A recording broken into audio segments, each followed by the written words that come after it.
Need banana, tasty banana, squeeze the peel, it comes in denim. I need banana, tasty banana, squeeze the peel, it comes in denim. Squeeze the banana, okay, squeeze the banana, yo, squeeze the banana, my home, tasty banana, squeeze the banana, okay, squeeze the banana, squeeze the banana, put banana in my mouth, I need banana, tasty banana, squeeze the peel, it comes in denim, I need banana, tasty banana, squeeze the peel, put banana in my mouth, squeeze the banana, okay, squeeze the banana, squeeze the banana, my home,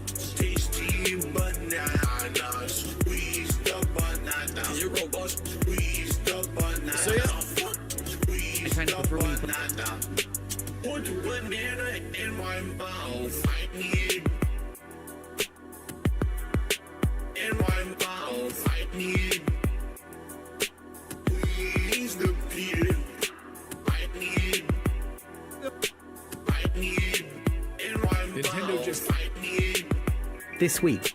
squeeze the peel, squeeze the banana, Guys, I- squeeze the banana, yo, squeeze the banana, my home, tasty banana.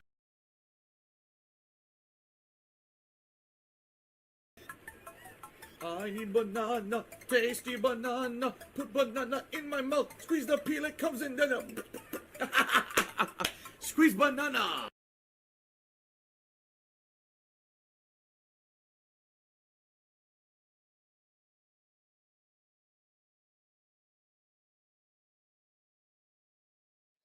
Hello, everyone. I had to call off my regular gameplay stream to focus on something that is very near and dear to my heart. You know, DSP's autistic millennial hatred of Nintendo. And this is a really good example of, why I don't take criticism of the Super Mario Bros. Movie seriously. Obviously, this is like one of the most successful movies ever made. Obviously, this was like a giga hit.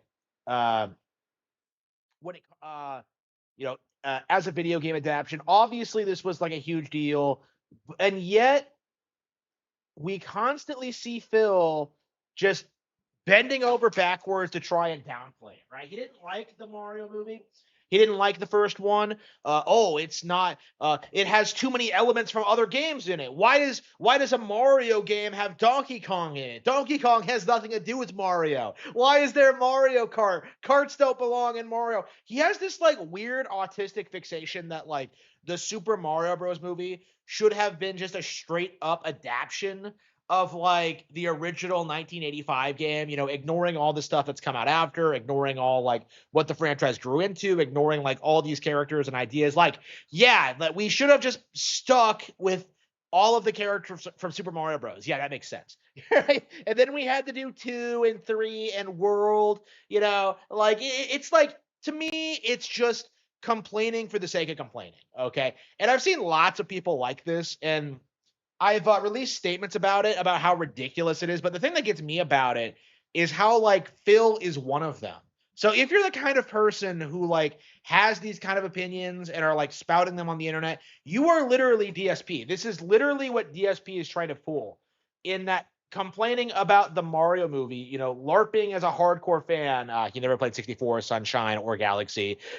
His history with Mario basically just amounts to playing World when he got it for Christmas back in the day. Like, and then he switched over to PlayStation immediately. So this guy is a complete and total fraud, and yet he keeps trying to tell people what Nintendo should have done with the Mario movie. It's just laughably dumb. It's just laughably off base, and I have like a huge problem with it. So let's go ahead and see what Phil has to say. I've seen She this makes, intro several times. Did this actually happen? did like Cat really come in on him and tell him to tone it down? Like, did this actually happen? I have never seen evidence of this actually happening. But like, makes, like, video all I've seen content is of this old clip, and games, it's like I'm sorry, Juggernaut. baby. If you're gonna have these conversations, can you please let me know? I'm sorry. Yeah. They're being insanely loud. I am. I'm sorry. insanely loud. Fat I cat. I was too Oh, loud, guys. I gotta feel in trouble. I'm sorry. Wow. My wife wants to go to sleep. I'm sorry, guys. Wow.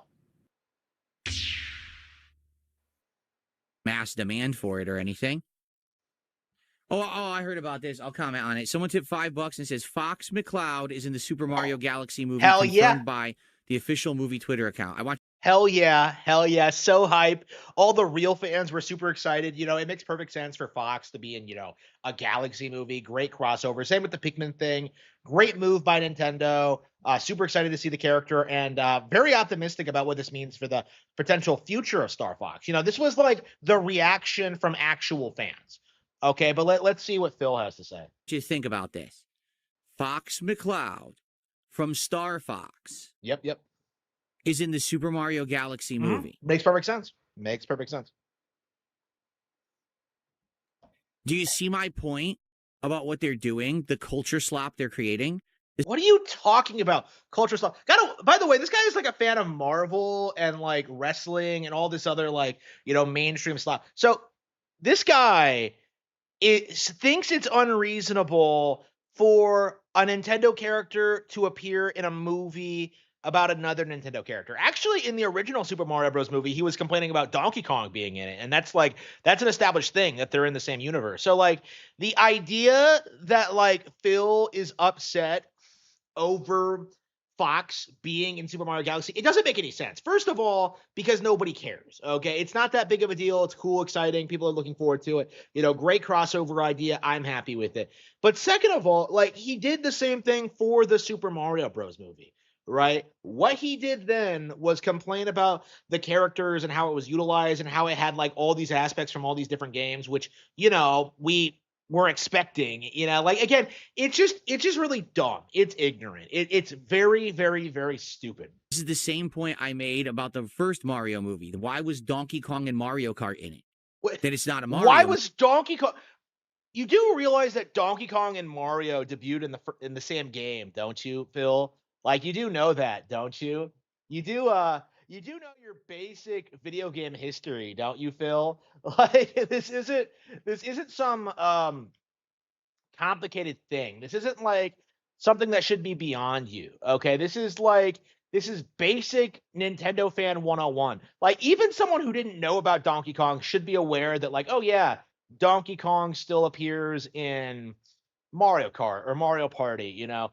Bonanza has Pauline in it, who is also an Odyssey. Like, again, the association is obviously there, even if you don't see like Donkey Kong in every single Nintendo game ever.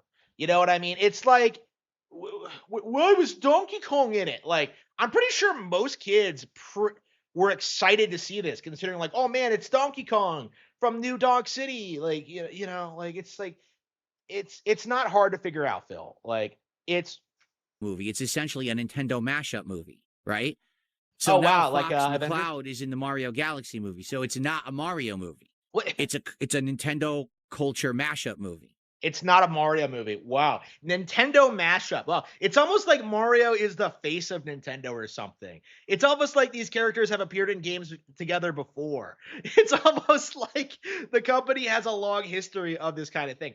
Like, what is he talking about? What is he talking about? Do you think that like back in the day when Smash Bros came out, he was like, oh, I wanted a Mario fighting game. What's with all these other characters? Like nobody did that.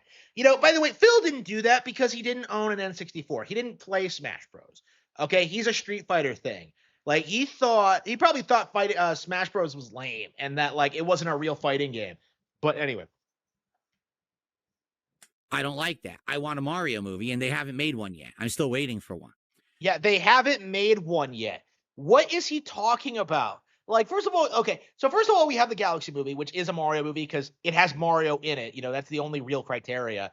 And then you have like, the 2023 one, the animated one, nothing but Mario content in that one. Okay. You had some cameos from some other Nintendo franchises, which by the way is another thing that dispels his entire argument. But like, it was all Mario associated stuff, and then you have like the 93 one, you have the live action one that was, the basics, Mario, Luigi, Princess Toadstool, Mushroom Kingdom, King Koopa,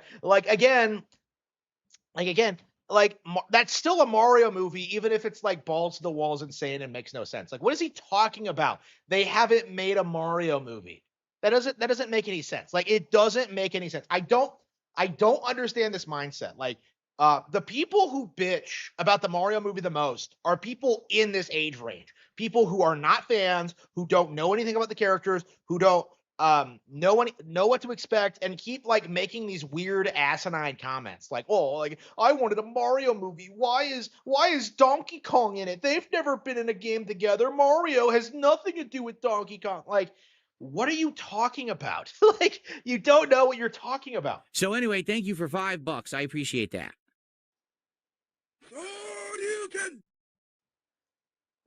That's our biggest tip of the day so far. What a fucking retard. What a fucking retard.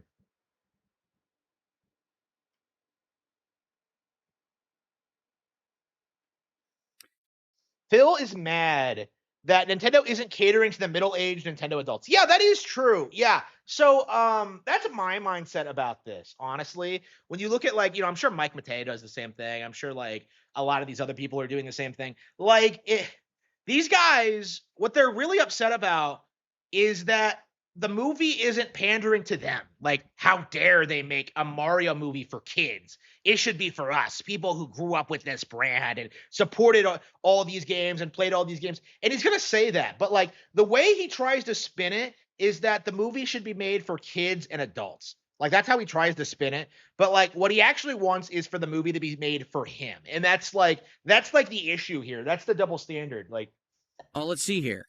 So, someone tipped $2, says, can you react to Grave Seasons trailer from Xbox Showcase? Seems like a really interesting and unique twist on a farming sim. Someone tipped $1, said the Mario movie isn't really made for me. Well, it's apparent. It's apparent that these Mario movies are not made for actual fans of Mario. And that's pretty sad. Yeah. Someone who didn't play Galaxy, someone who didn't play 64, someone who didn't play Sunshine, I believe. Someone who has, like, not played a ton of Mario games. Like, again, these people keep pretending that they're all hardcore fans, but like, like, oh, I played Super Mario Bros. 3 when it was new, but like, you didn't stick around. You don't know what the brand grew into, and now you're kind of like upset at it.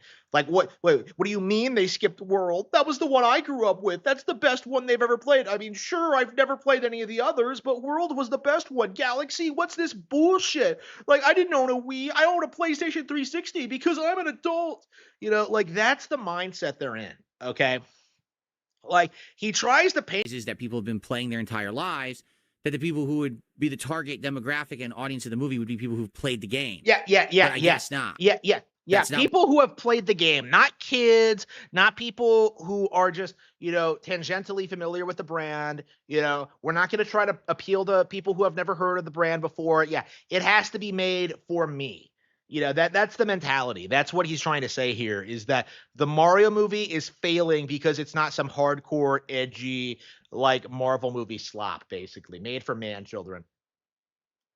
And that's actually a major difference between like Nintendo and Disney, because I keep seeing these allegations that like Nintendo adults are a thing, and that's not really true. Like, when you compare someone like me who's like super successful, someone like me who has like, all these books, all this success, someone who's been like really active online, making a really positive contribution to society. When you compare someone like me versus like the average Disney adult, when you look at these people, when you see them like, outnumbering children at like Bluey events and stuff like that. That's just an example. But like, when you see like there are no kids showing up to like Star Wars events, right? That's how you know how you have a problem. Okay. And this is something I've always been saying as like a fan of like, franchises that are more kid oriented, like Nintendo and Pokemon. Like, they have to constantly bringing in more young fans. Okay, like they can't just keep catering to their older demographic, and this is something that like Disney and the man children Disney adults don't understand, is that they think that like adults have the money and that they're the ones that they can like just exploit forever, but like these guys don't have kids and like they're being very, very cringy. Okay, they're ruining the experience for actual kids essentially. And that's what we're seeing with Phil, is that he's trying to ruin the experience of this movie for kids.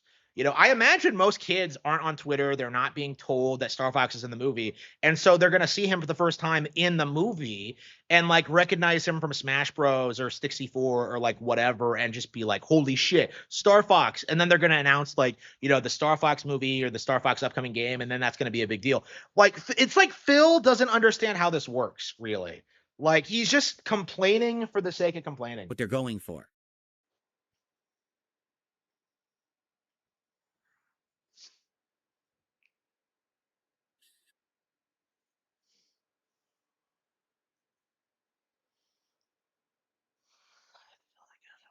Am I excited for the new Street Fighter movie? No. No, I'm not. Yeah, I he mean, I'm doesn't- going to watch it, and obviously people want my opinion on it, but I'm not excited for it. It doesn't look that good.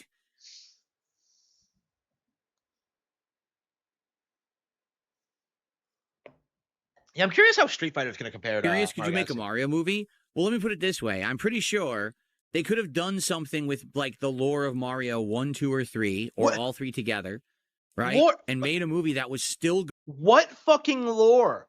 Like, the princess is kidnapped and then you have to save her. That's it. Like, oh, you went to another universe and you have to help the princess. Well, guess what? That's what happened in the Mario movie.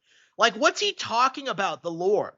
Like, the movie has its own unique like take on it, but it's the same general idea, and this is how they've been doing it since the beginning, right? Like, again, what is he talking about? 2, 3, or 4? Like, what is he talking about? What is he talking about? Like, good for kids, but actually would be like the games from your childhood. Just saying. Like, they could have gone for that. They could have actually said, hey, millions of people around the world have played and enjoyed these games. Let's turn that into a movie. that's what they did, Phil. Like, if you watch the Mario movie, you can see the influences that the games implemented into the film. Okay, there are lots of references, lots of callbacks, lots of designs, lots of iconic enemies, characters, concepts that were introduced through the games that were fleshed out further in the movie. Like Bowser having a crush on Peach, right? That's always been a thing in the games, but like, they play it up like a joke in the movie, right?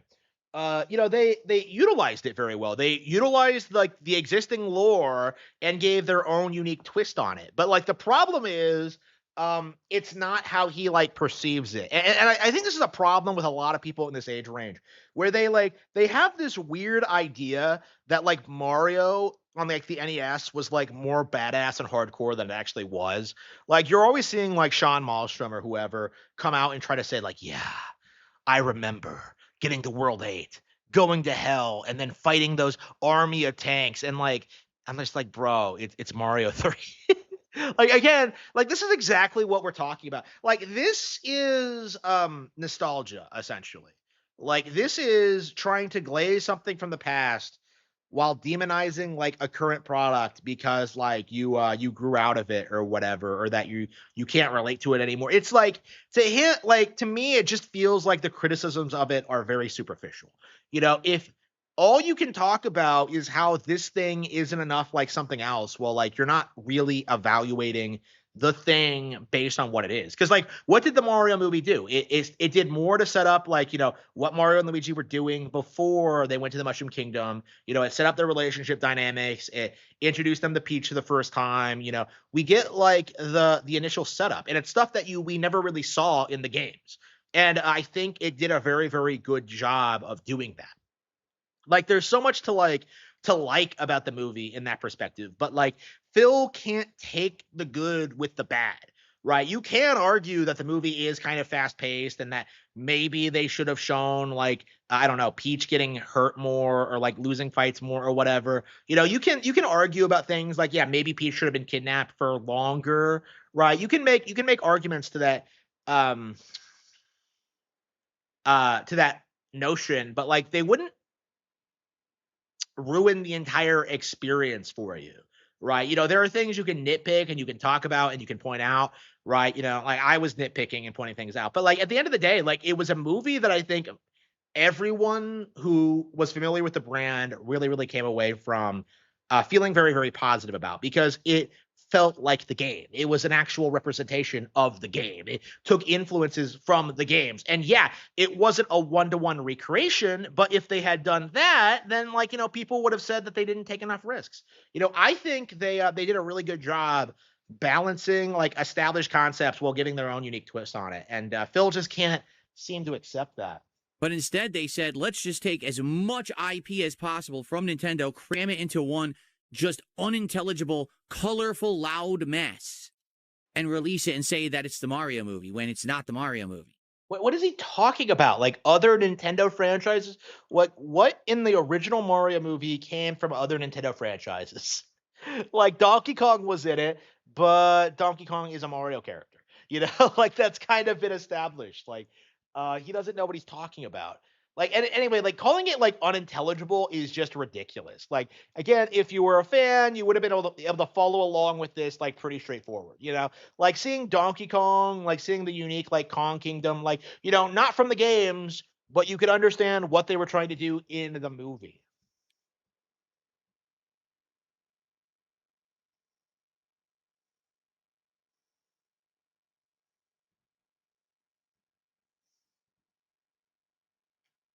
And people like this seem to like not understand that Mario Galaxy is 19 years old now, that most people grew up with that and not fucking 1 through 3. Like you're a fucking boomer, Phil. You're old. Like most people who are gonna go see this grew up with Odyssey, or maybe Sunshine, like maybe Odyssey in a lot of cases. You know, like, oh, what's this Odyssey doing in Mario Galaxy? Like it's not a stretch to incorporate those elements into Galaxy. Like it's not.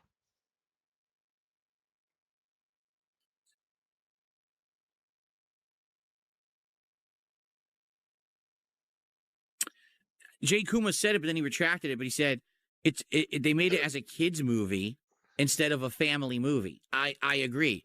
They designed it to be a throwaway kids movie. Nope. Rather than a movie. Okay. So like a throwaway kids movie.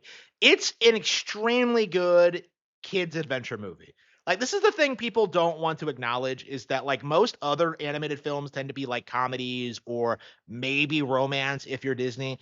This is like a straight on adventure. And like when you really compare that aspect to like other animated films, it's quite a bit better than like what DreamWorks and Disney have been doing lately. Quite a bit better than Puss in Boots 2, quite a bit better than Coco, quite a bit better than like you know, anything that those companies have been putting out lately, because it actually understands what people want to see, like, you know, the hero going out and like, you know, having these crazy adventures. You can argue that's kind of basic, but the problem with that is that nobody else is doing it, and that's why it's such an excellent movie. Families. I prefer a movie that if you're watching it, there's something there for adults, there's something there for kids, there's something there for teens. That's a family movie. It's enjoyable by all audiences. Yeah, and the Mario movie is enjoyable to all audiences. Like the idea that it's a kids movie, like because kids can watch it, is just ignorant and stupid. I feel like the Mario movie is enjoyable just by children, because if it's an adult, it gives you a fucking headache. Yeah.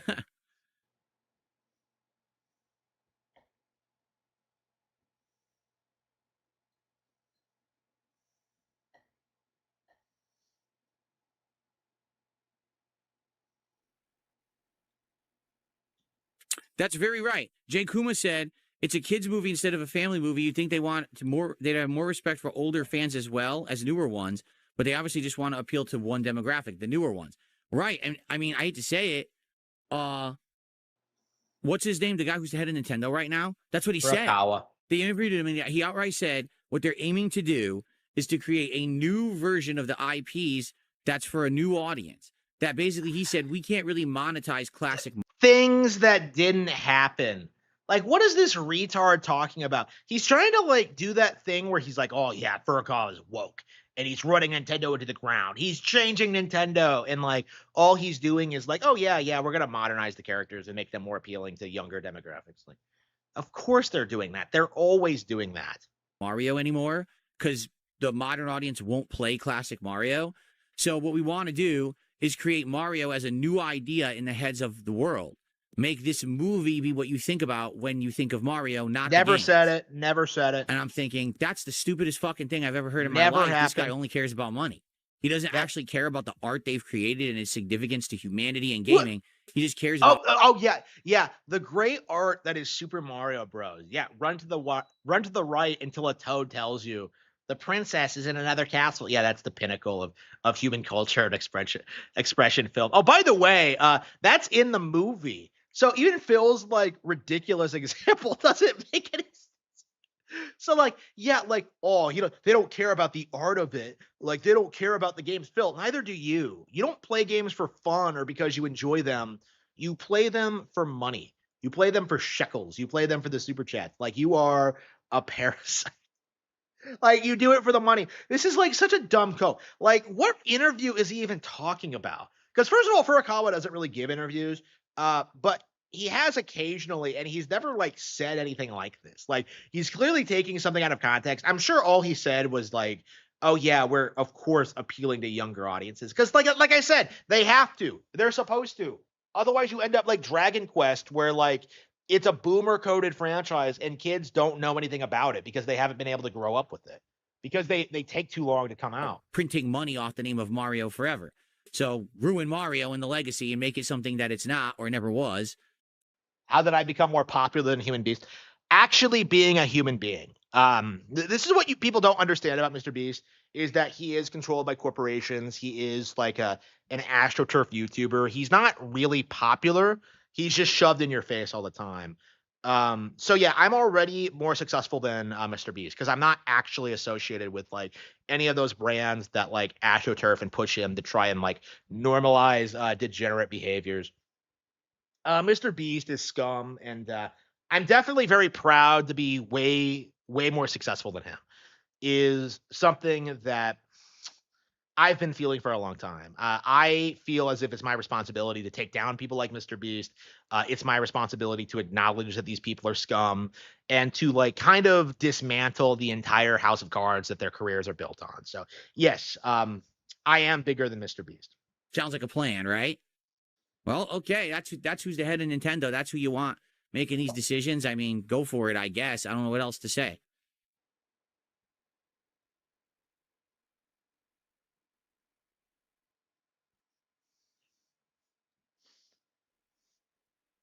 That's hilarious. Someone tipped me $1 and says, no one would see your version of the Mario movie. Do you think they're supposed to make a movie just to make middle-aged men happy? Guess who pays for the family to go to the movie, stupid? Oh, Do you think come the on. 5-year-old child has a bank account and pulls out their fucking giant wallet bursting with money to pay for the family to go see the Mario movie? What are you talking about? So the movie has to be appealing to adults in order to get the adults to take the kids there? Like, I don't think so. I think the movie did pretty well, Phil. What an idiot. What an idiot. What a straight up boomer. It's all about me, buddy. It's all about me.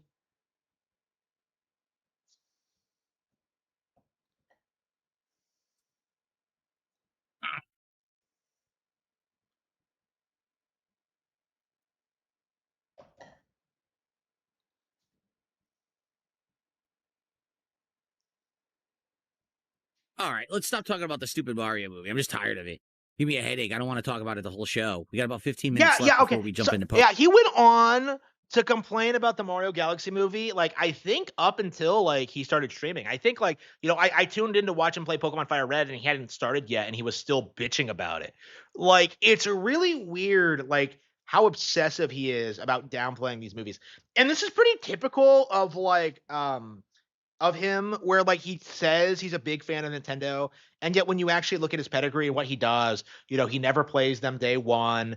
Like he complains about them constantly. He only does it for money. He never talks about them on his own. Like it's very obvious that he's not actually a fan. And yet like he tries to present himself as one for credibility, for clout. Like, oh, I grew up playing Mario World. Oh, I can't wait for the Mario World movie. Oh, what do you mean they're adapting Galaxy? Oh. Pokemon. Virtual Void defeats DSP says, hear me out as someone who has a 3-year-old. When they want to go see something, you'll pay for it. You don't take your feelings of the movie into account. Fair enough. Now, let's say your 3-year-old says, I want to go see the Mario movie. You pay for it, you go. You like the movie and your 3-year-old likes it. Yeah, most people do. As opposed to you pay for the movie. Yeah, everybody I know who went with their kids really, really loved it. So like Phil's argument doesn't even make any sense. Does he even know anybody with kids or interact with parents or like, do anything like that? He doesn't. Like he doesn't. He's a fucking retard. You go, your 3-year-old loves it, and you get a splitting fucking headache and see everything that you grew up playing ruined on the screen. Do you think there's a better situation with the first and the second situation? Which is the better one? Because in either situation, you still paid for the movie. And in one, you got entertainment out of it, and in the other, you didn't. Right?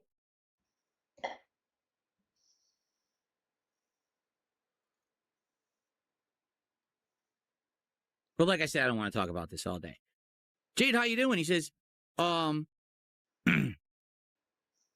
says, I like Pokemon. This one looks pretty old. I wanted to say hi. I don't like the new Mario's voice and Bowser's low voice. Yeah, everything about these Mario movies I don't like. So, oh, come on.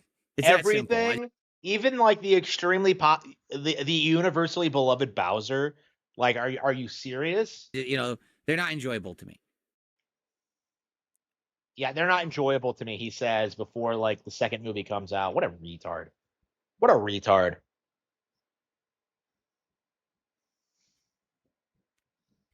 I mean, that's true. That is true. That what is it, Matt? Is What's that the name a of the company Dragon that Quest makes these thing that I movies? They also made Minions movies, and they're still making Minions movies. They haven't stopped.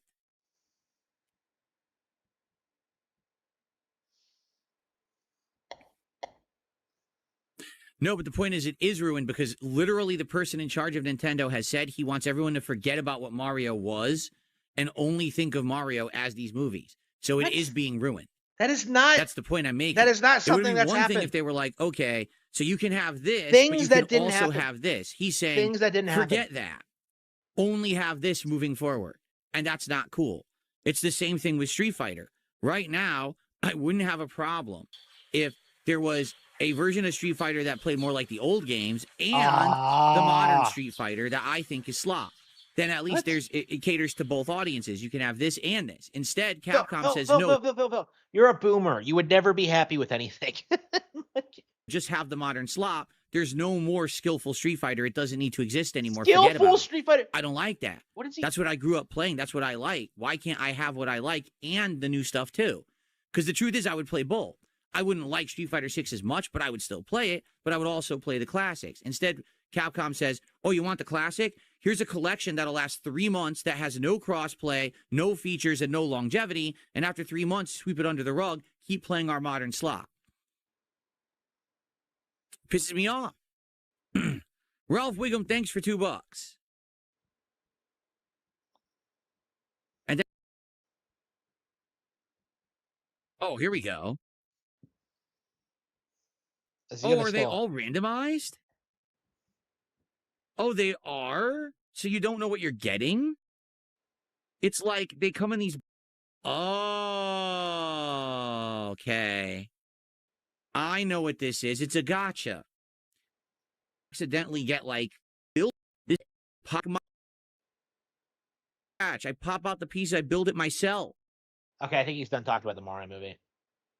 I don't know why he threw that last bit in here because I was only watching this video for the Mario movie stuff. But yeah, what a giant cope. What a giant cope. Like this dipshit is like sitting there just bitching about like a movie he hasn't seen yet. So I'll be coming back on here day one being like over the moon about it. Like, yeah, I took the girl out. We went and watched it. We both had a blast. We're gonna have kids after this. Like Phil is sitting there in his house by himself bitching about a movie. You know, like, oh, how dare this movie appeal to kids? I'm never gonna have any. Fucking Phil. Fucking Phil. Yesterday afternoon on the channel, we of course talked about Nintendo and how they are essentially charging more for a physical version of Nintendo. Wrong. I don't understand this grift, because this is something that's so easily debunked if you like look into it even a little bit. But the grifters really tried going with this line of dialogue that they're making physical games more expensive, when in actuality they're making digital games cheaper. Okay, this is like the gigantic cope from these people. Like, this is the huge double standard from these people, is that they'll just bitch and whine about digital prices being the same as physical across other storefronts, but when Nintendo finally lowers digital, when they finally have the balls to do it and start undercutting Valve, immediately these guys try and like spin it this way. They're like, well, actually it's more expensive. No, it's less. You can see 70 is the standard now, and like 60 is the new digital price point. You know, it's cheaper. Nintendo switch to first-party games starting in May of this year, then they will their digital counterparts. And I was interested to see how a lot of like diehard Nintendo fan channels would spin it, because I'm not a Nintendo YouTuber, and boy, oh boy, did they not disappoint. The whole thing was being positioned as like, oh, well, they're lowering the price of games. And I'm like, how?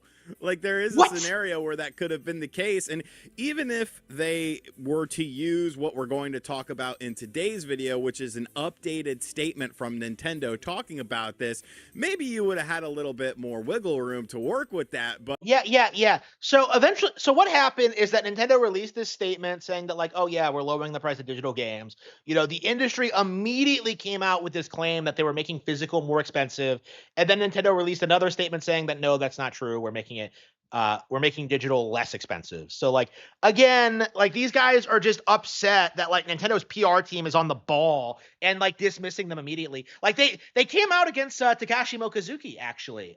They released a statement saying that like, no, we have no plans to turn down manufacturing in the US. So like, again, the two big anti-Nintendo stories this week debunked immediately. I don't know if like a Harman Smith fan is like working at Nintendo or what, but I don't know. Maybe I just see things differently. But when something is costing more for the physical version than the digital version, coming to us from Nintendo themselves, one of the most largest and richest companies in the world, it does kind of make you raise an eyebrow to it. But like I said, we do have an update on this situation, because Nintendo...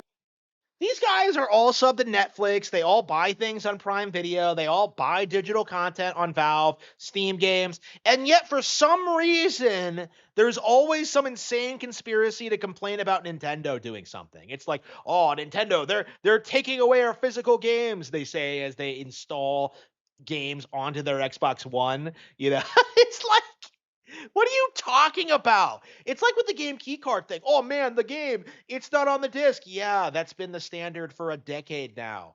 Like, what are you talking about? Like, this is nothing new. Put out a statement themselves about this, and I want to go over it. I want to read what they are saying, and then kind of give a world and give an explanation and give a realistic situation where this could have worked perfectly. Yeah, damage control. It's just a damage control video. Like, this fucking retard is like trying to spin it to try to make Nintendo look bad. This should have been like this from the start. Yeah, on other consoles, you fucking retard.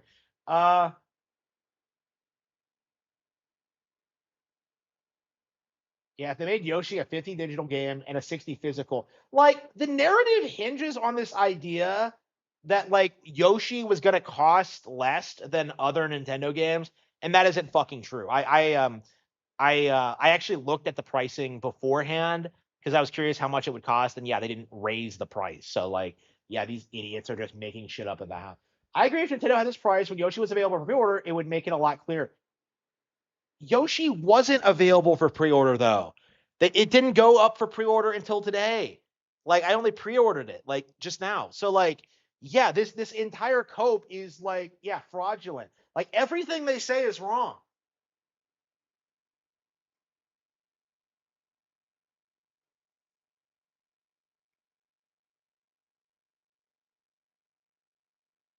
Yeah, I love how Nintendo tries to pull this meme that like he tried to do this thing where he complained about the variable pricing not actually existing, and now we're seeing it like begin to be implemented with like the digital distribution stuff, and like everyone's going full damage control, arguing about European prices, and like it's fucking stupid. Okay, grow up.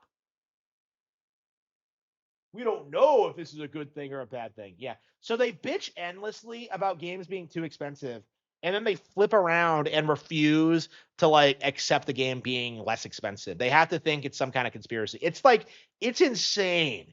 It is insane. Finish the video. No, fuck you. I'm not giving RGT85 views. Like he's a fucking retard. Okay, so They'll figure it out. Beginning in May 2026 and starting with pre-orders for Yoshi and the Mysterious Book, new Nintendo published an MSRP that is different from physical versions. What are you reading this? Are we reading the same thing here? From here on out, Nintendo is going to be pricing their digital and physical games differently, and that's huge. That's huge news right there. But here's the thing. There's something I want to know. As a consumer, my main question is, what will be the other differences between digital and physical? Or the same experiences, whether packaged and digital. Okay. Oh, sorry. It's gonna be the same thing.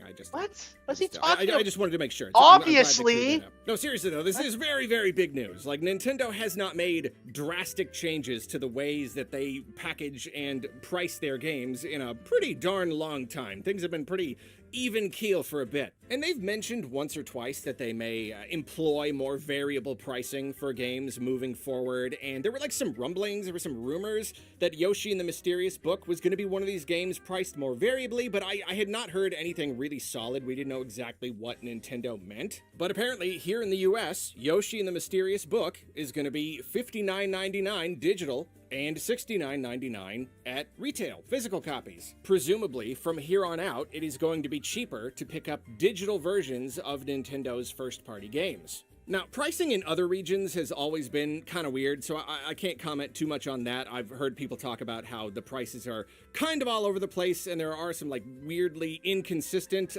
discrepancies between digital and physical prices. But here in the US, digital and physical prices have been identical, basically across the board for, as long as there have been both physical and digital games. And this did always feel very, very strange. It's one of those things where, like, if you don't know too much about the industry, you see that they're both the same price, and it's just like, why though? That doesn't really make any sense. Like, you're making so much less money when you have to, manufacture a physical game.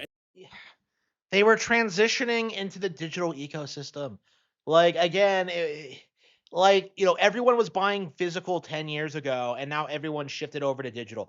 This isn't complicated. Like we're beginning to see the shift over to digital libraries, and like the boomers who refuse to let go of their physical media are getting left behind in the dust. So okay. Killed physical games. Or wait, did Nintendo just save physical games? I'm kind of conflicted on this story. We're going to talk about that. Plus, Epic announcing massive layoff. Yeah, like what is with these people like trying to spin this and then they Epic lays off 1,000 employees. We dive into numbers around Nintendo Switch 2. The VR industry reacts to the end of Horizon Worlds, and we celebrate our 1-year anniversary. Okay. Count.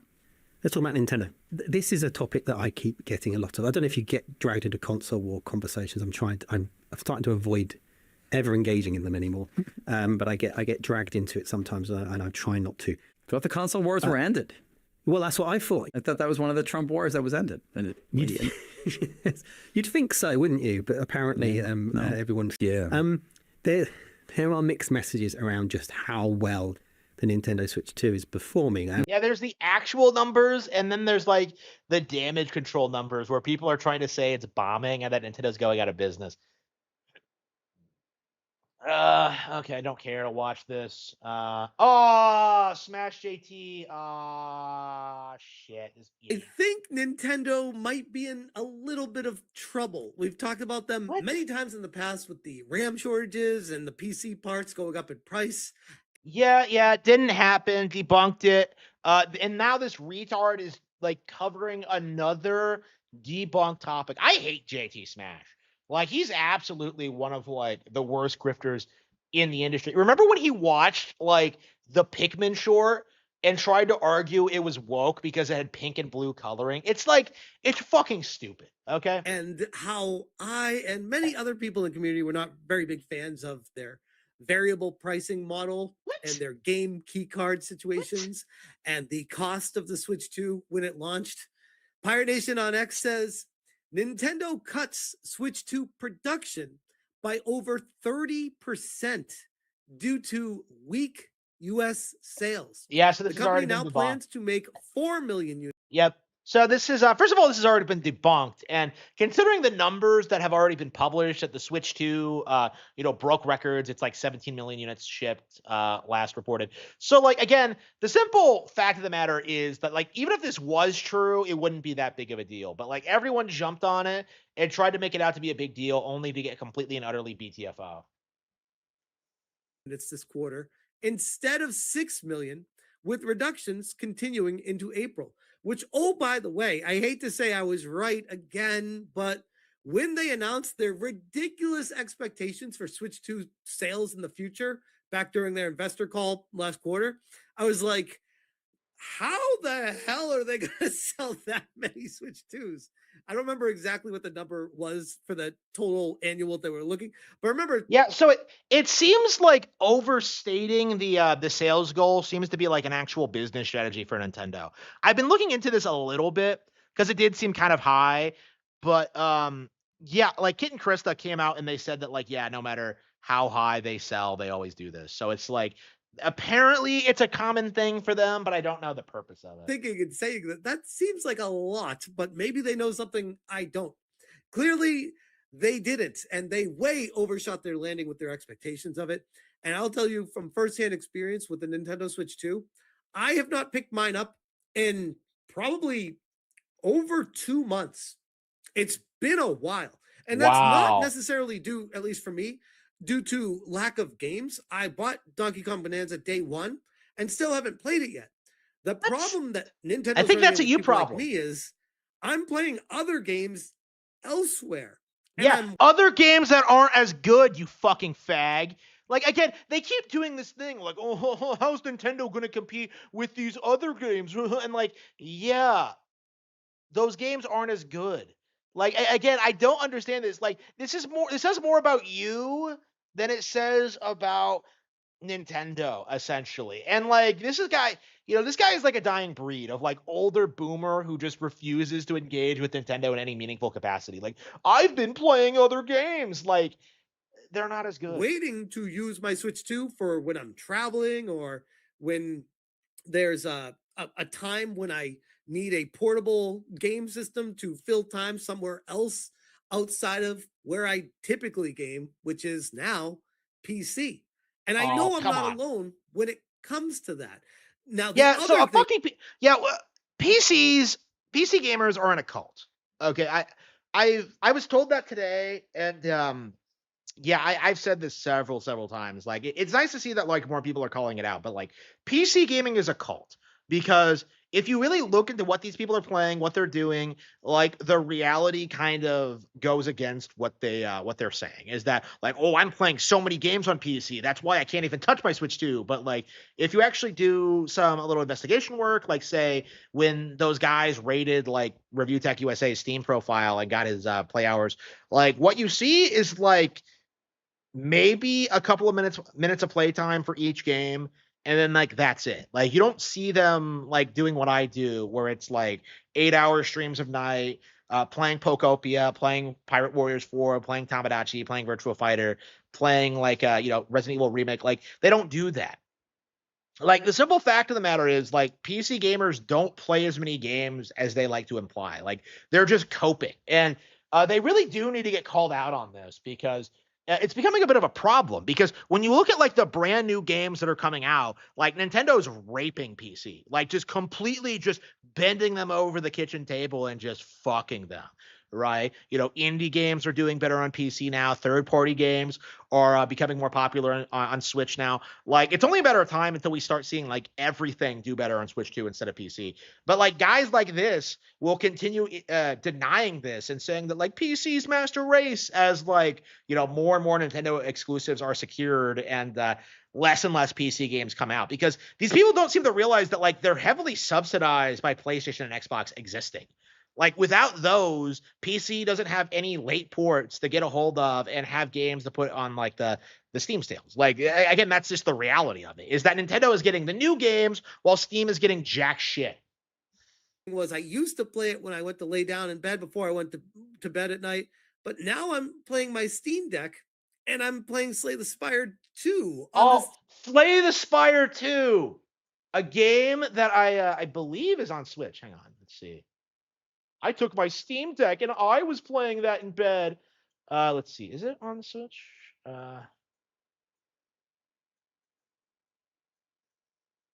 Let's see. I know the original is, but I mean, even if it's not a big deal. What's with these people and just freaking out over like these stupid like indie games that no one cares about? Okay, yeah, it's not out yet, but it'll be ported eventually. Like, yeah, Slay the Spire 2 versus Donkey Kong Bonanza. Gee, I wonder what the better game is. Steam Deck. So Nintendo is running into competition with other areas that they never used to have in the... Yeah, Steam Deck, the console that sold like 3 million units. That's going to beat the Switch 2. Like, the Switch 2 outsold that thing day one.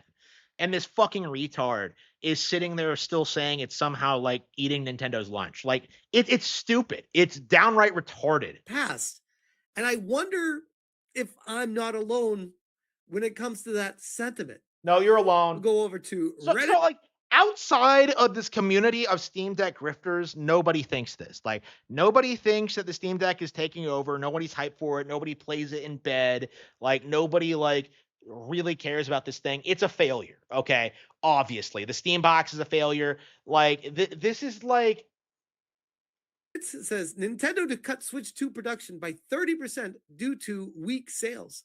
Bloomberg is reporting that Nintendo will be lowering production plans for Switch 2 this quarter. He's by citing 30%, Reddit like a dipshit. Lowering the units planned from 6 million to 4 million. While Nintendo themselves haven't commented on the matter, sources familiar with the matter told Bloomberg that Nintendo is making this move following slower than expected Switch 2 sales during the holiday season. Nintendo will also apparently... Yeah, the slower than expected sales that also wasn't actually true. It's just, come on. Continue this reduced production rate until April 2026. So they're having a little bit of trouble moving units. No, they're not. Nintendo's... Is that why that like Pocopia's selling out and that like Switch 2s are like exploding in popularity everywhere? Like, again, you're talking about someone who hasn't played Bonanza in like a year. Okay, it's been out for like 8 months now, I think. And this like he still hasn't played it yet, and he's trying to tell you that like other people aren't playing this thing. It's retarded. It's stupid. And like, yeah, gotta love the whole like stock price drop discussion coming again when it only came about due to the oh yeah, hang on. It's Switch 2 production cut 33% following weak holiday sales, report claims. Console trailing expectations, particularly in the US. Yeah, Tom Phillips. Okay. So Tom Phillips is another guy that needs to go on the blacklist. This was the guy responsible for the Pokemon Stars rumor. This is the guy that helped kickstart like the Let's Go backlash, and he's a major reason why the whole like Pokemon on Switch thing became such a controversy. Tom Phillips is an absolute fag and like really needs to get called out.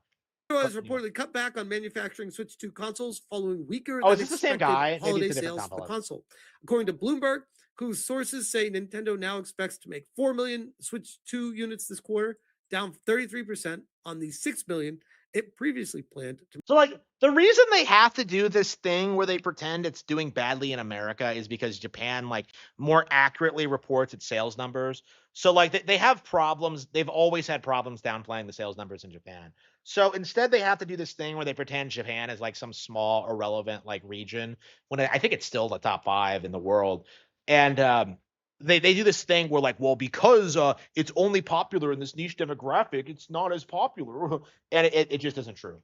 Manufacture 2 consoles. This is the kind of thing that made me hate, like, American coverage, by the way, because I remember, like, realizing that, like, Japanese people had a better grasp of video games and, like, general gaming culture compared to, like, people I knew at school. And, like, it was this really frustrating thing being screamed at about how, like, the Xbox and PlayStation were going to take over, like, just before the Wii exploded. It was very obvious to me that the Wii was going to win that console generation before it even came over out. the holiday period than it had once hoped, particularly in the US, though the impact of this had also been dulled somewhat by stronger sales. Pia, which was a game card and was selling like crazy, and I'm sure moved plenty of units. That was really the only game that came out recently for Nintendo. What an idiot. I bought like 3 games today. Like, Tamagotchi's coming out in April, Pragmata's coming out in April. Like, we're getting games regularly, and this guy is just like, well, that Pokepia was the only game, like, that's gonna go on to be one of the Switch 2's biggest hits. Like, what are you talking about? We've been getting games all year. Like, Mario Tennis was phenomenal. Like, what is he talking about? It is exclusive to Nintendo that people would buy a console for. And most people that want Pokemon games probably already bought a Switch 2 around the launch period. So I don't know how much of a bump this game really gave it. Speaking to shareholders, I cannot. Okay, May 7th. Okay, Nintendo is going to report their numbers on, like, May 7th. I cannot wait until that happens, because retards like this are going to be seething. Like, Nintendine's going to commit suicide again. It's going to be great.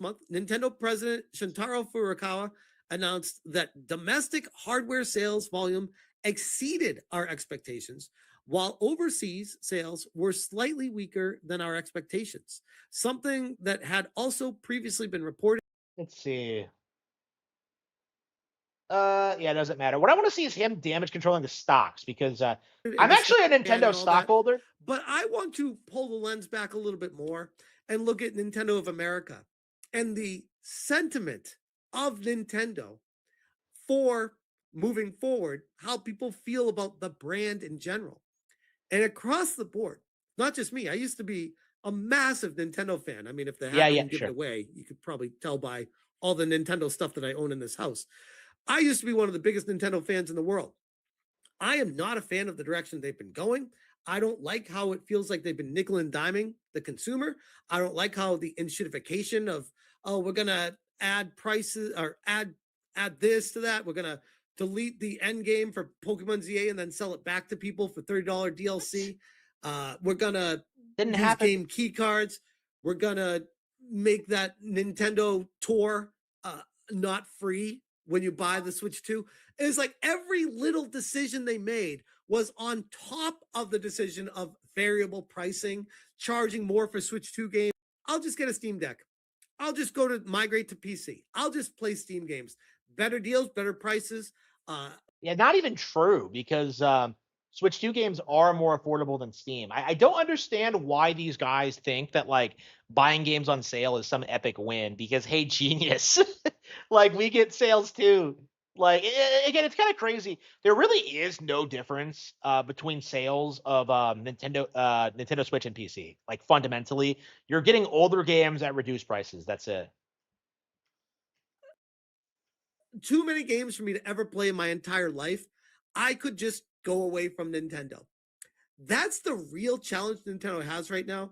Bro, you're a fucking boomer. Nobody cares. This person in charge of Nintendo of America She's doing a great job, by the way. Change the sentiment. Where has she been? Oh, what? Enough with the whole, like, where's the CEO thing? She's been, like, president for, like, what, like 2 months? Like, I don't even think we've had a general Nintendo Direct in that time. So this dipshit's like, oh, where's she been? Like, working, probably. Like, come on. Do you think these guys just show up in Nintendo Directs? What has she done?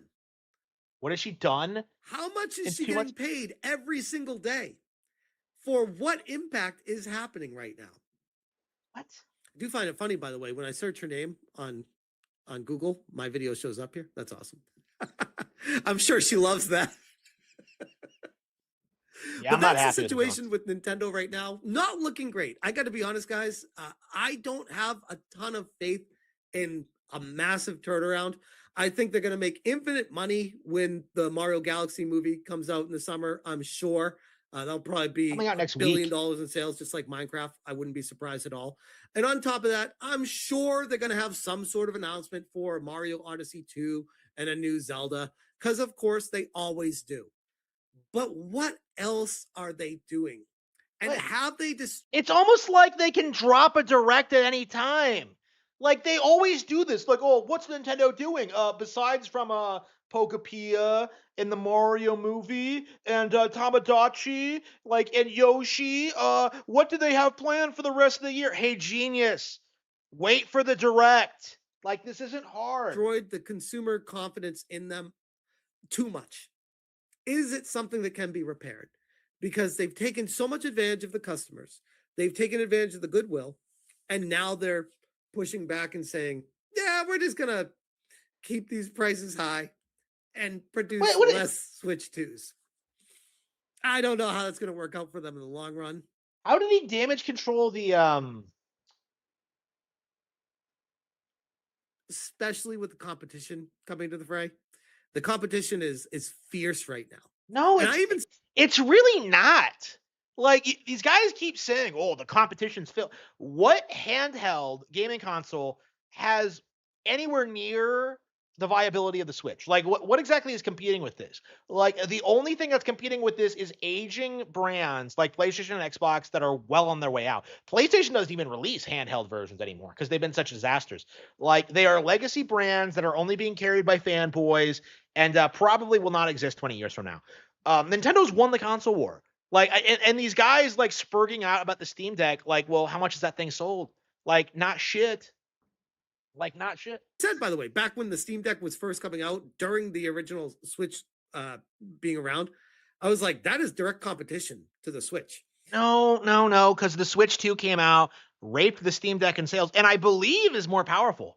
I believe, which is I believe is something that like never comes up in these. And it's slowly, I would argue, catching up to how people consider playing games on the go. And it's not just the Steam Deck. You got the Rogue Ally, you got the PS Portal. You got games that aren't. There's tons. Yeah, the PS Portal. Yeah, the thing that nobody uses or talks about.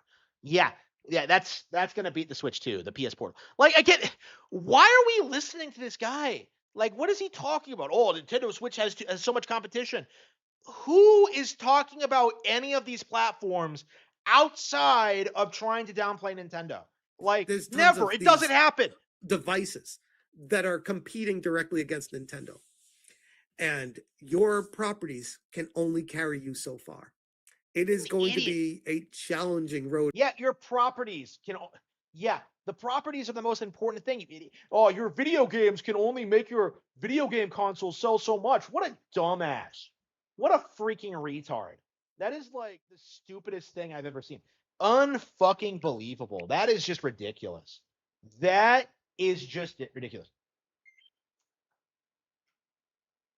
Yeah, it really feels like the Steam Deck thing is only a thing among people who have just been trained to hate Nintendo. It just doesn't really exist outside of that ecosystem. It doesn't fucking exist.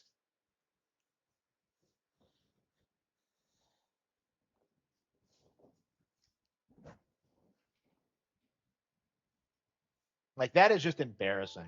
Okay. Yeah, I got out of the habit of like doing reaction videos before stream. I really should just start like recording everything I react to, because I think that DSP one would have gotten a lot of views. I don't know. I'm so concerned about like storage space and stuff like that. I hate how much how much space videos take.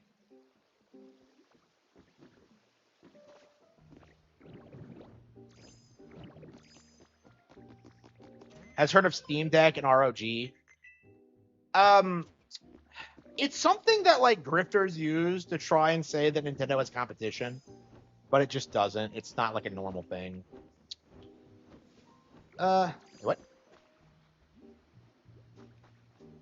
Is that a Pokemon? No, it wasn't. Okay.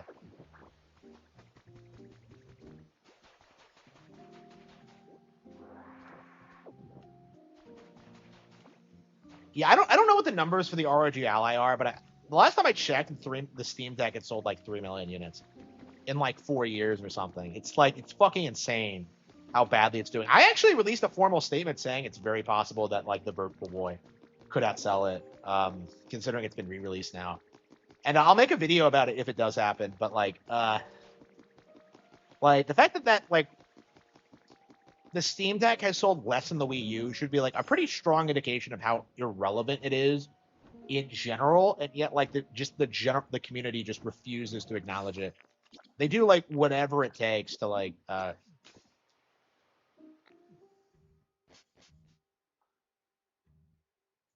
I love her. She's just a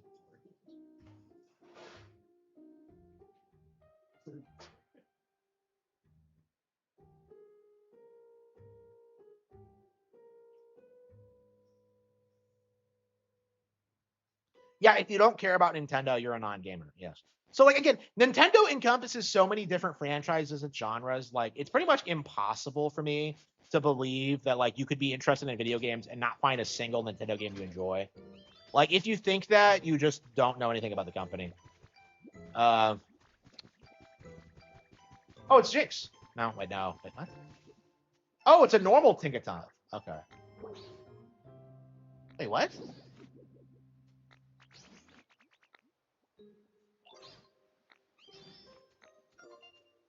What? Tinkatuff? I thought it was called Tinkaton.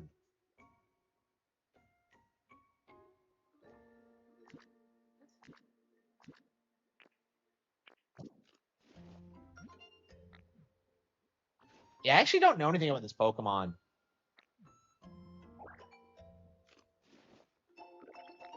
Yeah, I think I saw it for the first time. I thought it looked ridiculous, but after seeing it in this, I kind of like it.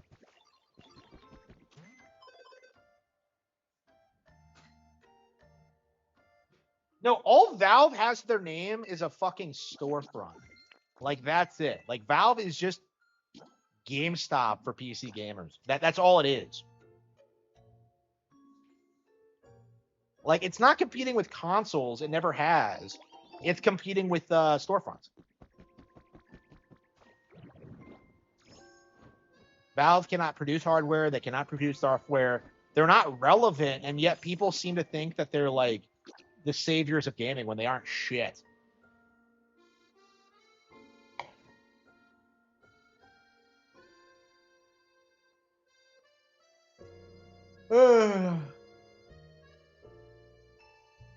Valve basically just has a monopoly. Like, again, their entire business model is going to collapse once Gabe dies. Because first of all, they don't have like a real hierarchy. They don't have like managers there. They have like Gabe rules everything with an iron fist. And then like everyone else just kind of does whatever they want. So like without Gabe, like the entire thing just falls apart. It'll be like kind of a commie hellscape. I love how people seem to think Valve is like super based and traditional when they're, you know, they're based in Seattle. They're probably one of the most woke studios in gaming, actually. So like I don't know why there's this like idea that they're like based or like everything right with gaming. It's a cult, and I'll be glad to see the cult fall apart. Like I think it's safe to say that Valve fans are like basically where PlayStation fans were in like the 2000s with like The Last of Us and like the PS2 and stuff like that. They do the same thing where they think they're like a way bigger deal than they actually are because of like outside factors. Like, you know, the PS2 only sold because of the DVD player, and Valve is only relevant because of the storefront. Like outside of that, they're just not competitive.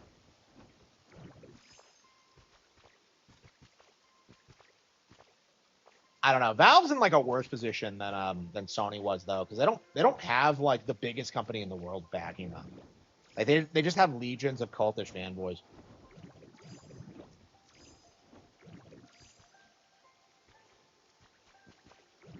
Elden Ring is easy. Yeah, we're gonna. Alexa, tell me about the Pokemon Ticketup. The Pokemon ticket you're asking about? Alexa, stop. You can't even tell me basic facts about Pokemon. Okay.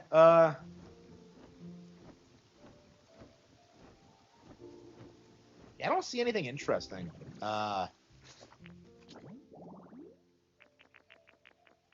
Maybe I should try building more habitats. So yeah, get this. Oh, maybe it doesn't appear in Ashcroft.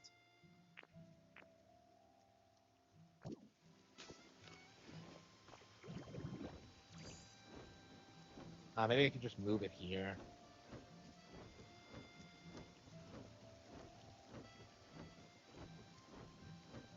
Yeah, like that's my thing about the Switch 2 price cope is that like you're saying that the Switch 2 is more expensive than the competition. Like, no, it's not. It's actually the most affordable option. Like, people apparently aren't looking at the prices of things they're buying because like PS5 and Series X, those prices are way higher, and like it's just like it's so weird how we're being gaslit into thinking like Nintendo is overcharging when like other companies. I think 2K is a really good example. WWE 2K, like the reason I didn't buy it was because oh, there's nothing in here. The reason I didn't buy it was because of oh wait, what? Was because I realized that it had a ton of microtransactions, and I don't support things with microtransactions, right? So I just like just didn't buy the base game, and I was interested in checking it out. So yeah, I mean that's the thing about the cycle cope because like when the cycle cope falls apart, they're done. They keep falling back on things like, oh yeah, the PlayStation is the only console to sell, the home console to sell more than 100 million units, like every generation. Like, they're trying to like do this thing where it's like Sony good, Nintendo bad, and it's just like all falling apart.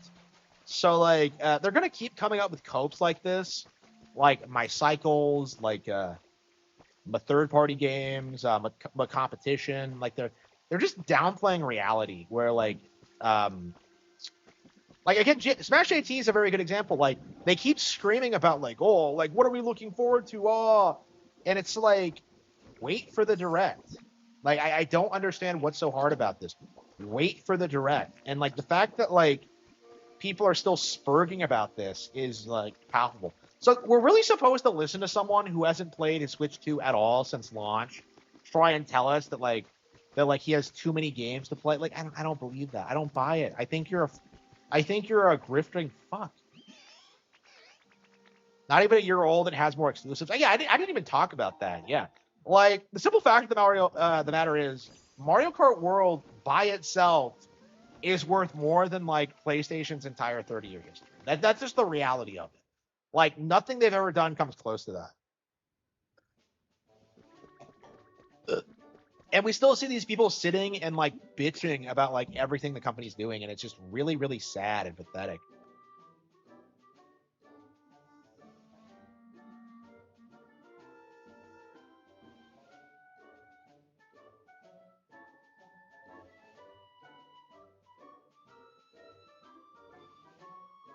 The end of exclusives? No. Nintendo's dominating because of their exclusives. Nintendo's proving the value of the exclusive. So like the reason why companies had to like experiment with going multi-plat was because like their entire business model was falling apart, and they had to just drastically shift gears to try and get people to care about what they were doing. So they were just like, okay, well, there are lots of the numbers say there are a lot of people on PC, So we're just going to release our games on PC and we'll see huge numbers. The problem with that is that pretty much everyone who plays games on PC also owns a console. So there was no like explosion of a user base. Like all that happened was that you saw a division of like previously established players across like PlayStation and PC. That's basically what happened. Like there was no significant gain. And on top of that, you encourage people away from your console by like releasing games on PC. You know, that's why I decided to go with a PC instead of PlayStation, was that like, well, I'd like to play Horizon and Kena and like Ghost of Tsushima to review them, so I'll just get a PC and do it. And then like, so I did that, and it was just like, wow, they're kind of lame games. And like, I never got a PS5, and I never like, you know, experimented with anything else just because I had a PS5. It's just.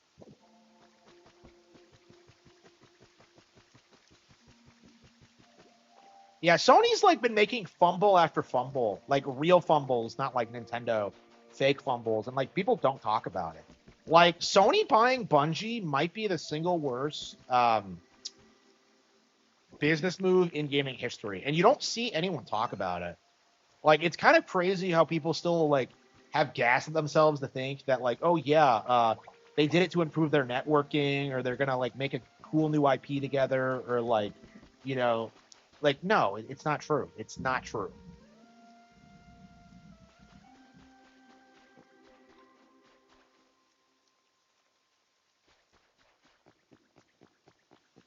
Yeah, I love how, like, Smash JT thinks this game isn't going to be a big deal. It's like, it's just, that was such a giant cope.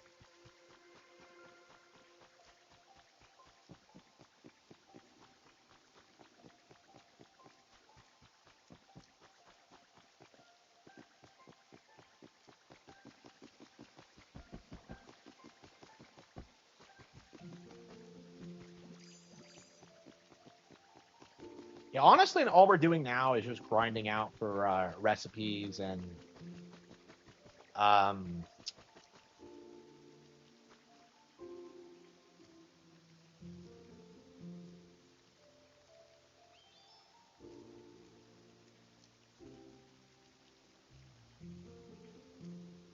yeah, it's crazy how like unplayable Sony exclusives actually are. Yeah.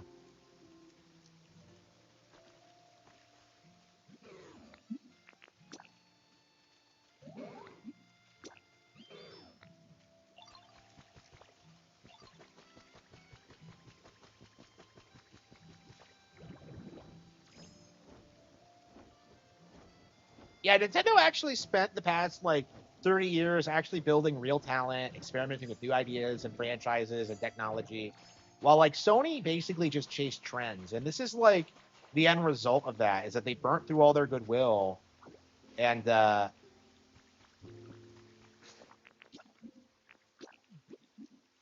what we're seeing is just like more people are turning on them.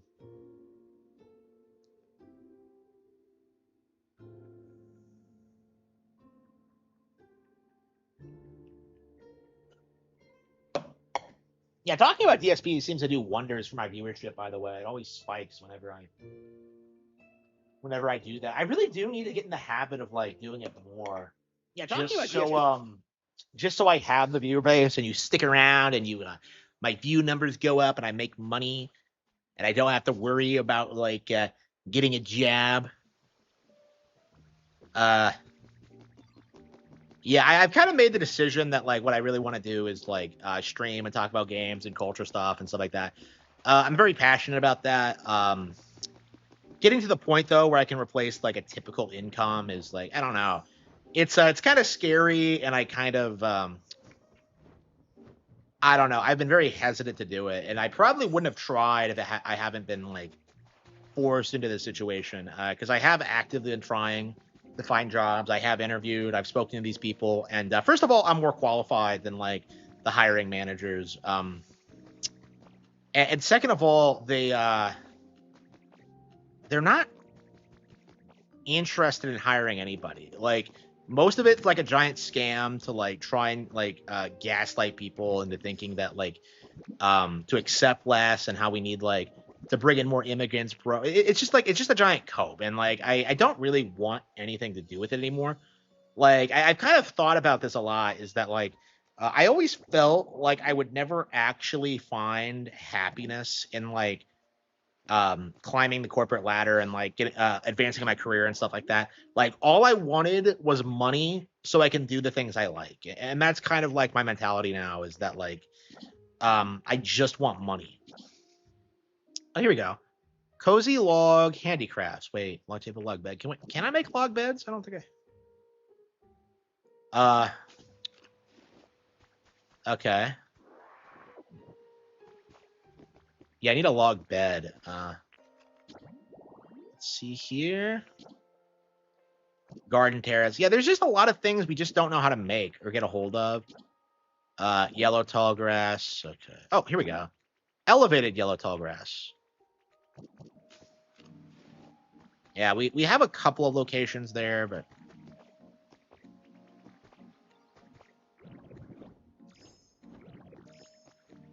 yeah, I had a recent explosion of sales for my books. I looked at the numbers and what seems to have happened is that like they came from some like outside source, like some stream talking about them. I think I haven't like looked into who it was, but like someone talked about me and I got like an explosion of sales this month, and it's just like it was just so gratifying to see that happen, to see so many people like read the work and enjoy it, and just like this is what I want to do. I think I'm so much happier staying home, eating healthy foods,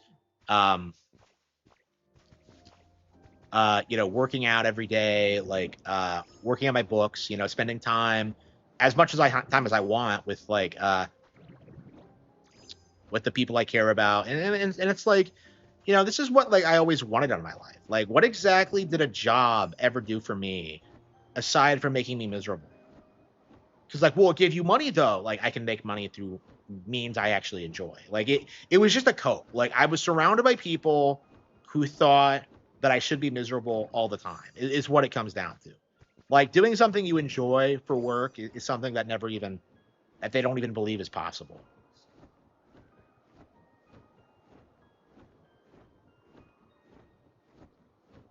Yeah, I don't want to hear about the retirement cope. There is no reason you shouldn't enjoy what you're doing in your day-to-day life. Like that's kind of my opinion on it at this point. Like there was no reason for school to be miserable. There was no reason for work to be miserable. There was no reason for my parents to treat me like shit and like treat me like a slave and like force me to give them money. It's like there was no reason for any of that. Like it did not need to happen. So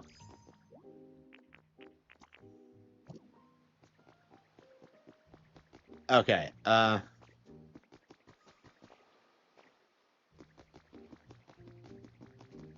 Yeah, I don't want to hear about the retirement cope, honestly. I just um I do think people should work until they die, but like, it can be like something you actually enjoy and actually find value in, it's like because like, I do things all the time, like, I've gotten into gardening. I've been like trying to like learn how to cook. It's like, these are things that weren't possible when I was working like 18 hours a day. Like and like I find that so much more like valuable than like working.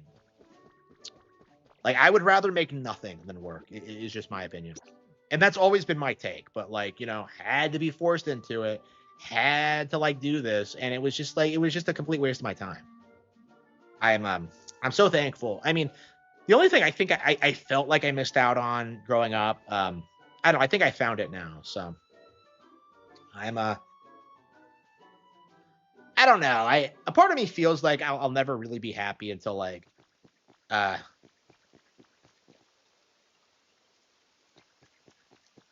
but it's just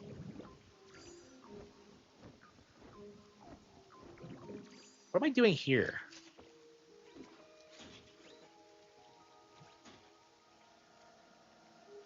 Yeah. PlayStation lost a ton of money porting games over to PC. It's like is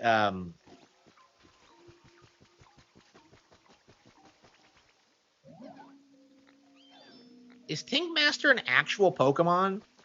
Like, or is it just a Tinkaton? I don't get it.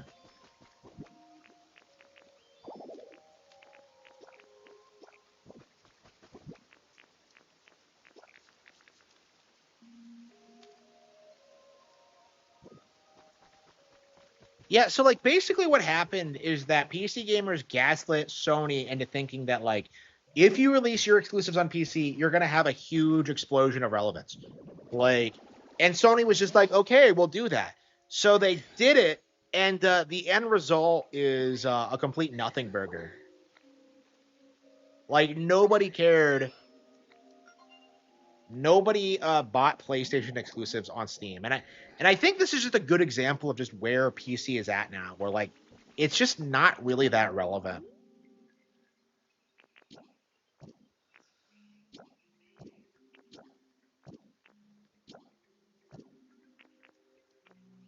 Look at all these habitats we have. I don't understand like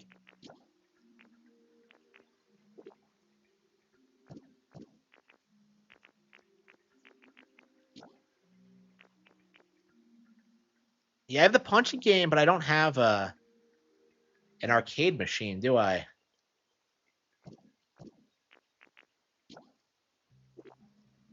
Yeah, bookcase don't have Cheeksova.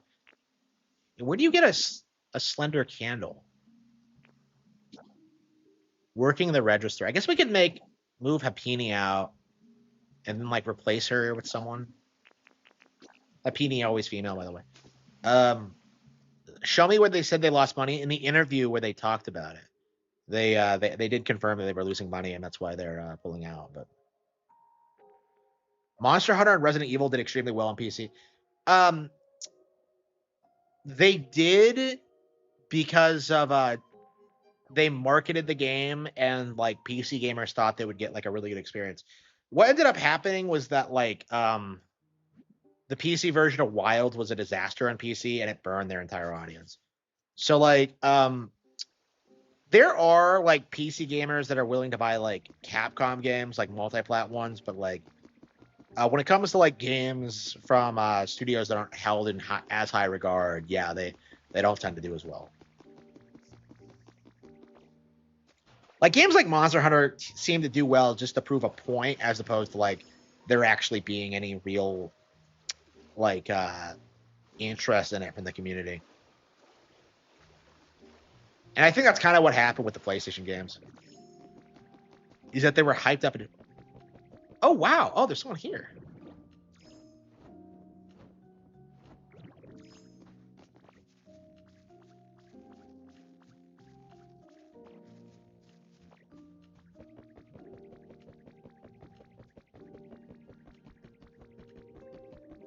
Adina.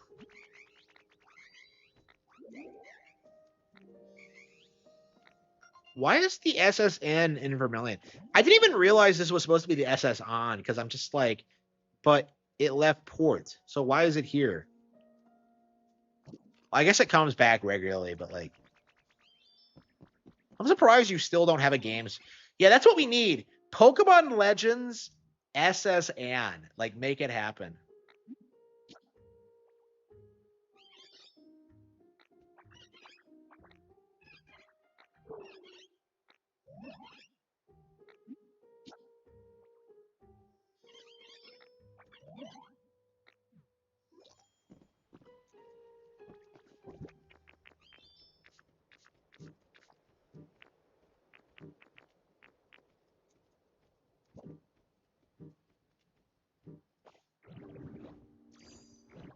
Yeah. Monster Hunter was casualized pretty hardcore, yeah.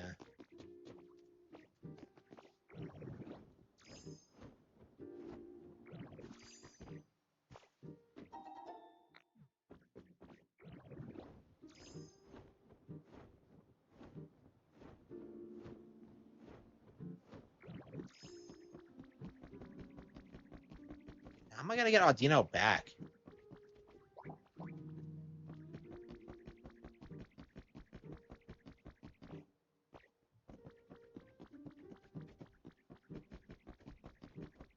Can I carry it on my back as Labras? Surely I can. I mean, if I can't, it's a massive oversight, but...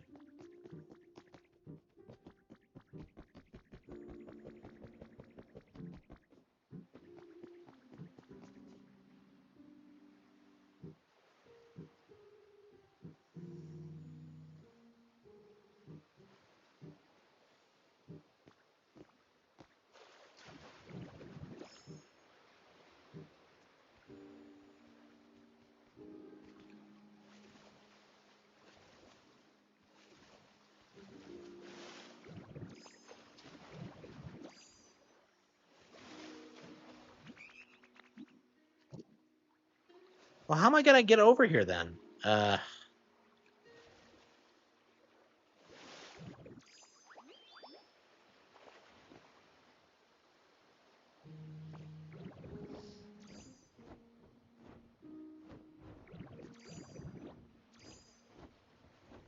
Yeah, this is the same dock as in Gen 1. That's crazy.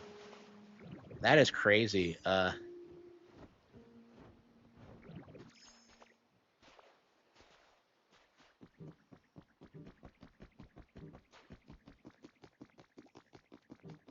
I need to get that Audina out of the way so something else can move in, but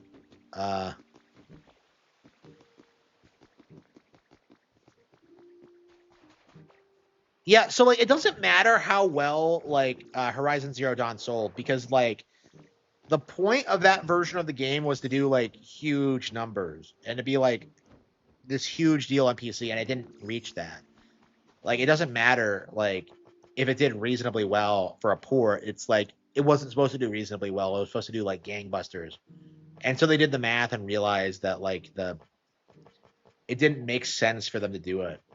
Okay, yeah, let's just make a walkway.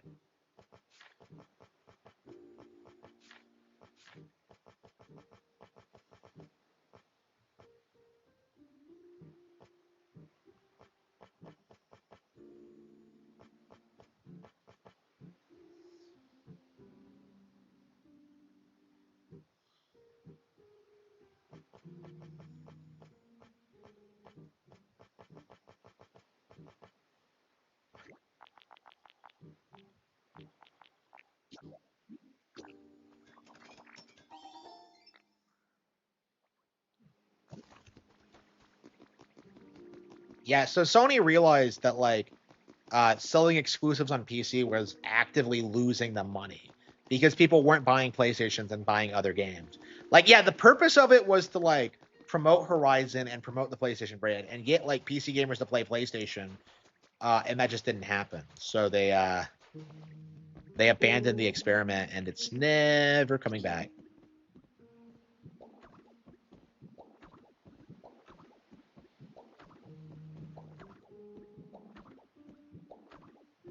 Yeah, hopefully I have enough planks. This is insane.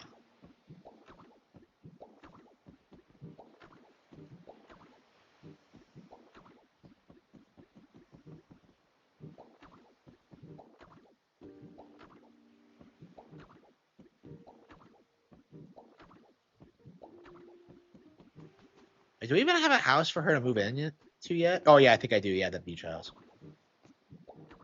How many kids do I have left? 25.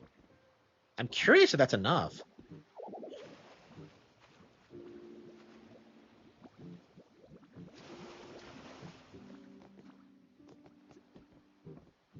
Yeah, get this. I'm only doing this so I can get Audino back to where she needs to where I need her to go.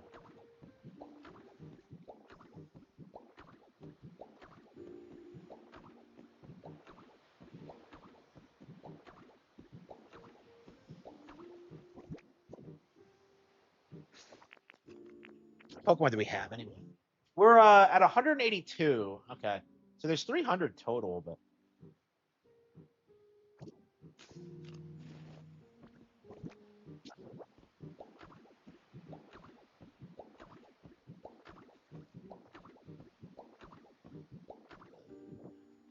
God damn it, I'm completely out. I almost made it. Well, I guess we can improvise.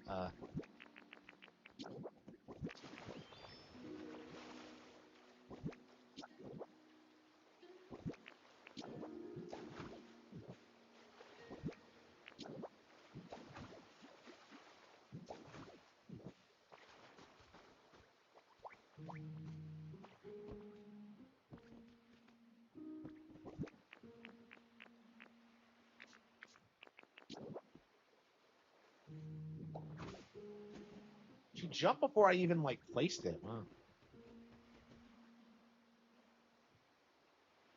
Mario Wonder Switch 2 is a big deal. It is, yeah, it's doing pretty well. Number 2 in the eShop. I don't know if it's the upgrade pack or the base game or what. But yeah, I mean, Pokepia is doing better, but Pokepia is a phenomenon on its own. I think it's safe to say Pokepia is going to do better than Mario Wonder, and that sold like what 20 million units now. It's done pretty big numbers, so yeah, I feel like Nintendo is releasing misleading reports because I think a lot of people are like buying Super Mario Bros. Wonder and then buying the upgrade pack, so it's like.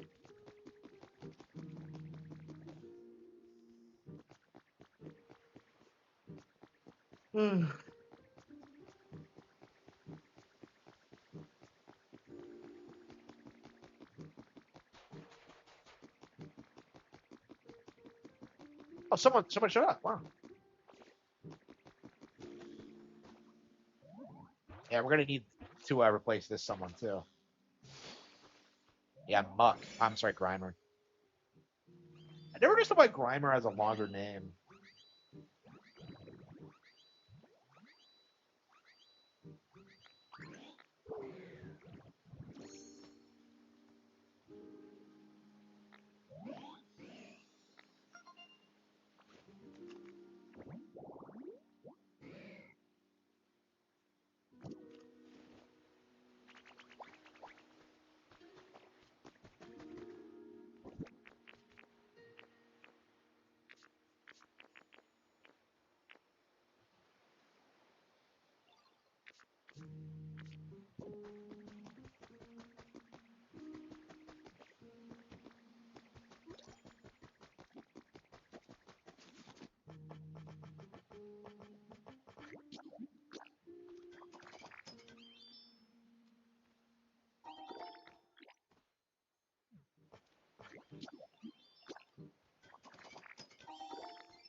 Hey, where did Dino go?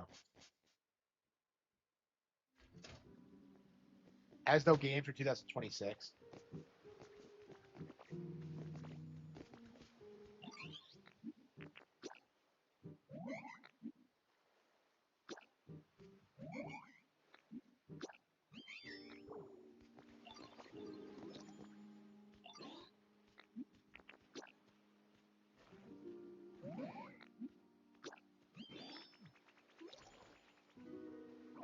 Yeah, we don't even know anything about when the Fire Emblem's going to come out.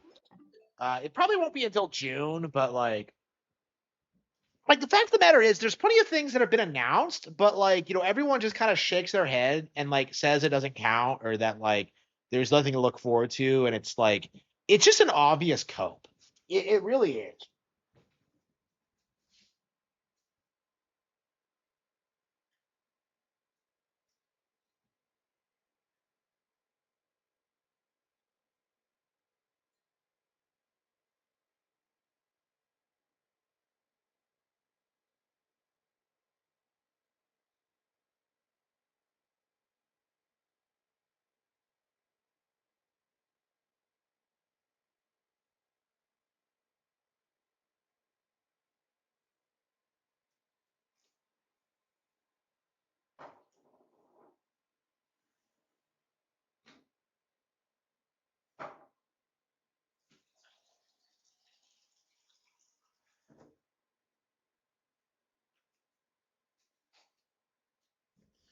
I'm like starving, and I've already like hit my calorie quota for the day. I don't know what I'm gonna do. I can't go any length of time without eating something.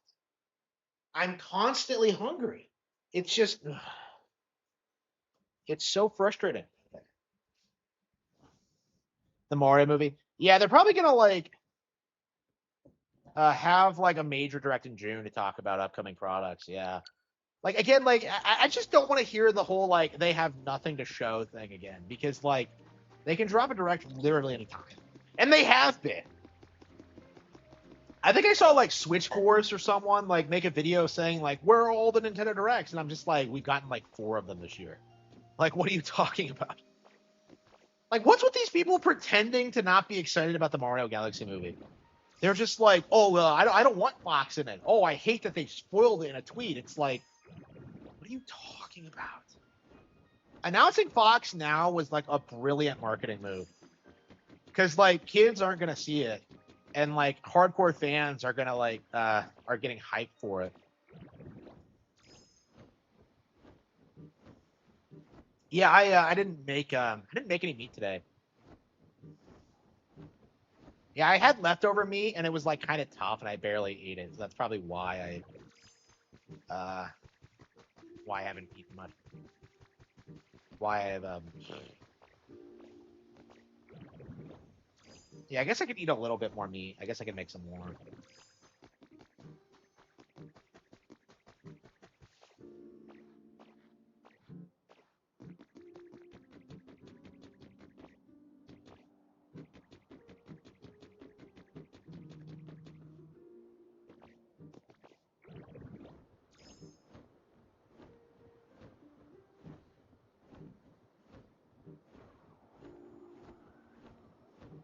Yeah, I think like Fox coming back in the movie, there's no way they don't have like a major Star Fox project planned for gaming. Like there's no way. Like I think like everyone's doing this thing where they're just like a 3D Mario is the only thing that could possibly salvage the Switch 2. And I think like because I said this a while back, like I think it's possible that like like Star Fox could come back or F-Zero is going to come back, and like they're not just going to be mild successes. They're going to be huge hits. Kind of like, Luigi's Mansion, right? That game was like laughed at when it came out. Like everybody hated it for not being a 3D Mario, and now it's like the biggest horror franchise in the world, right? I think the same thing's going to happen to Star Fox. Like it'd be really awesome if like Nintendo looked at Star Wars and realized that they could like basically replace it in the public consciousness by actually just releasing a better product with like stuff people actually want out of the IP. It's going to be crazy. Like Star Fox Zero was already better than the entire original Star Wars trilogy, the prequel trilogy, the new trilogy.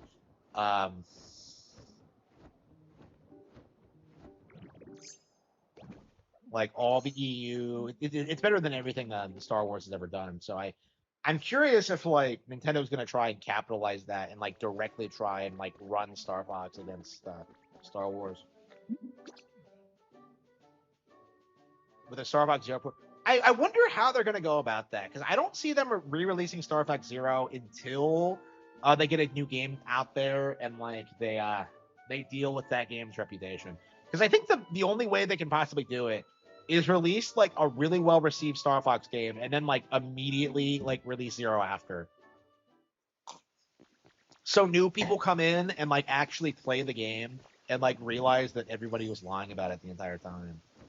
Unless that happens, like I don't know, it just feels like hating Star Fox Zero is like ingrained in the culture, you know. Wonderflower keychain and cardboard. Why'd you get the cardboard one? Why not the replica? People say the cardboard one is better, but like, why the hell would you not want like an actual replica? I don't get it.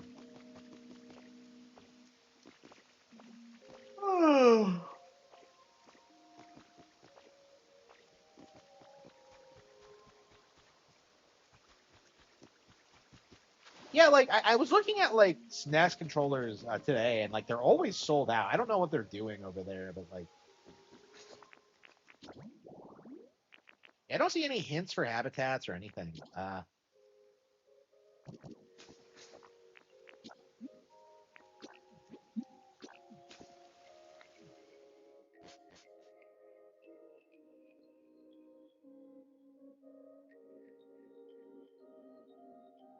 Yeah, Zero, like if they re-release it, I would want them to like retool it and give it like, I don't know, like more levels.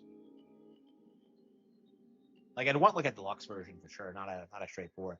I love Zero, but like there was always this feeling that like it had like a ton of cut content and they didn't rush it because it was gonna be like the last major Wii U exclusive, and it's just I don't know. I'm not like terribly keen on like, and it is the big like Wii U game. People do forget that but, like Breath of the Wild was a multi-plat, so was cross-gen. So Zero was the last big Wii U game.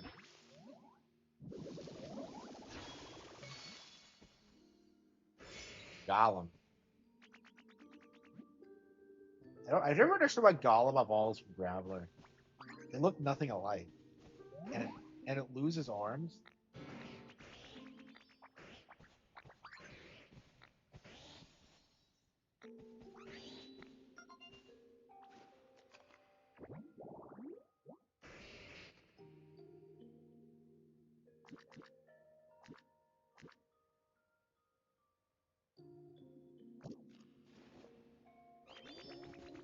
It's interesting how like they tend to focus more on like the recognizable designs and then kind of like gradually introduce you to like concept like Galarian forms and the like, because there are like different forms of Golem at this point. But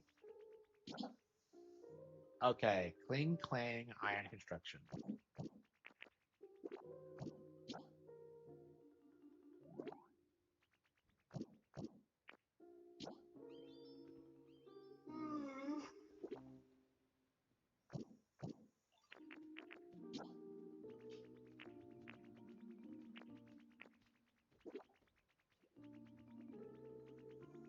I think we could do that. Do we have a punching bag?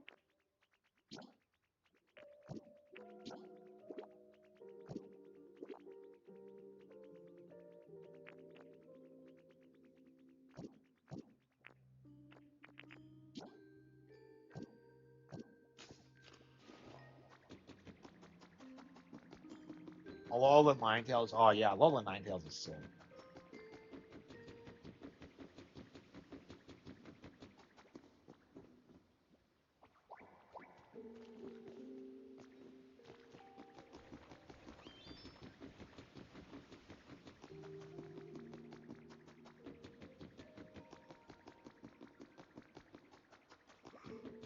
Oh.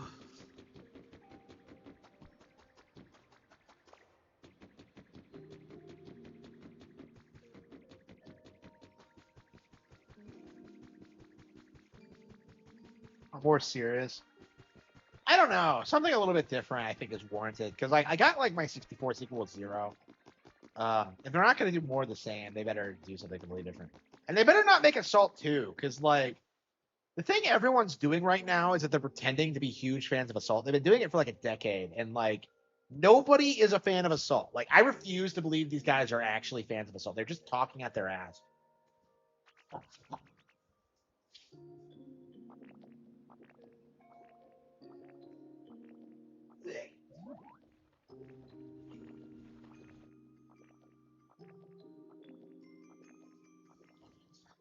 Yeah, legit. All we're doing now is just like trying to like get all the Pokemon. Yeah, so until I can figure out like how exactly to make certain things, I think that's all we can do is just unlike recipes, wander around and find Pokemon. I don't think the multiplayer is like I don't understand people saying it's amazing. I never thought it was good. Like it was okay. I mean, we played it and we're just kind of like I got the impression it wasn't as good as Halo. Is my feeling on it. I never wanted to play it when I had people over. We would do it occasionally, but it's like it's not fun and it's not like I don't know. Like the vehicles are kind of cool, like, but like I mean, it's better than 64s. Well, to be fair, I didn't like 64s multiplayer either. I have never played Star Fox for multiplayer, so I just find myself kind of confused that so many people are like.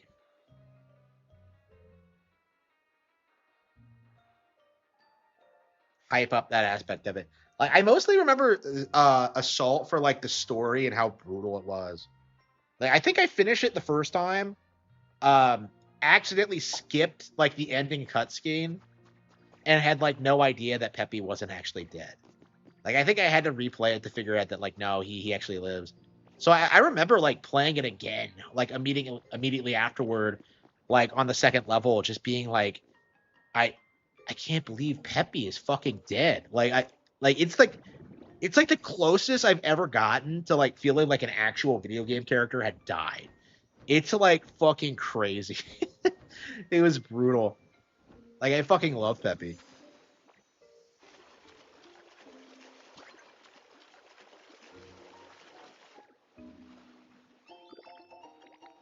For a wooden stool. Wait, what? Didn't I already have that? Don't tell me you get duplicates.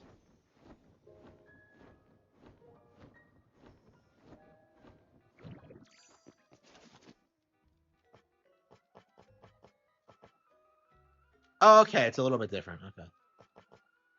So there's the log chair, and then there's the wooden stool. Okay.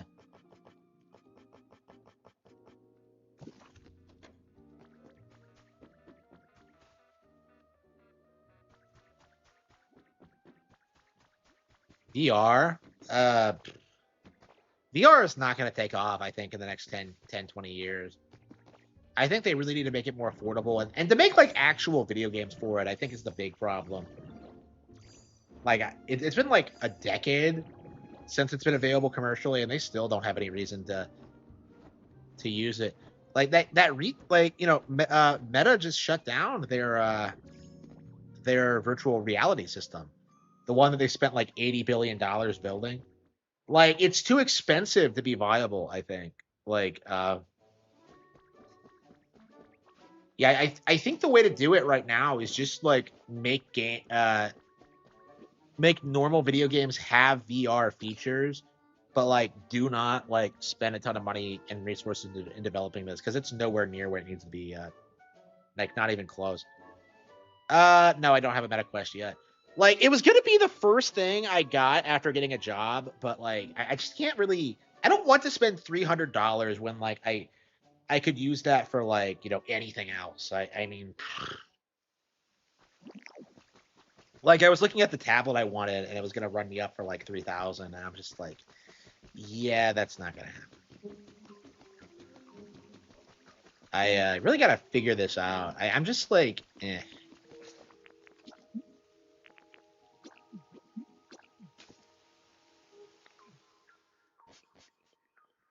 Labo. Yeah, so Labo like understood the core problem with VR. Like it understood that it was too overpriced, and it understood that like they needed to do tech demos for it. And that's basically what Labo was just them like demoing VR. Uh so I'm sure it'll come back in some capacity. People love to say it was like one of Nintendo's biggest failures, but like it's really not. So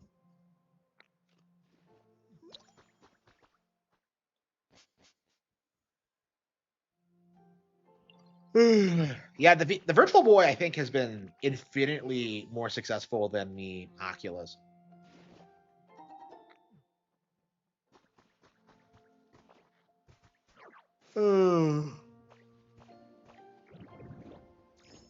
Yeah, I was actually just thinking about this today about like what a failure Meta actually is as a company, because they basically like came onto the scene and were just like, okay, we're gonna make a new social media platform, and Facebook blew up. They became the biggest name in like social media, and then like, okay, we have all these people's personal information, so we're gonna be the biggest thing ever, and they're not. Like they've been replaced like pretty much entirely by Twitter. I don't know anybody who uses Facebook anymore.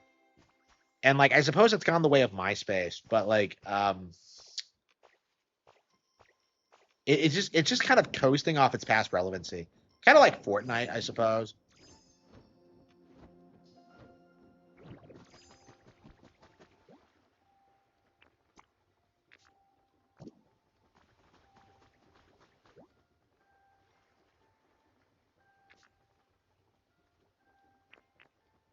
Hey, what the hell is this?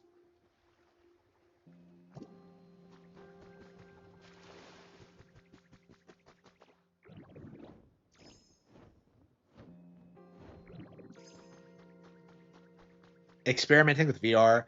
Yeah, so what's going to happen is that Nintendo is going to release their VR headset when the technology is actually viable. The problem with Oculus has always been that like they pushed it to market like way before it was actually viable, and they just killed their entire brand. Nintendo's like legit probably working on their counter to it like right now, and they just understood that like it was nowhere near where it needed to be. Like when Nintendo puts out their VR, it's going to be way better and more affordable than the competition. It's going to be like, Switch versus the other consoles, right? Switch versus Steam Deck in a way. And it'll be very interesting to see like how people react to it, because people like were glazing VR for years, even though it was never going to be relevant. And when Nintendo wins, you're going to see the same people just kind of reject it like unilaterally.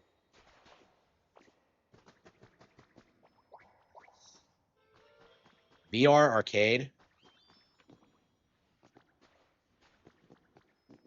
Yeah, it's perfectly affordable. I just don't want to waste money right now. Like it's gonna be like one of the first things I get after I get started on my next job, or if my YouTube career blows up, or if my books start selling significantly more. It's just one of those things where I'm just like, I have to be very careful about my budget. So like, I don't like committing to purchases unless it's like something I'll get a lot out of immediately. I mean, I bought the 3D printer a while back, and like I've had a lot of fun with it, and it's been great. Great content, but like in a lot of ways, I wasn't really ready to get it because I didn't know about like the different brands, and I didn't have any experience with it. And like I think I kind of made some amateurish mistakes in like in like the brand I picked, and like I really needed to get something with like more customer support, I would say, because Creality doesn't really do a good job of that.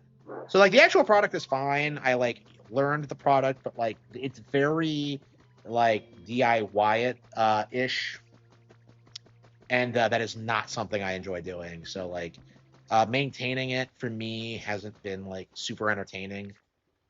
So yeah, I would want something easier to work on. But like I mean that's just one of those things that like I didn't figure out until like I tried it though, and like I've never owned a 3D printer before, so it was a great experience. But like I don't regret spending so much money on it. It's just um I probably should have like spent the money on something that like I could have gotten like more practical use out of like sooner. But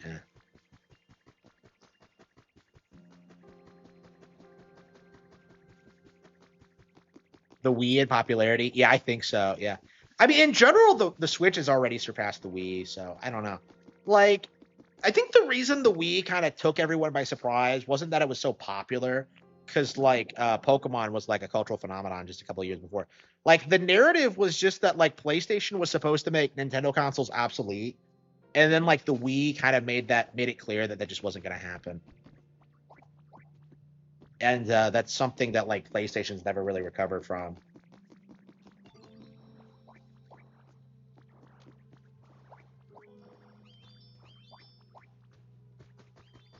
This down is a almost problem.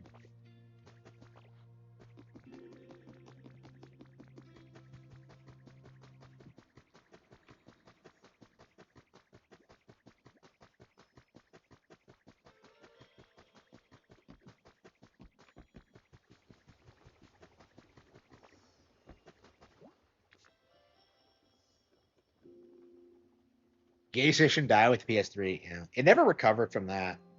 Like honestly, let's be real. Chad Warden is probably a more well-known PlayStation personalities than like actual PlayStation personalities. If you really think about it, like Chad was just a way bigger deal than like any other PlayStation character. Like it just kind of surpassed all expectations.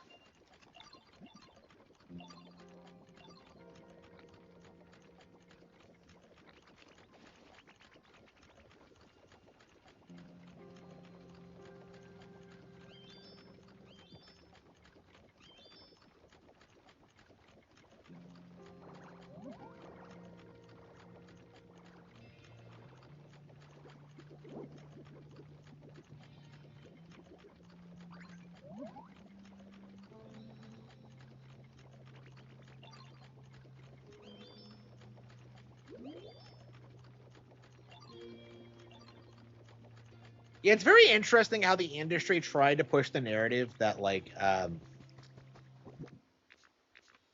that physical games on Switch 2 were getting more expensive when that just isn't happening. Very interesting how that happened.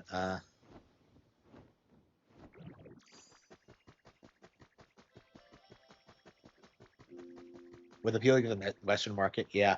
Yeah, so what they tried to do is that they went all in on the woke stuff. They were told by like the analysts and like the wokies is that like, oh yeah, you have to do you have to become woke in order to appeal to modern audiences. And they did that. They went all in on it, and it like just completely tanked the company. Like, you know, Druckmann is probably like the textbook example of like what that kind of philosophy does to a company now. And like that was entirely because of they allowed him to do whatever they wanted. Whatever he wanted, so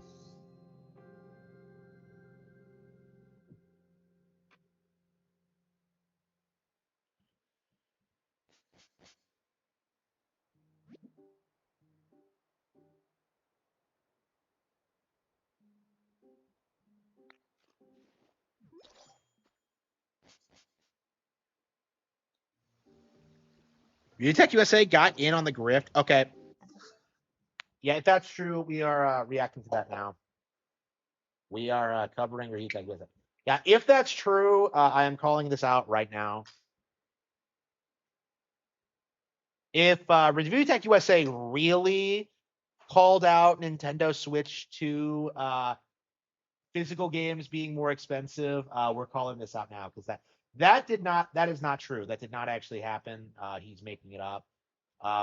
We talked about this earlier. Let's see, Review Tech USA 2. He's live. Nintendo Switch 2 sales have absolutely cratered. Not true. Yeah, they exploded after Pokepia's release, actually. Nintendo worst anti-consumer policy is being killed off. What is he even talking about? Okay, hang on. Nintendo Zinger. Here we go. Okay. Let's see what Rich has to say. Let's get the window brought up here. Okay. What? It's not right.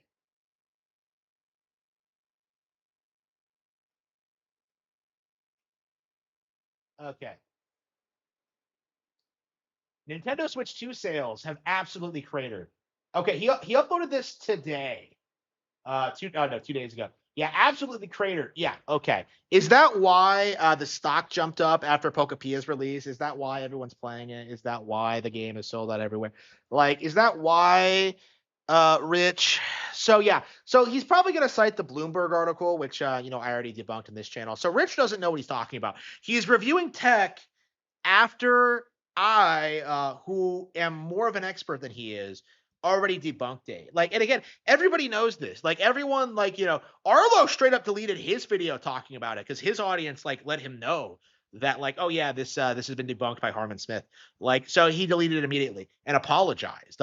Rich has not apologized, and I notice this a lot about him whenever he does these kind of clickbait articles. Is that he always does this thing where he's like, oh yeah, this is totally true, man. This sparks doom for Nintendo, man. And then you look at it, and like a couple of days later, debunked.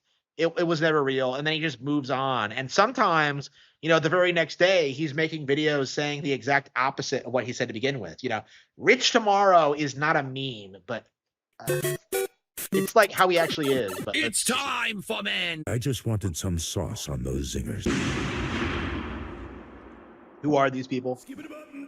All right, everybody, how are you doing? I hope you're having an awesome Classic day. The gameplay stream, gameplay you wow. are looking at is from my homemade Steam machine. It actually has an RX 7600 GPU, which is pretty much on target for what these. How much money does he spend on these things?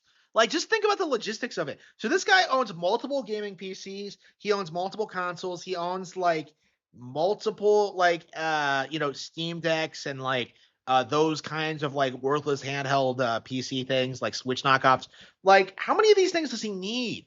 What's he talking about? like, oh, it's running on my homemade Steam machine. Why would you ever need that? Just buy a Switch 2. Just buy a Steam machine console. is going to have. So the performance that you see above, I have all of the frame rate and frame timing at the very top of the screen, is not too far off from what you're going to get inside of Valve's upcoming box. So keep those numbers in mind when you're taking a look at gameplay. This is Dead Island 2, and the results were interesting. So hope you enjoy the gameplay footage, and I hope you look forward to that upcoming really Steam bad, machine video. And this game looks awful. Like Dead Island 2, isn't this game like, first of all, wasn't it like a really disappointing release? And like it looks awful, it looks generic, doesn't look like it's running all that well. This is getting mogged by Wii games from 2006. Okay, this game looks like shit on your super expensive homemade Steam machine, but also, real quick, make sure you subscribe to this channel, Review Tech USA. Absolutely leave a not. like and a comment, and also check out my ASMR channel called Tech25 ASMR. I'll have links to everything I mentioned below in the description and top pinned comment. So in terms of sales figures, in the beginning, the Nintendo Switch 2 had a very strong start. In just the first... Okay. This is a cope. Okay, we're on the first year. They released the sales numbers, I think, early in March. Was it March or February or something? I think it was February. Yeah, they revealed the sales numbers in February, and it was like, yeah, 17 million units sold. It's doing really, really well. Okay, so no matter what these guys say, is that like, oh yeah, it initially did very, very well. We've gotten the numbers recently, and it's still doing very, very well. Like again, it never stopped doing very, very well. And yet they always come out and they're just be like, but it's slowing down now. Yeah, Pokapia is doing nothing for it. Like you're not convincing anybody, Rich. You don't know what you're talking about. 4 months on sale, the Switch 2 sold 10 million units, and an insane 3.5 million units of the Switch 2 were sold in its first 4 days on the market. But we started to see trouble in paradise around this past holiday season, with the Switch 2 not outselling the PlayStation 5. Well, okay, wrong. So the PS5 had massive sales and discounts. So it sold more, quote unquote, but like what you have to understand is that it's a console at the end of its life that is getting like heavy discounts, and the Switch is like brand new. So most people got who are interested in getting the Switch 2 got it right away, and the PS5 had like massive sales cuts over the holiday season. So like this is a giant nothing burger, and it's not a big deal. Like Switch 2 absolutely mogged PS5 this holiday season when it came to like actual games, and when it actually came to like building up the brand. Like the PS5 is just a sinking ship, and it always has been. But that things are getting even worse for the sales figures of the Nintendo Switch 2, with Nintendo cutting a third of production due to wrong. So that's the Takashi Mochizuki article that we debunked last night. That claim has been debunked. So we know that like they made it up. We know that like, you know, several other people in the industry have come out disputing it. Like Nintendo themselves have come out disputing it. Like there is no evidence to say that's true. So the fact that like Rich is making this video now, oh no, this was 2 days ago. The fact that he made this video just shows that he didn't do his due diligence and he didn't do his research, because I was able to look at this article, and because of my insider knowledge, because of my big brain, because of my history in finance, because of my business pedigree, because of everything I know, I was able to realize immediately that like, yeah, this is fake. And that turned out to be true. Rich was wrong and I was right. Or U.S. sales. This comes from Kotaku.com. I'll read it to you, then we'll discuss. According to Kotaku is straight up blacklisted by Nintendo because they told people to pirate Metroid Dread. They are the last studio you would ever the last outlet you should ever listen to when it comes to Nintendo coverage. A report with Bloomberg, Nintendo is dramatically lowering its production plans for the Switch 2 after weak U.S. sales. The paper says that sales of the console over the holiday season fell short of expectations, and as a result, Nintendo is slashing the number of Switch 2s it plans to build this quarter by a third, from 6 million to 4 million. Cutting the production of a console by 2 million units is just wild. Now, if you remember in February, Nintendo's stock fell off a cliff, and many attributed the wow, February. Yeah, and what's happened since then, Rich? Pokapia came out and it spiked back up. I find it curious that you're not bringing this up, but okay. This drop to tariffs and the increasing cost of RAM and GPUs. But Wrong. with the news today that Nintendo was cutting a third of their production, maybe investors saw something else coming down the horizon. And with Nintendo cutting Switch... No. The stock price didn't drop until the Bloomberg article was published. So what happened is that the Bloomberg article was published. Investors who don't follow this as close as I do, panic sold, and eventually it became clear that like nothing was actually happening. You know, that's basically what happened. To production by a third, shares of the company fell 6.3% in Tokyo. And even in January 2026, the soon-to-be 6-year-old PlayStation 5 outsold the much newer Switch 2. And it being outsold by a much older system is a big red flag that people shouldn't ignore. And this seems to be a US exclusive issue where the Switch 2 isn't. Yeah. So it seems like the US is kind of like the last stand of Nintendo hate, because traditionally I would say like Europe was like a big barrier of entry because Sony was a more globalized. They were able to release JRPGs there, and like they had like more of a marketing push in other countries. But that's like slowly been changing over the years to the point where like I think the only European country that still has like an obsessive hatred of Nintendo is probably the UK. And even that's not true to the same extent it used to be. So, like, again, the U.S. is kind of the last bastion of Nintendo hate. And I think the big reason for that is because everything is centralized here. PlayStation, like, you know, focuses all their marketing here. And that's why we still have, like, these weird articles and these weird claims coming out. They're like, oh, yeah, nobody bought the Switch 2 this holiday season, which pretty obviously isn't true. But selling. In Japan, for example, Switch 2 demand often exceeds how much supply Nintendo has. And in Europe, it's not as popular there, but it's still actually selling pretty well, with the PS5 continuing to outsell the Switch 2, like I mentioned before. And strategist Amir Enzvarde of Asymmetric Advisors, I tried so hard to say that correctly a billion times, he said this hardware shortfall in its first year during its big holiday season is awful news. And he's also quoted here saying, clearly the software lineup has been poor. And I agree. Nope. Again, these analysts don't seem to understand like how big Mario Kart actually is. You know, they don't really seem to understand the nature of an evergreen title. Like they really seem to think that like Mario Kart was just going to sell like what it was going to sell like day one, and that was it, and like we would move on. That's not how this works.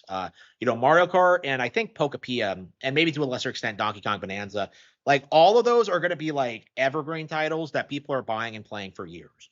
Okay, Mario Kart World, I think, is going to sell upwards of like 50 million units, probably more than that. And like Pokapia may sell upwards of 30 million. You know, like it's been a huge success.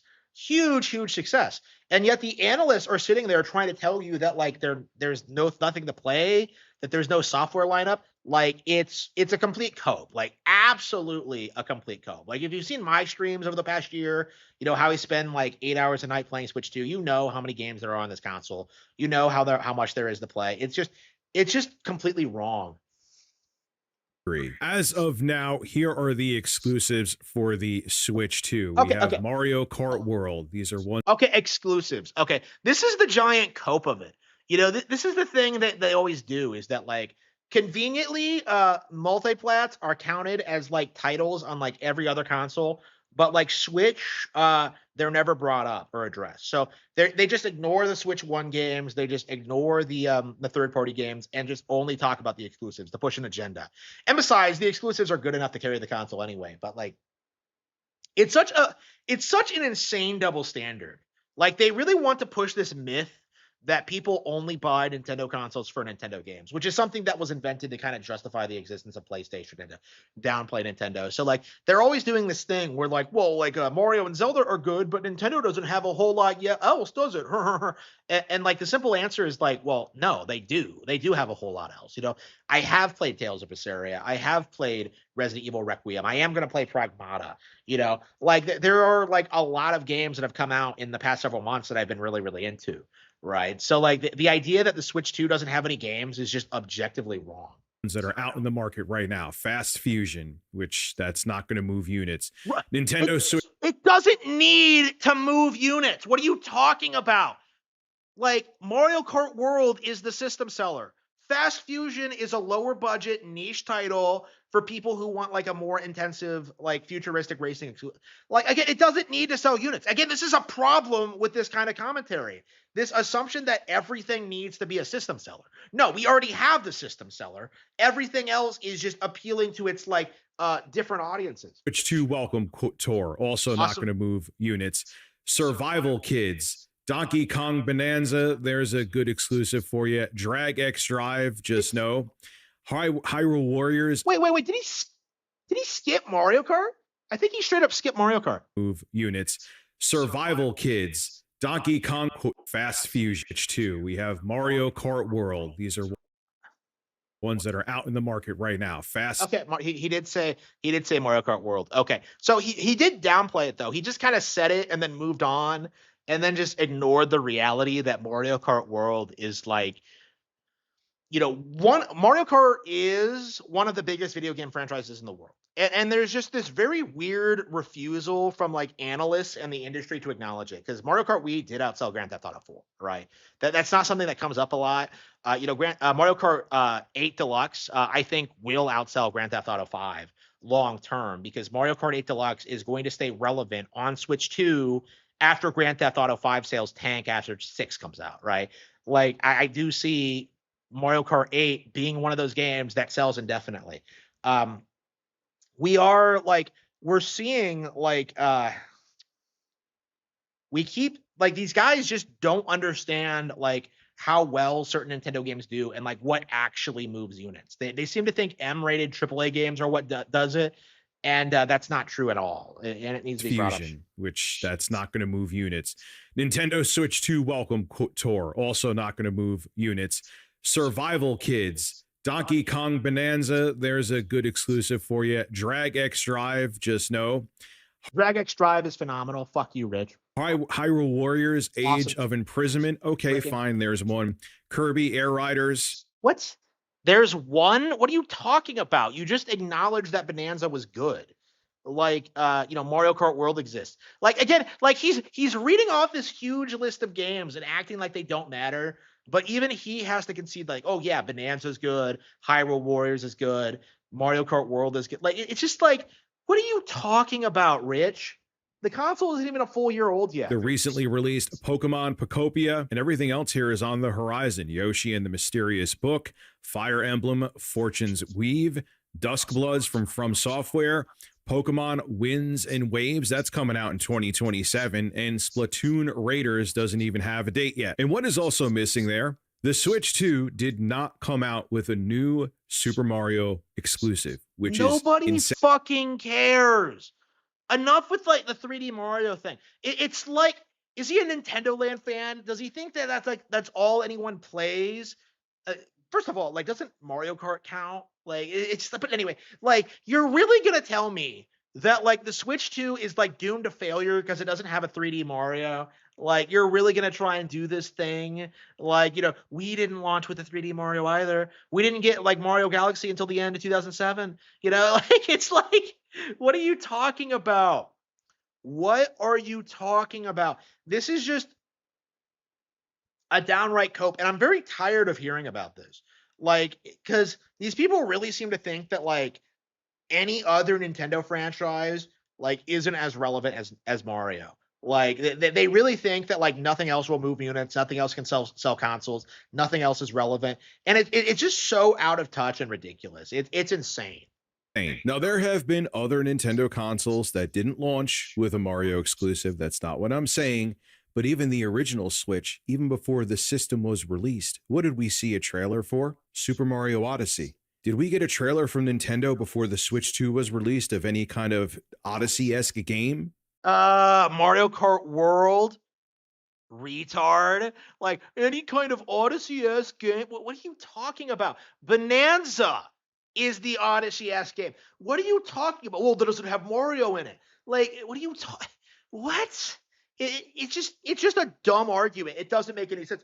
Oh, there was nothing like Odyssey. Like, it only had Mario Kart World and Bonanza, and like, it's just like just come on. Anything like that? No. And then add in how third-party games are doing for the Nintendo Switch 2. There's even educated rumors that Resident Evil Requiem didn't sell super well on the Nintendo. Wrong. Straight up wrong. Wrong. It's like it did very well on Switch 2. Okay, like that has been confirmed a long time ago. He's straight up making shit up. Like this is objectively wrong. I played Requiem on Switch 2. Like the game was shit. Like Leon ruined the entire game. Like it was broken and nowhere near as good as Resident Evil 4, but like I finished it, you know, like, and it sold well. What are you talking about? It didn't do as well on Switch 2. That's not true. It outperformed the Xbox version. Like that's been confirmed. Like, so again, this is just a delusional cope from like Review Tech USA to try and push the myth that third-party games don't sell on Switch 2 when they absolutely do. Nintendo Switch 2. And when the system first launched, there were third-party developers that said game sales were below their lowest expectations. Wrong. You never cited like any names. No major titles were brought up, and I have demonstrated several times over the months, because this myth has persisted, that like several third-party games have done well on the console. Okay, this is just incorrect reporting. Like it's just completely wrong.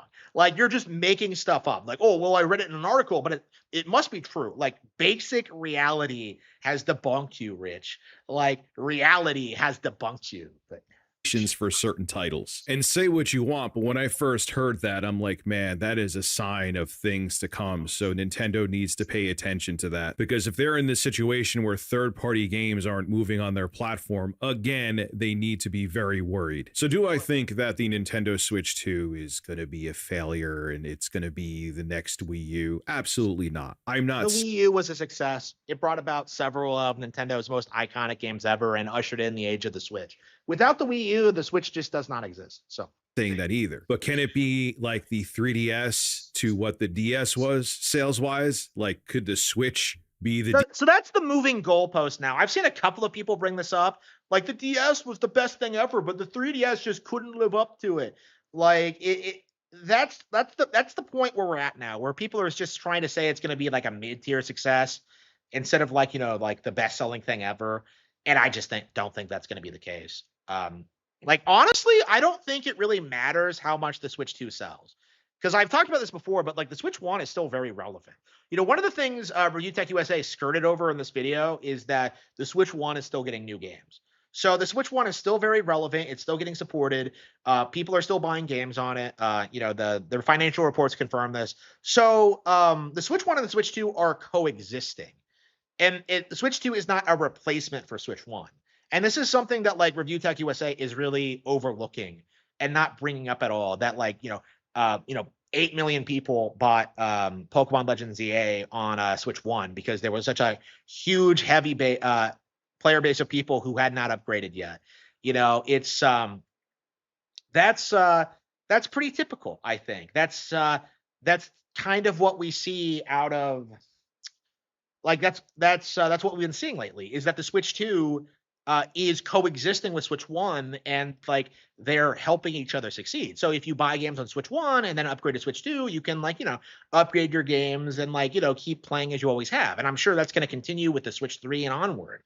They have your games are tied to your Nintendo account now, and I don't think like replacing your hardware is going to be as essential as it was like traditionally. Like I think that's kind of where Nintendo has moved towards in recent years. So like this whole like hullabaloo about console sales, first of all, it's ignoring the actual numbers. The console is doing very, very well. But second of all, it's ignoring the reality that Nintendo is coming off like one of their highest periods ever, one of their most profitable periods of all time. And like, obviously the general trend is upward. Some games are still selling more than theirs, sure, but they're flash in the pan successes and they don't have as wide of a net. They're not capable of innovating as much, and they can't stand the test of time as much. Like we saw this with Fortnite, right? Fortnite was the biggest thing in gaming for like a decade, and now look at it. Epic just fired 1,000 people because Fortnite was just not capable of maintaining an audience long term the way Nintendo has. But DS and the Switch 2 be the 3DS, I could see that. I could see it being a shadow to its predecessor and not actually outselling it or selling just as much as the original Switch did. Because like I've said for well over a decade now, what makes a system successful is that it needs both pillars to make a stable platform. You need to have third-party games and Wow. Wow. The third parties have never come out for Nintendo, Rich. I don't know like what Nintendo consoles you've been buying, but I've been hearing them like make excuses about why they don't support Nintendo hardware since like the N64. Okay. Like they've never put any real weight behind the N64. Switch 2 is actually really good by most third-party Nintendo support standards. We got Street Fighter 6 right away. We got Hitman. We got Rune Factory. Like we got a lot of options. Okay, way more than we did on Switch 1. Like it took forever for third parties to start putting games on Switch 1, and even then they kind of were apprehensive about it. And like with Switch 2, we're actually seeing like Madden made the jump over. Like I think all the sports games did. Like we're seeing a lot of these like heavy hitters. It's only a matter of time until COD bends the knee as well. It's like Nintendo is clearly winning over more third-party devs. So like the idea that like, well, like the third parties could just leave again, not going to happen because like plenty of them are finding success on Nintendo hardware. And so the entire myth that Nintendo owners don't buy third-party games is just collapsing in free fall to the point where anybody says it's true looks like a boomer. robust third-party support, and you also need to have first-party games. And right now, the Nintendo Switch isn't really strong in either department. Yes, there's third-party games. Yes, there's first-party games, but let's keep it real. A lot of the first-party games are quote-unquote remastered games from the original Switch. Super What? That is not true. That is not true. Mario Wonder, they're reselling again for $70, and it's the Switch 2 edition with some add-ons. That's not a new Mario game. That's one from the Switch 1 that they're essentially just upscaling for the Switch 2. Let's keep it real. That's not true. Like if you actually played Mario Wonder, you know that they added a bunch of new features to it. They added some new content. Like it's basically an expansion, honestly. So like this is another thing he didn't bring up is like the Nintendo Switch 2 editions, right? I brought up the Switch 1 games, the straight up ports that are backwards compatible, but like you also have the Switch 2 editions, which are like complete re-releases of like older Switch 1 games on Switch 2, which are all doing very, very well and are very, very popular. And like, people like Rich love the bluster about this. Like, well, they're not new games, but like, if you've never played it before, it is a new game. So Mario Wonder was a game that was pretty massively downplayed when it first came out in 2023. And so re-releasing it now with new content, with the Mario movie coming up, with Mario Galaxy coming up, like that's actually a really smart business move. And Rich just can't see it because he's a boomer. Do you really think the game being 3 years old is going to like 2.5 years old? Do you really think that's going to lead it to not doing very well, or that it's going to lead people to like not care about it? Like that's not true. This game is like one of the best platformers ever made. It's my favorite Mario game ever now. Okay, it's just the reality of it. And like you really need to accept that like games like this absolutely have an audience and they absolutely do well and they do indeed move units. Oh, I'm sorry. I just double checked that. It's actually Super Mario Brothers Wonder is re-releasing for the Switch 2 in a couple days as of me making this video, and it's going to be $80. Oh my god. Wrong. Yeah. Wrong. If you already own the game, you can just buy the upgrade patch for $20. They always like misrepresent this fact.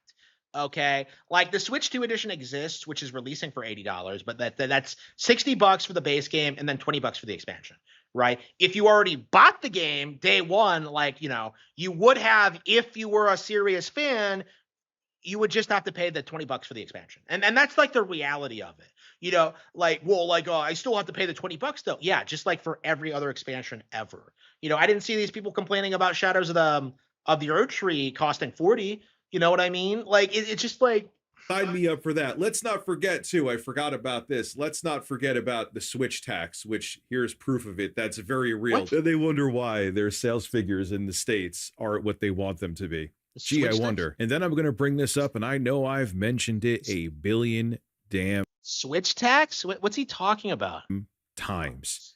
When the Switch 1 released back in 2017, what it was doing, the hybrid console concept, Nintendo was the first one to make that mainstream and the first Wrong. one to do it successfully. So playing a game like Doom 2016 on the go was something that was essentially unheard of. Okay, first of all, no, it wasn't. And second of all, Doom 2016 was shit, and I'm really tired of these fat, like, old boomers acting like it was something revolutionary. Like, Doom is, like, one of the most try-hard, fake popular PC gaming-centric things imaginable. Like, it wasn't that good. It was mugged by GoldenEye. Gradius was better. Fucking, like, Contra was better. Doom is something that like sells itself to metalheads based on the concept but has no like actual substance to it. Like Doom fucking sucks and it's been mogged dozens of times over by better Nintendo shooters over the years. To natively play on hardware. But the Nintendo Switch at the time was the only show in town from a mainstream perspective that was doing it. Now in 2026, it still is. Like Steam Deck is not mainstream, ROG Ally is not mainstream, like the other alternatives are not mainstream. And I don't understand why they keep pretending like they are. Like they're not on the same league. Like I think Switch 2 outsold all of them combined like day one. It's crazy. There are so many other options that are in the ballpark price-wise of the Nintendo Switch 2 that could do the same thing and that could play third-party games so long as the hardware is powerful enough to. Not the superior Nintendo games, though, which is what people are buying the console for. His entire argument is that, like, well, like the third-party games, though, but like people are going to buy the Switch for the Nintendo first-party games and then buy whatever third-party games that come out and then just completely ignore the ones that don't. Or buy them on other platforms. Like, it's not that big of a deal. It's not a deal breaker. To play those third-party PC ports as soon as they launch. You don't have to wait for the games to be drip-fed to you like you do on Nintendo's platform. For example, I tried out Resident Evil Requiem on the Steam machine, and it's not even verified, and guess what? The game ran. And what's interesting about the Steam Deck is that it came out in February of 2022. And yet it's still running current gen games like Resident Evil Requiem, which is pretty impressive. But my point being, I'm not talking. 2022 was 4 years ago, you fat retard. What are you talking about? That's not impressive. You bought an overpriced piece of hardware and it can still run a game that came out like 4 years ago. And what's this talk about generations? Like, it's a fucking PC. There are no generations. Like, you just buy the most powerful chips for it. It's talking about benchmarking the Steam Deck is that if you're primarily a third-party gamer, you don't have to have Nintendo's console anymore to play third-party experiences on the go. You have plenty of other options. And on top of it, with many of those third-party games, you don't have to port bag. They'll be playable day one on the device of your choice so long as it's powerful enough to play them. Oh man, Elden Ring isn't available for the Nintendo Switch 2 yet. How am I going to play that game on the go? Oh yeah, I could play it on literally almost any other device out there that could play PC games. First of all, nobody wants to play Elden Ring. It's dead and dusted. It's forgotten about. Nobody's looking forward to it on Switch 2. Second of all, Duskbloods is an exclusive. So your entire argument falls apart and nobody you're just a dumbass and don't know what you're talking about. You get what I'm saying? That's a perfect example. So the bottom line is this, Nintendo, it's not 2017 anymore. The Switch isn't the only hybrid console in town. And it's the only relevant one, the only one that anybody uses, the only one anyone plays. The only people who talk about the Steam Deck are grifters online. That's the reality of it. It's like an audience of like a couple 100,000 people. It is like that's the target demographic for PC. Like it's basically the NeoGAF community. You need, no pun intended, to step your game up when it comes to first-party exclusives. If both of those things happen in the long term, I think the Nintendo Switch 2 will end up being successful, but Nintendo needs to wake up and make their software library improve exponentially for their newest console, because right now, things ain't looking good. This is Rich of Review Tech USA. Yeah, what a fucking retard. So, like, again, this kind of goes into what I've been saying, like, a lot when it comes to these people. So they downplay every major Nintendo exclusive, and then they ignore the third-party games and ignore like the Switch games that are getting re-released or like upgraded on Switch 2. Like, again, he just writes off all the games that are coming out. Like, it's like a 5-minute long cope session about how nobody would choose to play third-party games on Switch 2, about how like nobody wants to play old Switch 1 games again, about how the Switch 2 exclusives aren't all that good. It's just a giant cope. Like, it's just completely wrong, and it needs to be spelled out for everybody that like he's just kind of making it up. Okay, Nintendo's worst anti-consumer policy is being killed off. Like, what's this? Let's see. 6 days ago. This isn't about the price thing, is it? Is not saucy at the moment, Bob. I just wanted some sauce on those zingers. I don't think I've ever seen a less. All right, ladies and gentlemen, I hope you're having an awesome day. A couple shameless plugs. First and foremost, make sure you subscribe to Review Tech USA. I upload content on pretty much a daily basis, and I stream on a fairly regular basis. Rich. The reason I don't plug my my content on my videos is because it's not the point. And like, I don't need to show my books to get them to sell. Okay. Like, the only reason you're bringing up every video is that you're hoping that like somebody will pay attention to your beatboxing. Well. Also leave a like. And that someone will pay attention to your ASMR. And that like, I don't know, you'll like collab with some like land whale ASMR artist or something. I don't know what you want out of this, but like, the simple fact of the matter is, if like you could grow these channels organically and make them relevant, like, you wouldn't have to shill them on your unrelated game channel. So like, a comment, it helps out in the algorithm. And secondly, subscribe to my ASMR channel called Tech 25 ASMR.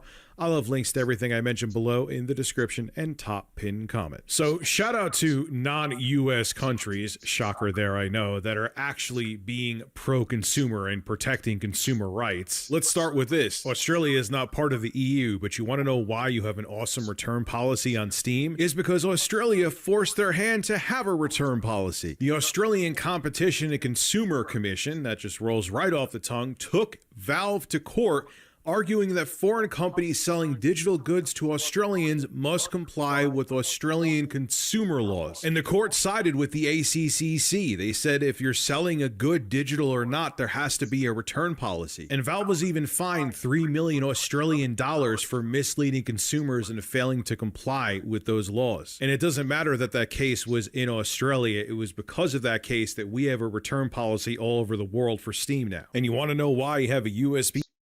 So you're telling me that like Valve has the return policy because of a lawsuit and not because like Gabe is such a nice guy? PC port on your new iPhone now? Well, that's because of the EU. There was the EU common charging rule that mandates that all small handheld devices, including smartphones. What the hell was that? Your new iPhone now? Well, that's because of the EU. There was the EU common charging rule that mandates that the fucker hit his unfunny soundboard and completely ruined his own video. And like, he didn't even edit it out. Like, what a fucking retard. Like, what a dumbass. Unbelievable. All right, let's get back to gaming. That was insane. That was like the dumbest thing. Like, how unprofessional can you get? This is his career. You know, he's been doing this for like 15 years. Like, this guy, like, he can't even edit a video so that it's discernible and that you can hear what he's saying. It's just awful. Just complete bullshit.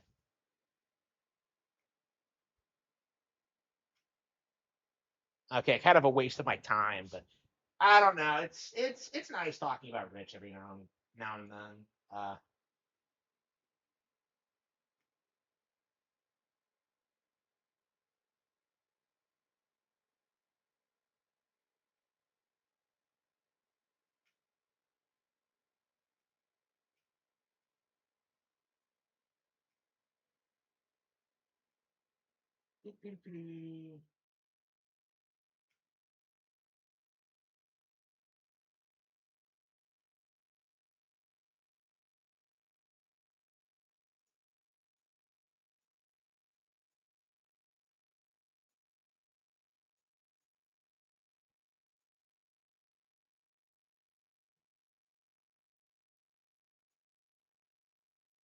Okay.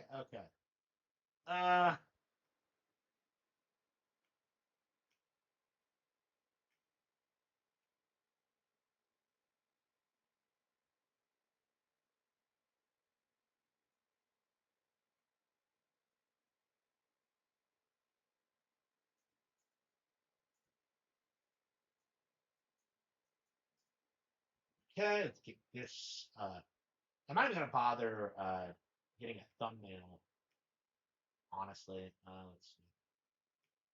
Have they patched Fatal Frame 2 yet? I might try it again and see if I don't know. I probably should commit to like our remake. I'm kind of down on Fatal Frame 2, but I'm kind of not. I kind of like certain things about it. You know what I mean? Well, I got the right video, right? I hope I did. Yeah, so I tried to record it. So while I was reacting to him, that's something I think I'm gonna try to do, like going forward, is just record or whatever. It's like, oh man, Review Tech USA did something. All right, time to do a response. I might not be able to do it all the time, but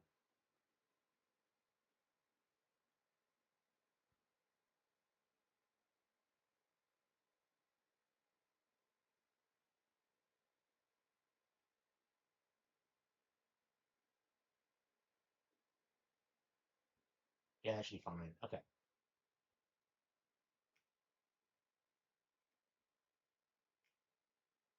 Okay.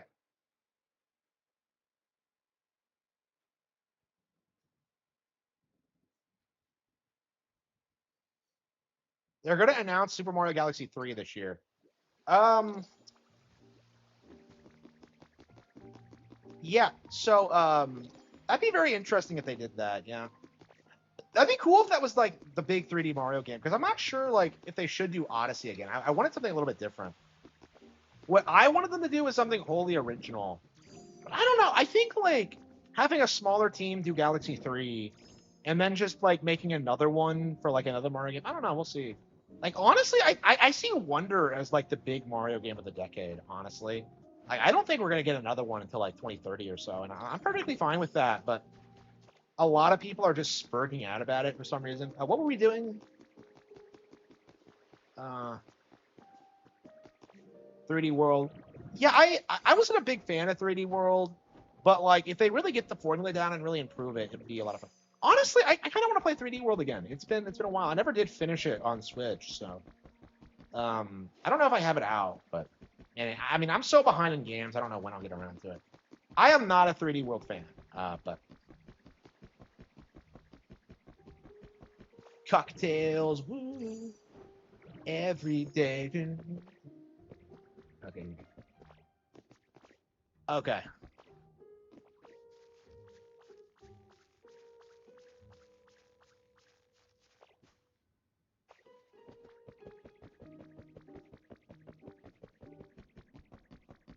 I mean, like they're just names. I think people are getting like way too hung up on like the order and like what they're doing, because they could like. I was thinking about this, like people. I think in theory they could just make the third one Super Mario Bros. 3, and it would make sense while still being like while still following along with like Mario 3's plot. So like, there's nothing really stopping them from doing it that way, and like I think people are getting too hung up on like things like the order and like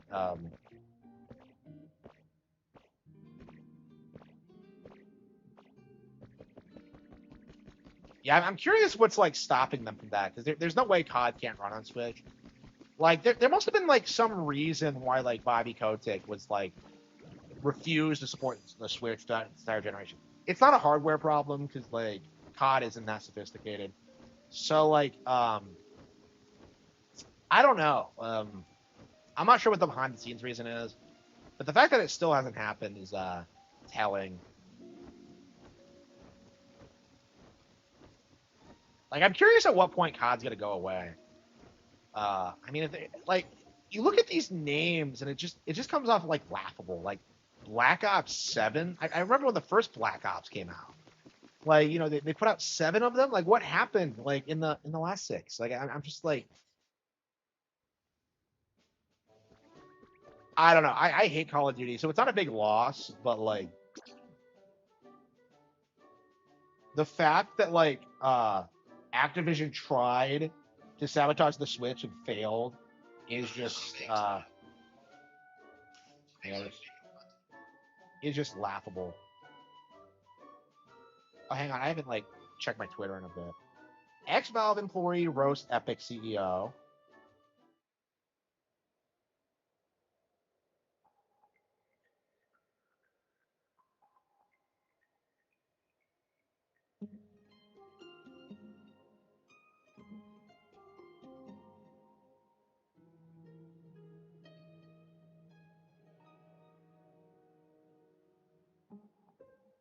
Game Pass, Returnal. COD is dying. Yeah. I mean, it's felt that way for a long time. I mean, even back in like 2012, we were talking about how it was going downhill, but like, I don't know who keeps buying these. I think what happened is that like college dudes in their 40s were like trying to relive their college days and just kept buying them and like not really playing them because it does feel like people just kind of buy them, play them the weekend, and then stop.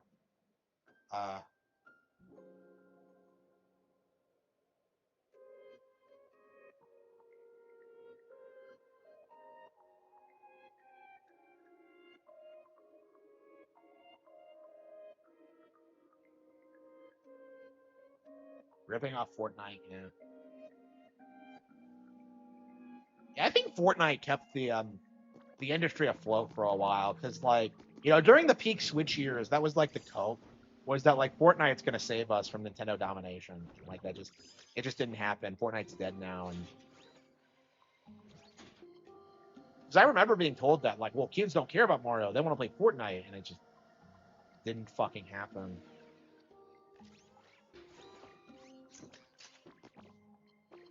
I mean, I love how like people are trying to like meme that now. Is that like, oh man, like people are excited. 30-year-olds are excited for the Mario movie. Kids won't give a shit. I'm just like, first of all, they do, and second of all, I think the fact that it's so generational like speaks to the film's quality. But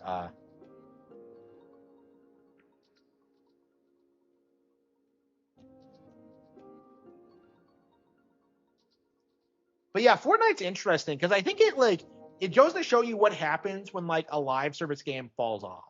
Is that first of all, like you can't just abandon it because you do have like a loyal player base, but you also can't like move on to another thing because that divides your attention. So even if like a live service game gets really popular and successful, you have to deal with that like transition period. And that's something that I think like Epic was just not prepared for, was just their game just declining in popularity and just like becoming irrelevant. Like the way Pokemon Go did it was that like, oh yeah, we're gonna keep Pokemon Go running, but we're also gonna experiment with other things. We're gonna like put out Pokemon Masters. We're gonna put out like mainline Pokemon. We're gonna put out Mystery Dungeon. We're gonna put out like all this stuff, and like people clowned on them like, oh man, you're never gonna catch like Pokemon Go's hype again. But like in the end, they didn't need to because like everything else just kind of like kept everything stable until the next explosion, right?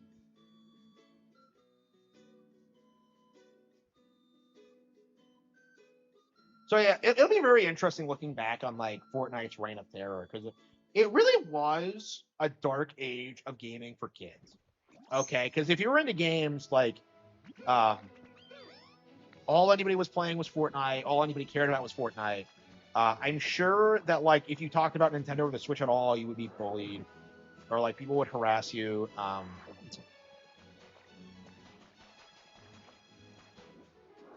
Like I'm sure it was bleak out there.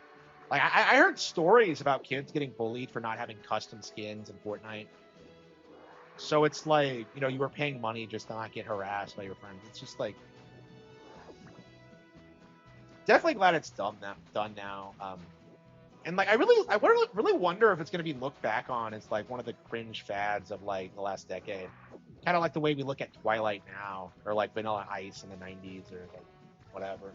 Like I kind of see it that way. Twilight for gamers, I guess. And what would be the Twilight of gaming? I'm kind of surprised nobody like has done that. Like a game where you're playing as a chick and some hot guy is like going around like trying to make you fall in love with them. I don't know. I feel like that'd be like a really popular thing for chicks, but like I don't know. I don't know.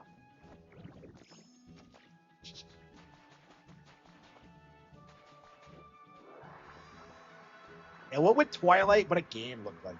I was actually like, I don't know. People are like trying to shill Twilight again. They're trying to say that like hating it is old news, that it was based, and that like Robert Pattinson is cool, and that's never gonna fucking happen. The fucker was Batman, and nobody takes him seriously. Yeah, he tried like, I don't know, man.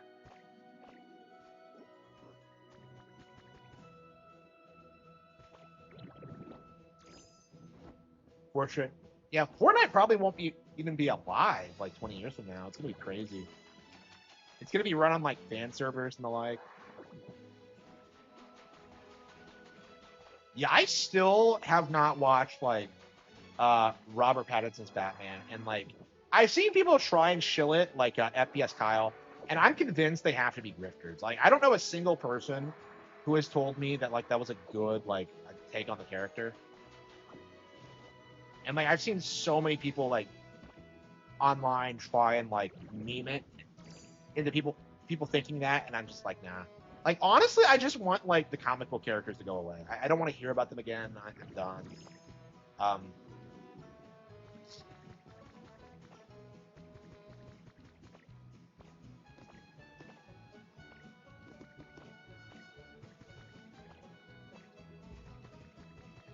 Like I still haven't gone back and like watched all the like the.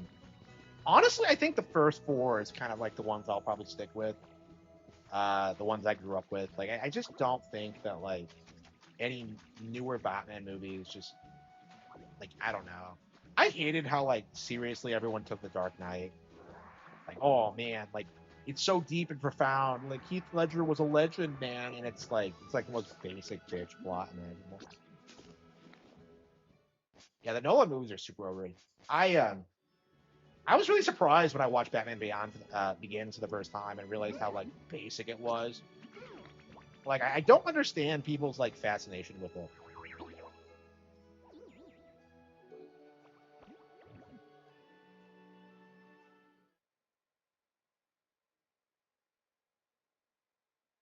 I don't know. I had like issues with like Joker as well, but like I don't know. At least it was like competent. At least it was like doing something different. You know, at least it was like, you know, trying to be like an actual movie. You know what I mean? Like I don't know. I definitely think Joker was overhyped, but like you know, I watched it and I reasonably liked it for what it was. I mean, I don't like the culture surrounding it, and like people really did like glaze it too much. But at the same time, it's like I don't know. It wasn't good stuff.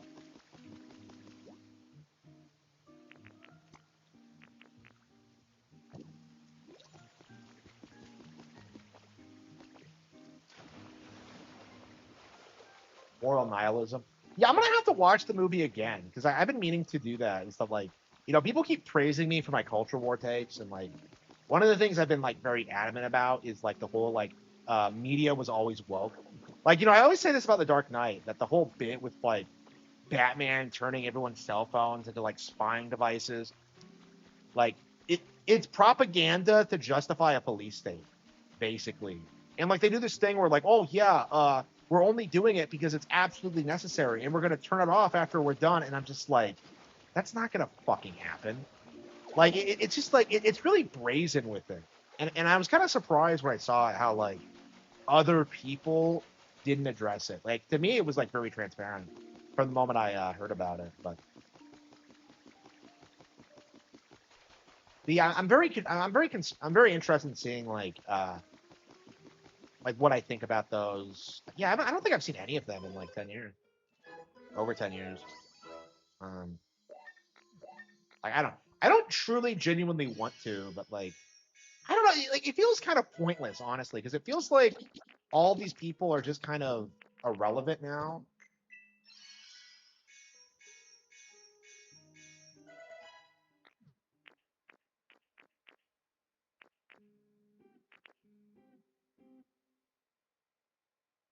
Allegory for the Patriot Act. Wait, so they were actually shilling for the Patriot Act? Patriot Act? I know the Justice League cartoon had like oh,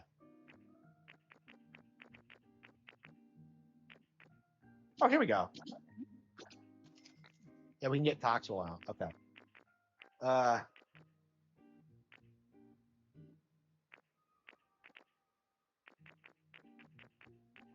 Yeah, honestly, like going by what I remember, I feel like the Justice League show was actually like quite a bit more nuanced and like I hate to say base because I do think it leaned kind of woke, but like at the same time it acknowledged that like it treated the other side like actual people in that regard. It's kind of like Star Trek in that way.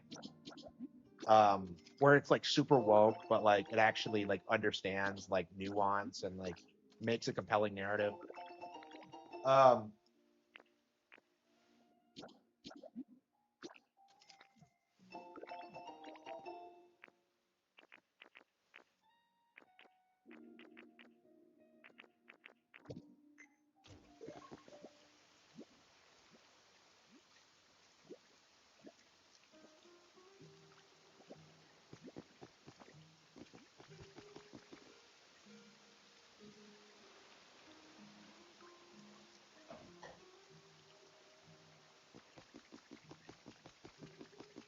Yeah, I'm very curious how like the whole surveillance state is going to collapse.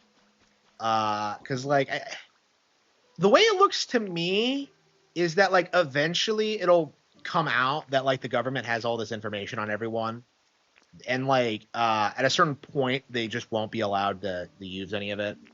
Like I do think there'll be like some kind of regulation that makes it kind of just worthless information. Because like I don't know, like my thing is that like what are most people doing that like requires you to spy on them so much? It doesn't, like it's just a waste of resources and time essentially. Like most people are never gonna like rise up against you, and those that are gonna take measures to like make sure they're completely off the grid and like I don't know. It just feels like it's not resulting in anything. Like I've been saying this for a while, where it does. Oh, hang on.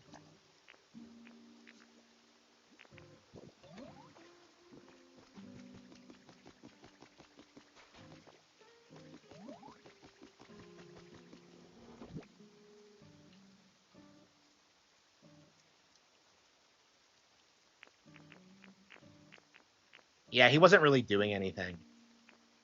Like he was part of the problem. Yeah.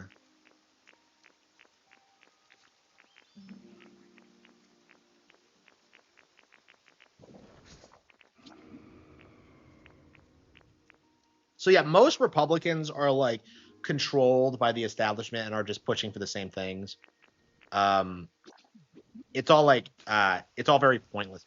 Like they don't actually want to be in power because like their role is to like lose all the time and to be wrong about everything and to be hypocritical, and like they don't want to be like held accountable. I mean, that's what they always do whenever they get like because there have been several times over the past since Trump first got elected, there have been times where they were in a position where they could like make like radical changes and they just refused to do it. People made the joke about principled conservatives, but like the reality is that like they didn't want to win because they didn't want to do anything, and they directly benefited from these policies, and they don't want change. It's just like so yeah, that is coming to an end, but like because I do think we are starting to see like more base people come in.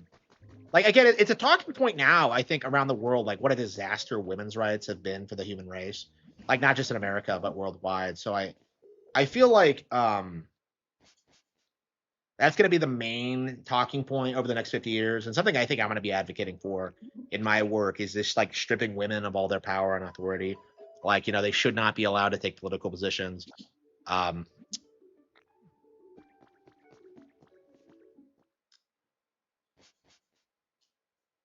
They should not be in the workplace, like stuff like that. So that's like pretty self-evident to anyone who's like thought about it for 2 seconds. But like things that you're just not supposed to talk about because of propaganda. Okay, what are we doing? Okay, what did I come here for? I completely forgot what I was trying to do. Oh yeah. Check the thing. Okay. Yeah, I have a tablet somewhere, but I don't know where it is.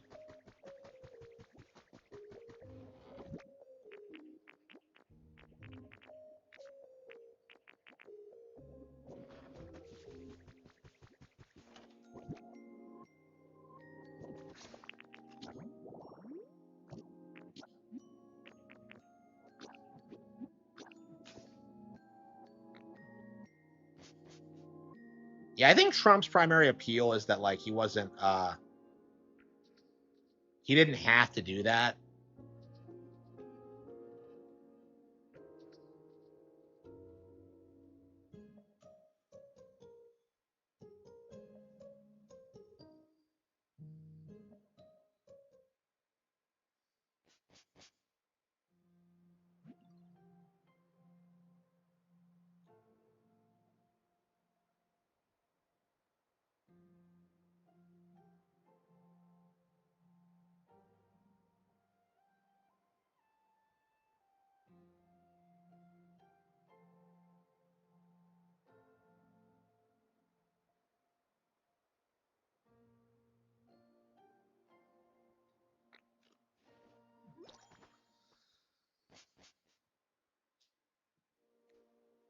I mean, we're seeing like a collapse of like the post World War II like world order essentially.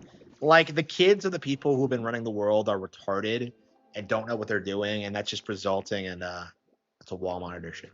And that's just resulting in like everything just kind of falling apart because they're just not capable of like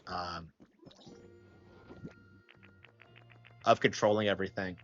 And it's leading to like really weird situations like you know, people are pushing back against the whole like the redeemed whore thing, because like, you know, for a long time like churches were telling people to like, oh yeah, just accept her, bro, like you should be thankful for her, bro. But like, you know, more and more people are telling them to like fuck off and that they aren't simps. Very interesting that that's becoming more mainstream. Like honestly, that's gonna be the kind of the interesting thing in general is that when men start refusing to engage with whores, that's gonna be like kind of a big thing. Because it'll just completely destroy the thought market. So there'll be like a ton of like women trying to whore themselves out, but like, you know, there'll be a handful of people who will like throw money at them. But like, you know, if the higher quality men with like the higher incomes aren't engaging, it's going to be seen as more and more of a trashy thing. I mean, it is, it always has been, but like, you know, the part of the grift has been trying to normalize it, and that just hasn't happened.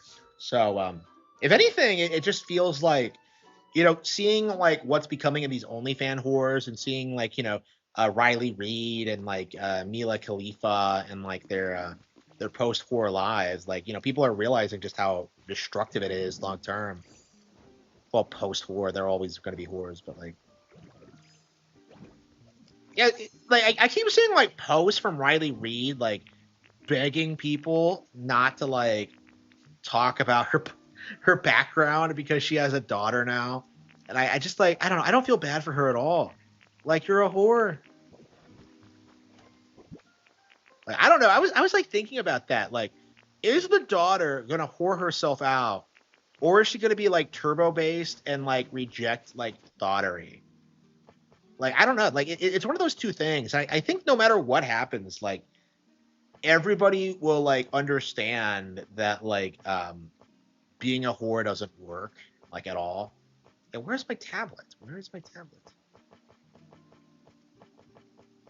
I swear I had a tablet.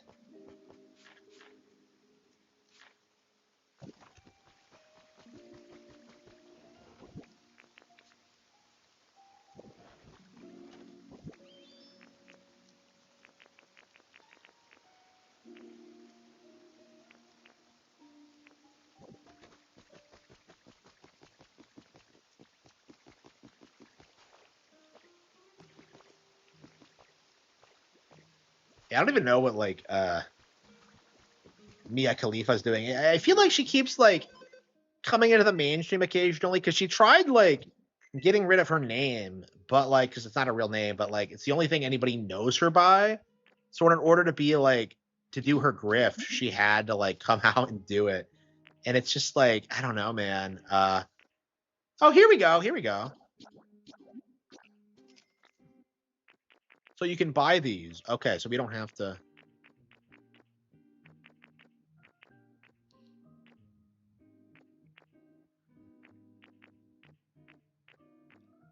Great. I blew all my points on. Standing mic. Okay, okay. Yeah, this is actually, we actually needed this for another one that I didn't think we had access to. But...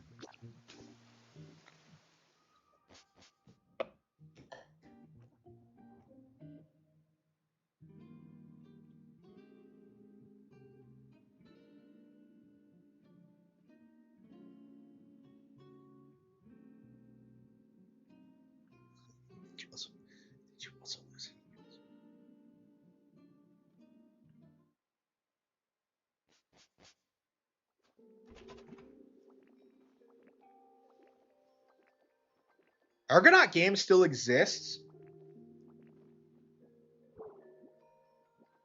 Argonaut is back in the game. They're back. Oh wow. Yeah, I didn't realize they made a comeback.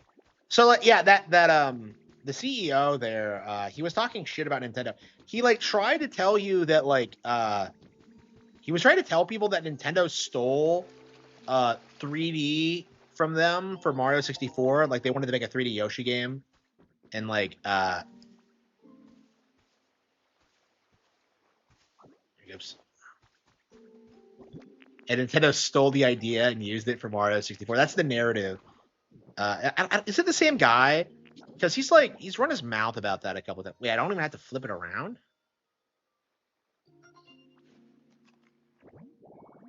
So yeah, they're back now, huh? It's weird how these brands are coming back.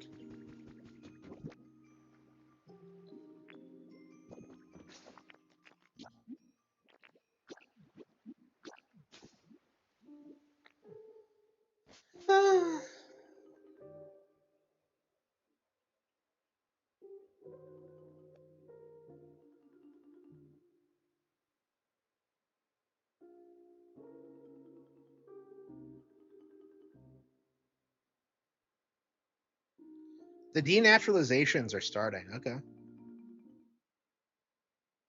19 million views on that Fox poster. Yep. Yep, huge deal. Huge deal. That I don't know. This is going to be an amazing movie, I feel like. Like I can feel like just the fire rising within me. I'm going to go see this thing. I'm going to go see this fucking thing.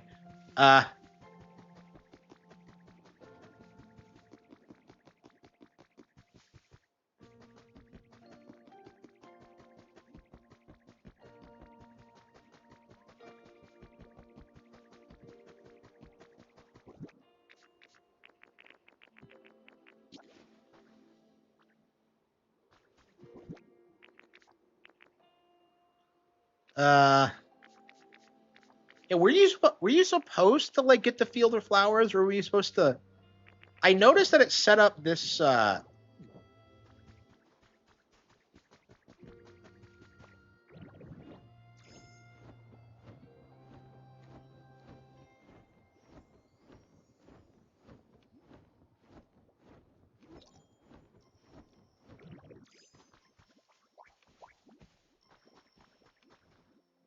Why do I need Charizard for this? Why can't I just use it?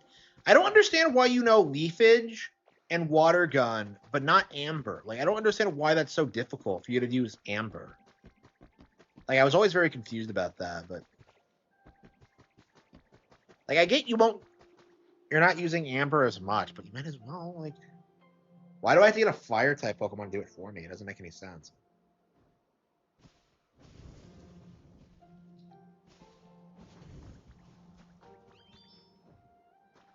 Wait, what else do I need for this?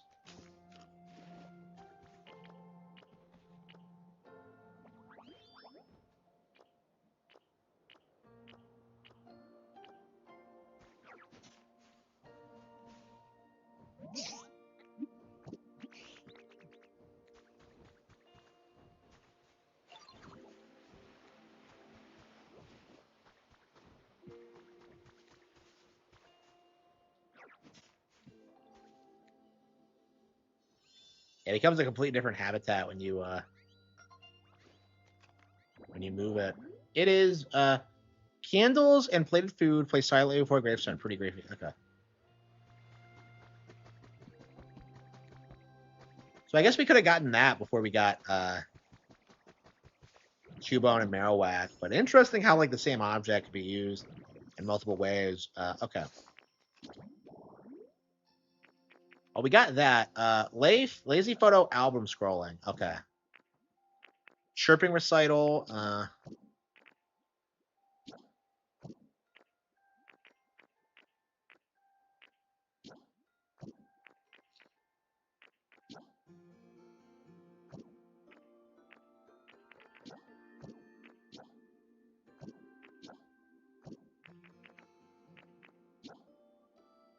Hydrated pink grass. Wait, what?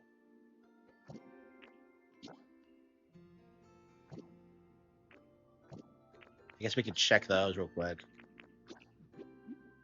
After we check the railroad crossing and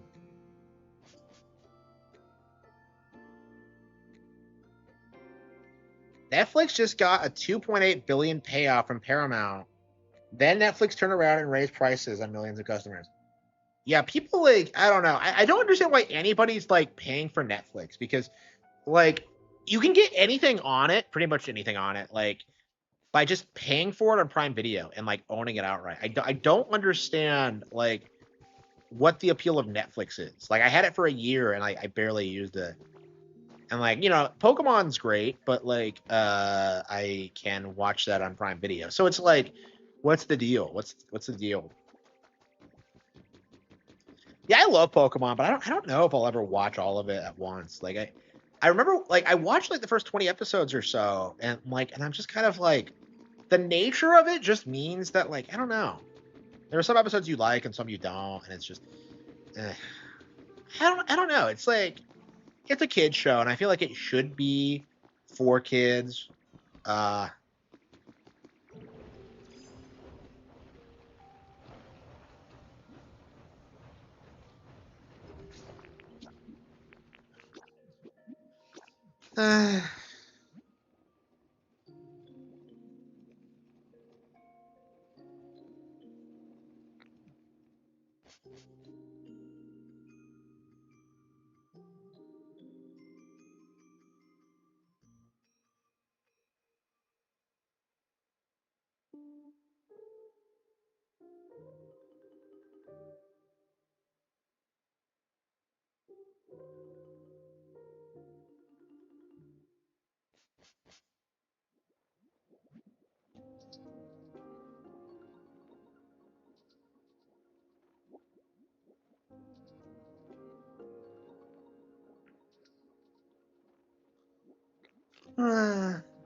Oh, I have to move Frogadier out. Okay.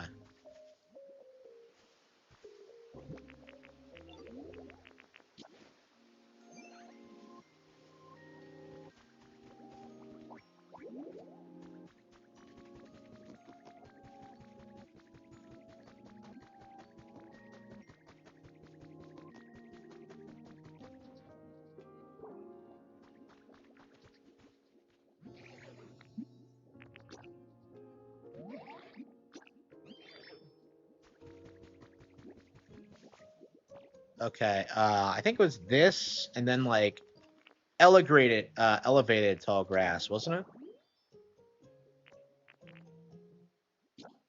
Okay, one more. It's probably Greninja. Then elevated tall grass. Okay.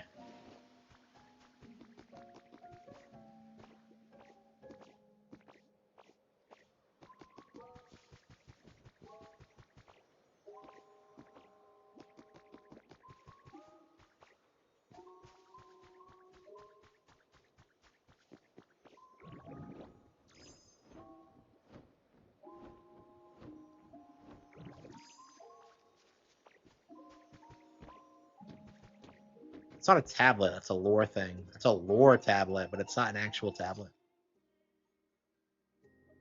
It's Magius and Gengar. What a weird couple. Mismatched, you could say.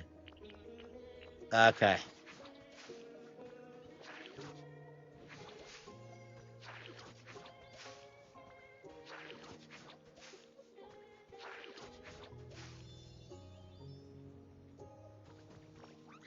Oh, that's hydrating pink tall grass because it's right next to a water store.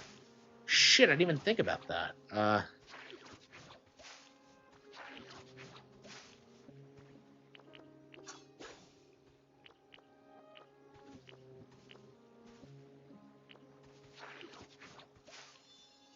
Okay.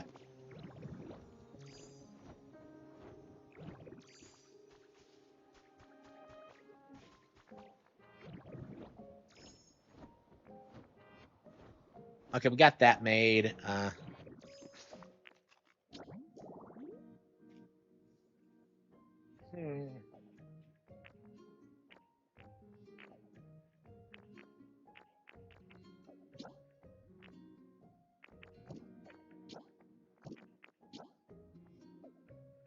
Trash site TV.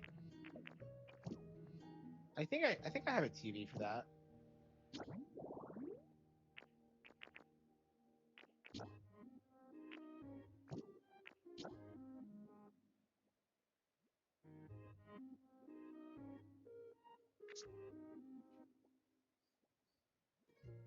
I want to be free.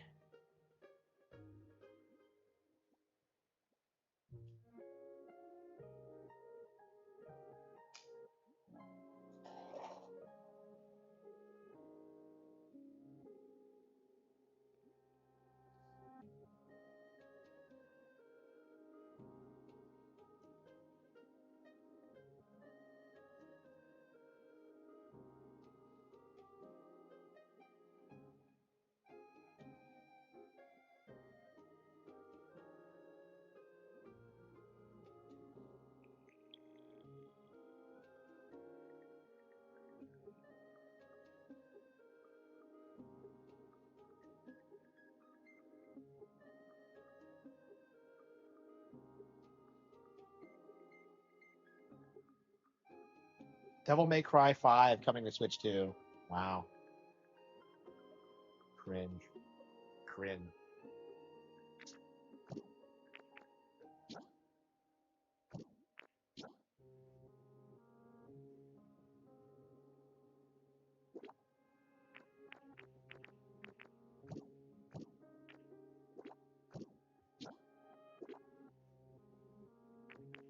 Oh, Raichu.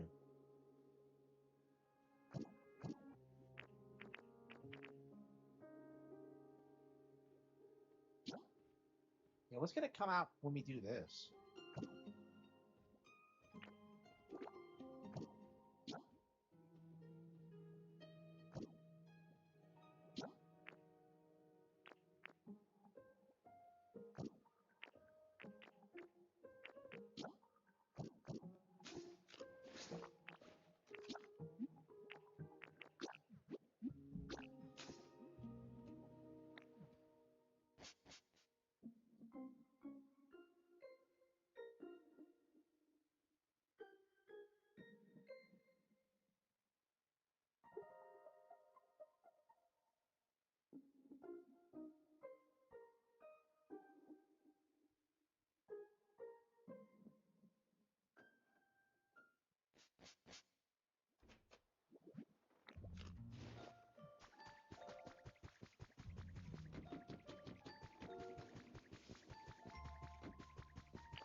Here they go.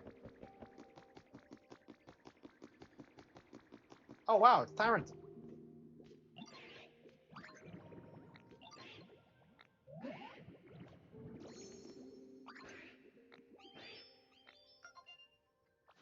It's Chopper.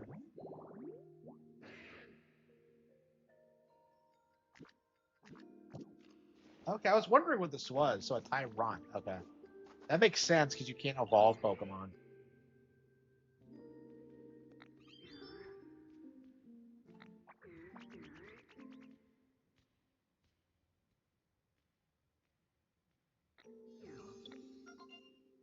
Roras.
Okay.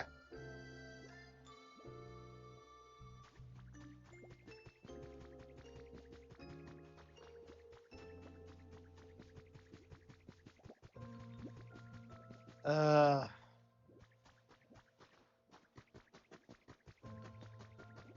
Oh, that's right. Shit, we got the points, but I didn't rebuild the Pokemon Center like I was supposed to.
Oh, come on, really?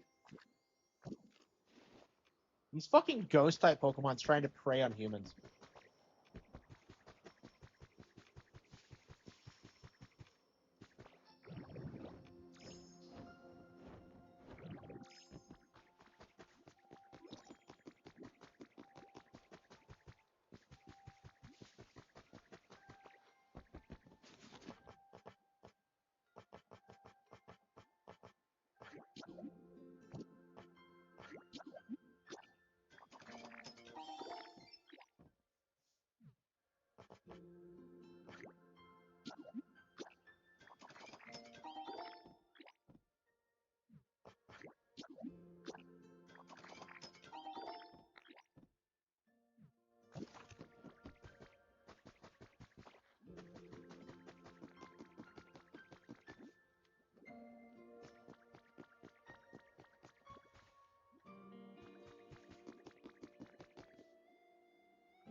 Can you actually follow me?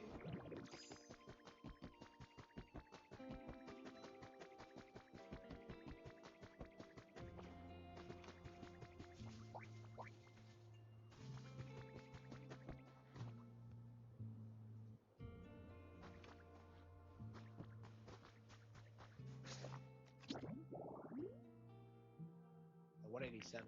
I don't know. It feels like it's doable. That we'll get every single Pokemon.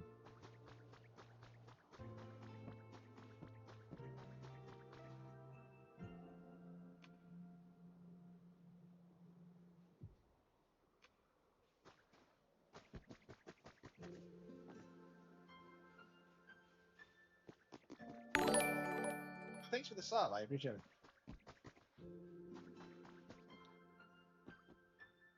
This thing's kind of slow. Oh, it already has a furnishings. Okay. Kind of confused about the difference between like.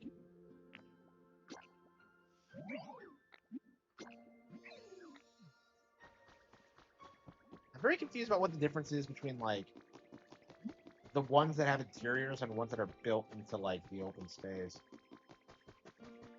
Because there is a distinction, and I still haven't figured out what it is. Abated power plant kit.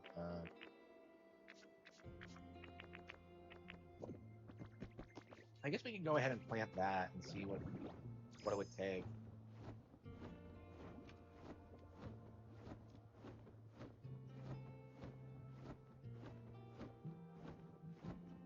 Yeah, 187. Yeah, there's only like 113 more.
Can't place multiples. Okay.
believe I've only been playing this for like 2 weeks. It feels like it's been way longer. No, I suppose it's been 3 now, hasn't it? Yeah, 3 straight weeks of playing this nonstop.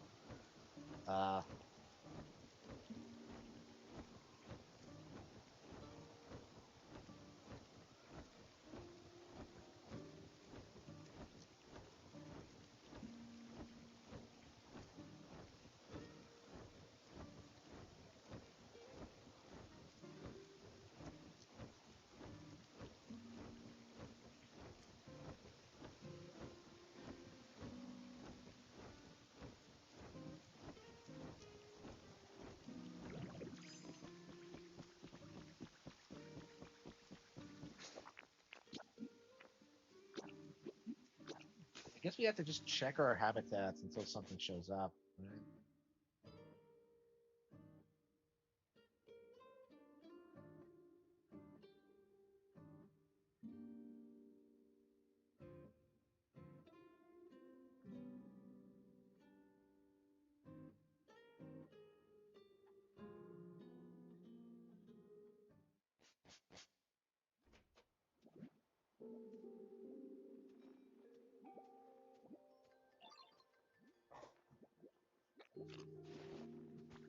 Play some Star Fox to celebrate the movie. Might be nice to go back and play Adventures and Assault. Yeah, I don't know.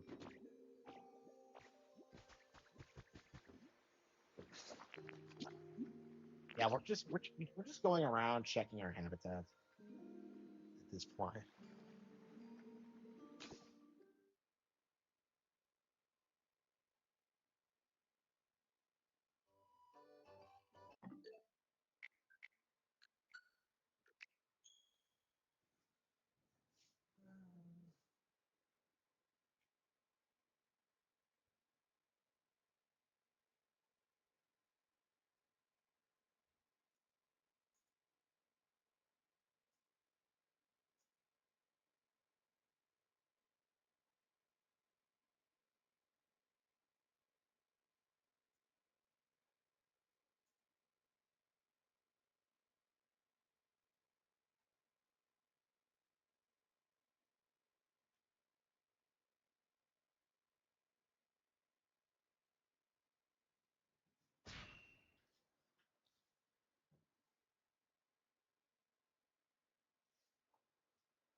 One Piece 海賊無双4育成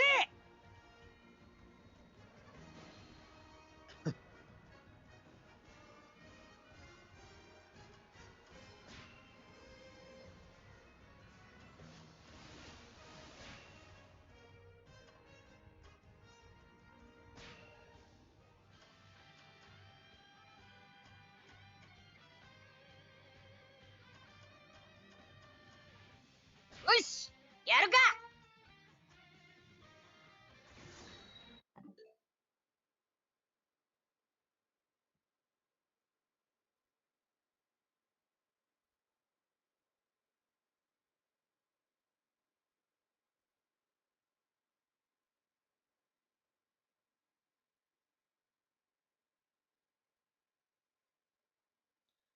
What's with all these fake like casting announcements?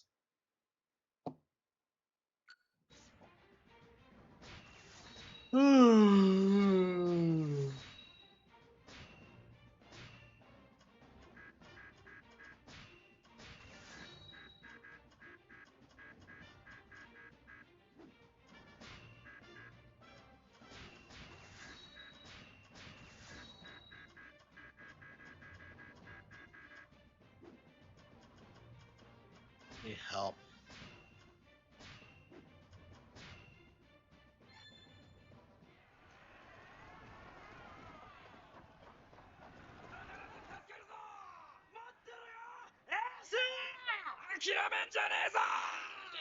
Hmm.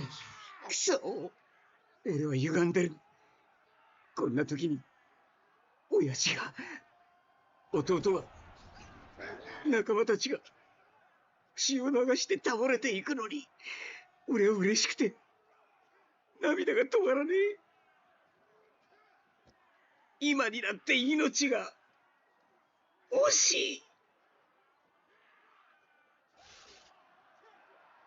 うわクソったれ。ウルトシナミは越えられんか、白ひげ。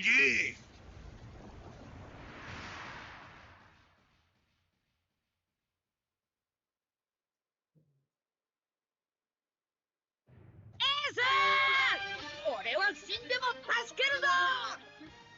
あなたは前だけ見てなさい。食以外の道は出しに。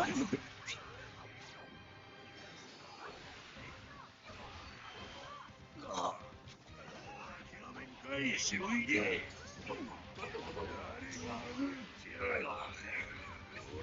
白ひげだ。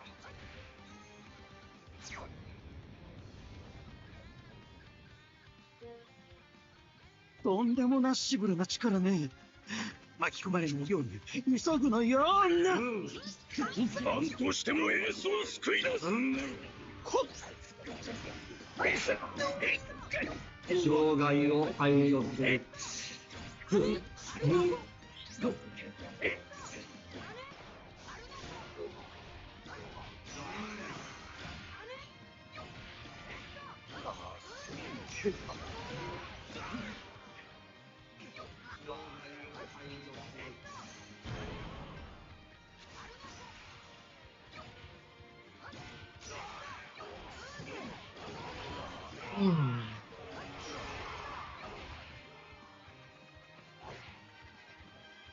の先には行かせない。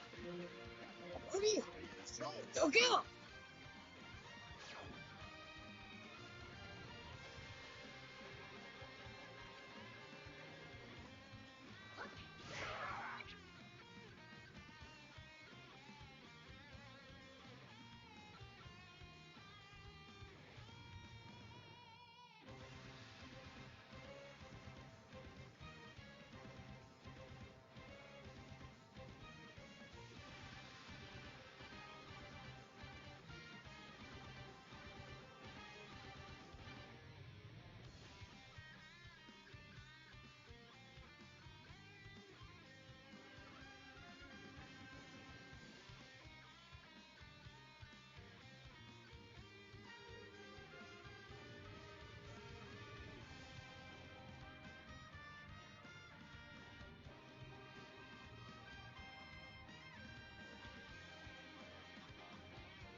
なるんだ。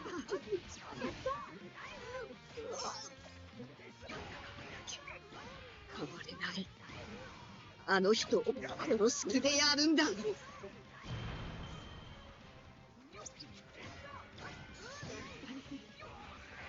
あの人はその。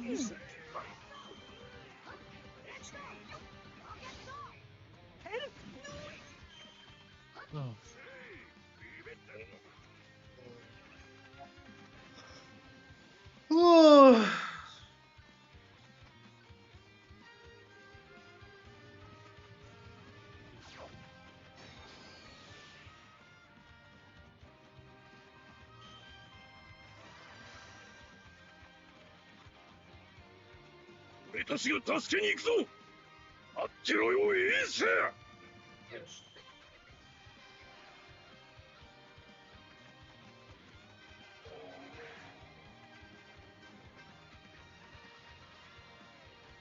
何野郎、俺を捨てて白ひげと組むなんて知ってしちまうじゃねえかよ。俺は誰とも組みはしねえよ。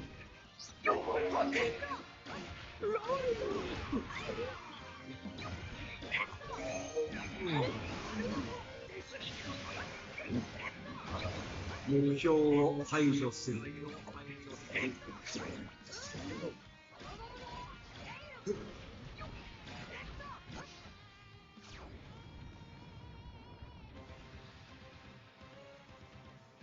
なんとか巻き込まれずに済んだね。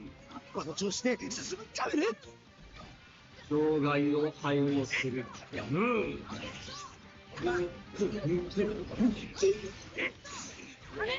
ありがとう。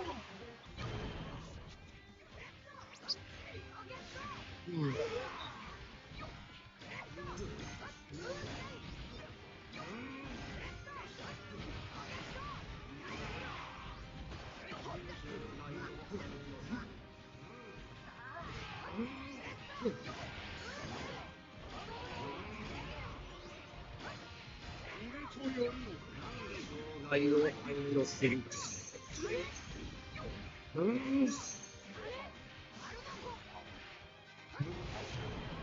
I'm a boy.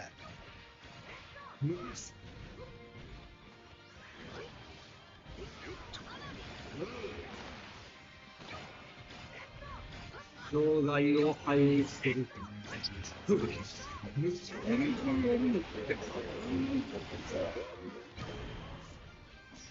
I like it a lot, actually. Yeah. I haven't played it yet tonight. I'm not sure if I will, but I'm enjoying it a lot.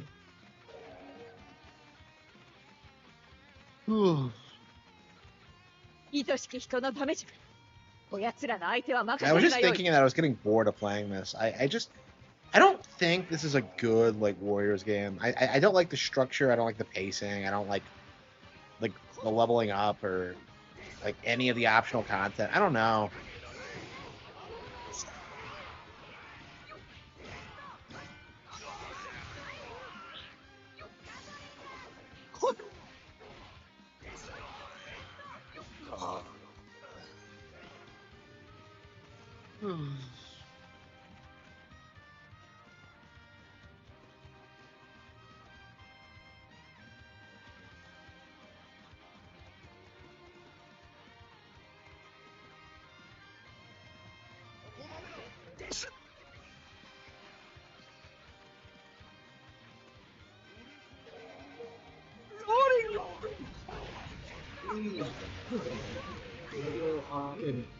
攻撃開始。障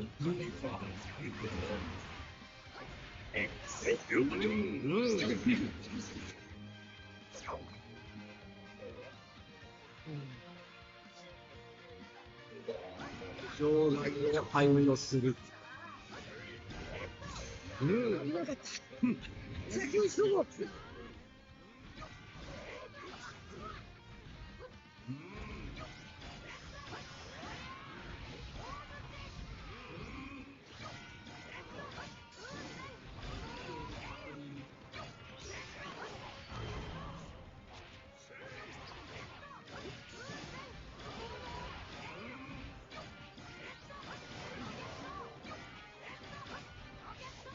障害を排除する。俺が押されてんだと。攻撃。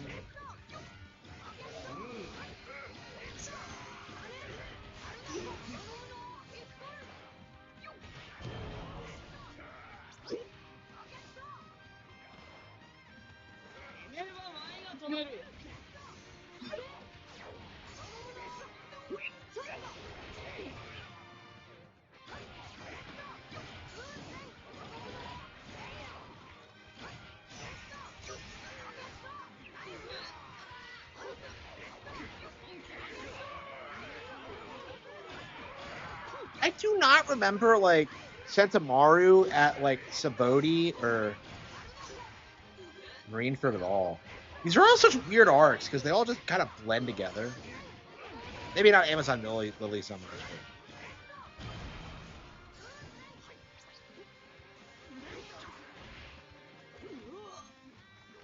愛のカード。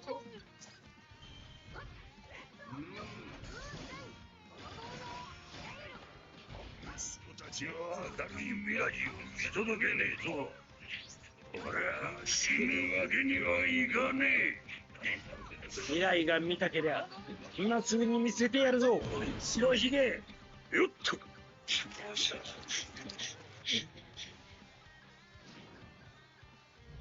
やれ。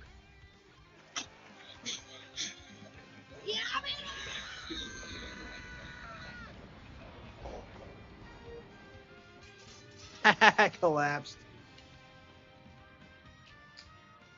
あの子さ。いや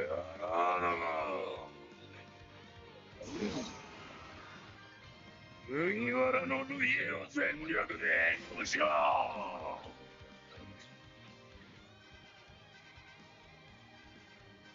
おいおい、マジかよ。やはり、持って生まれたか。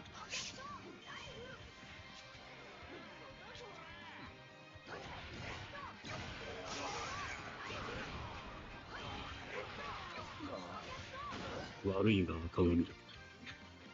この力。I shall not restrain my power.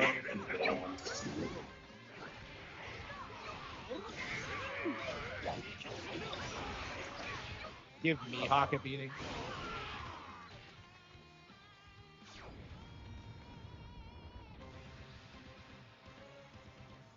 ちょっと遅れてたら、遠回りする羽目にの。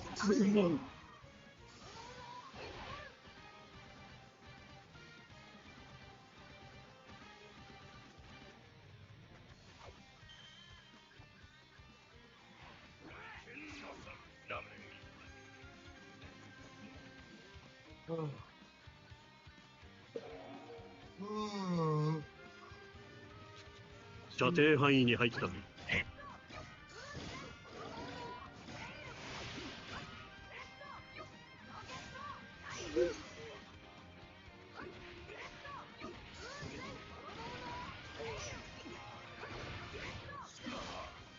I always thought it was weird how like Mihawk just didn't instantly like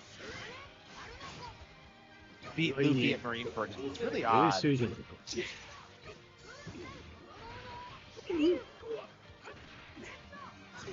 Because Luffy's not really Warlord tier pre-time stuff. I know he beats Crocodile, but that was a freak for Luffy. Like most of them are like insane.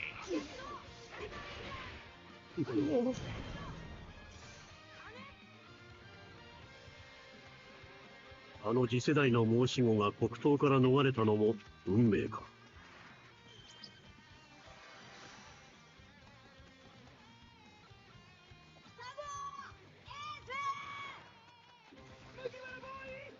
今、道を作ってあげちゃべる。こ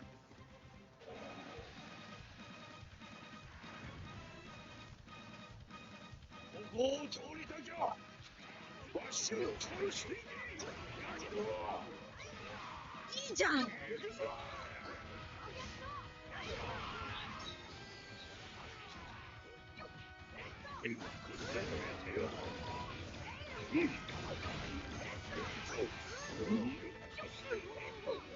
ダメだ。やられる。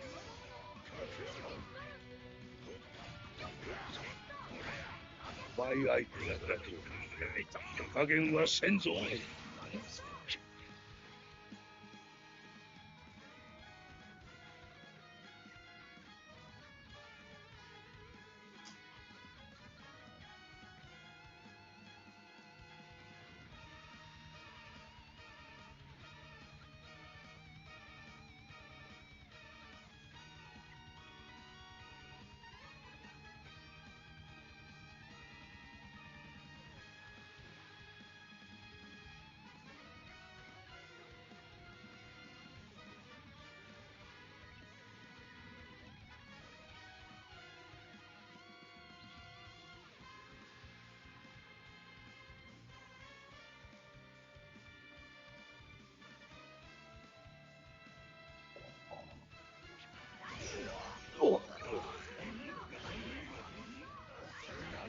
属などになった。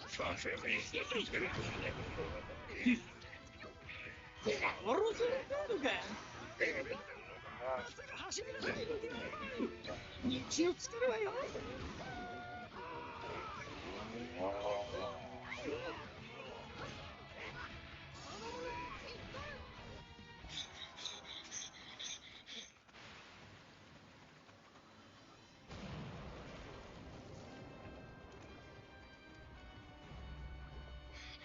じいちゃん、そこどいてくれ。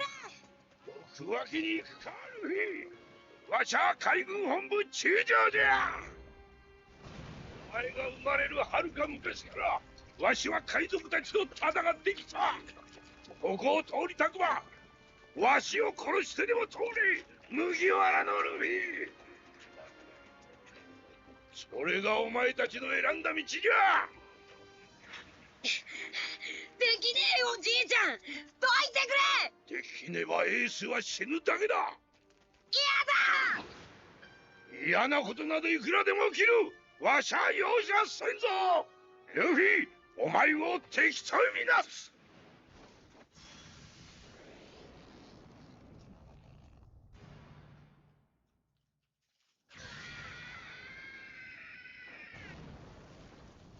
貴様も人の親だガブ。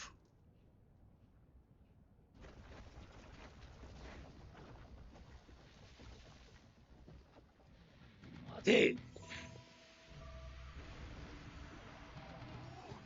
戦後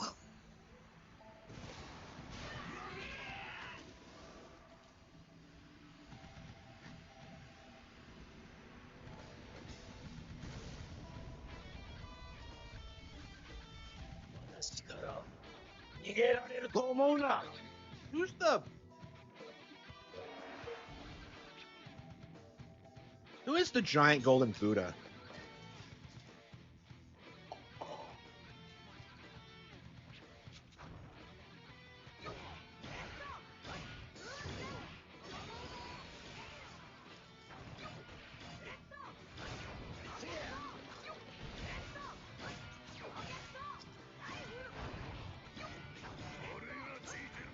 諦めるんじゃねえ。これが白ひげの力だ。覚悟しろ。白ひげめ。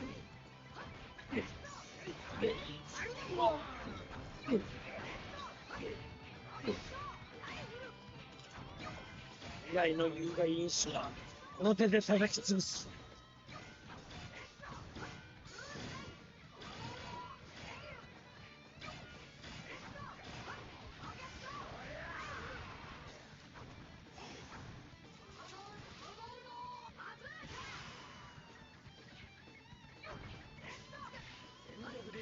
Sengoku. Wait, this is Sengoku? Wait, so like, why doesn't he do this in Egghead? Ah.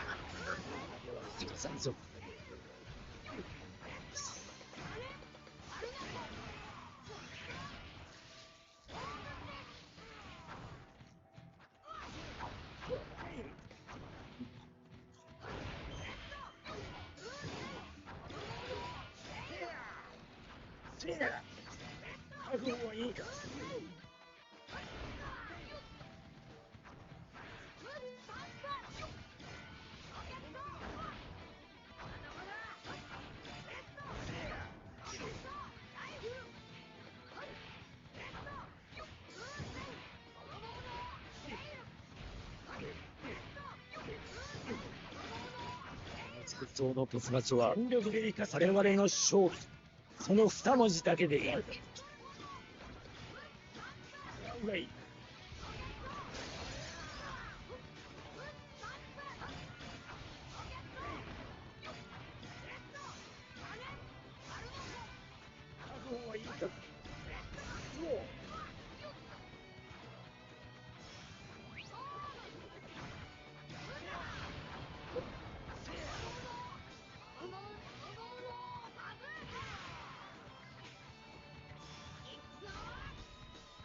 Not in year 2. Like,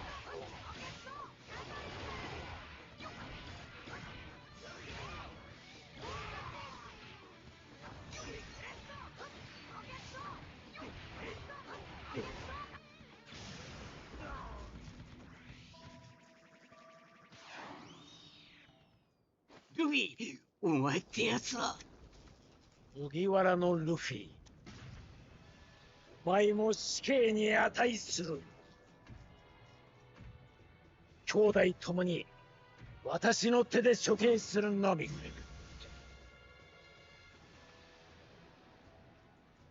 ゴムゴムのギガント風船。処刑台が崩れる。落ちるな。爆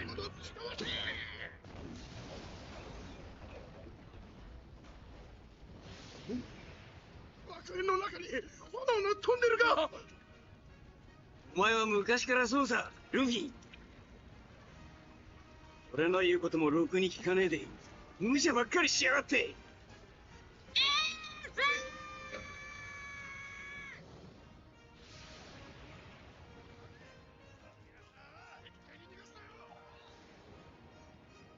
戦えるか、ルフィ。もちろんだ。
Yeah, I'm not the only one playing FF5, I suppose. I was kind of surprised. I thought it wouldn't do well, but it seems like a lot of people are pretty enthusiastic about it, actually.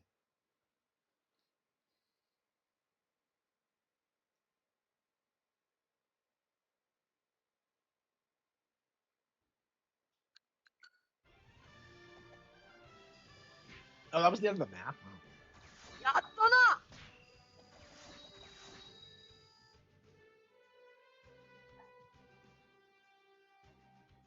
Everyone gains experience if they were on the battlefield? Wow. Are all these people playable? Daz Bones.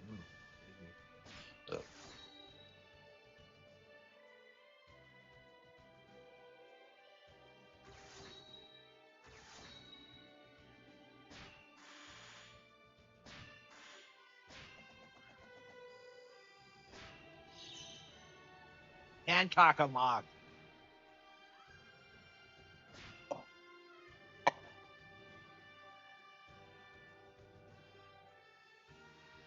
I didn't like Hancock at first, but she's really grown on me.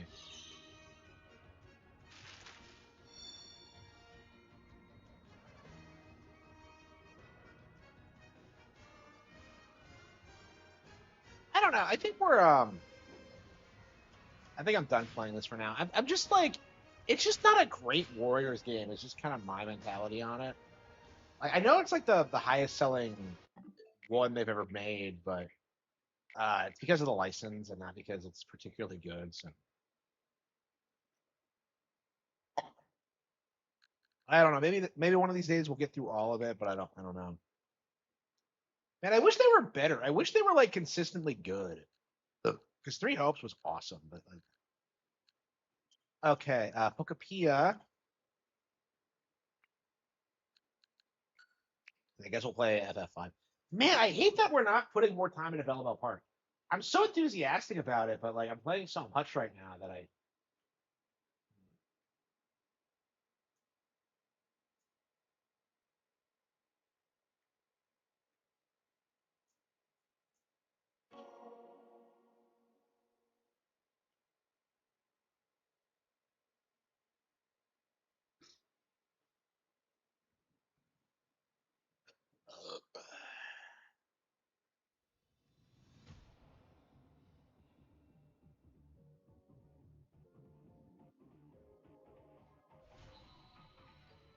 Yeah.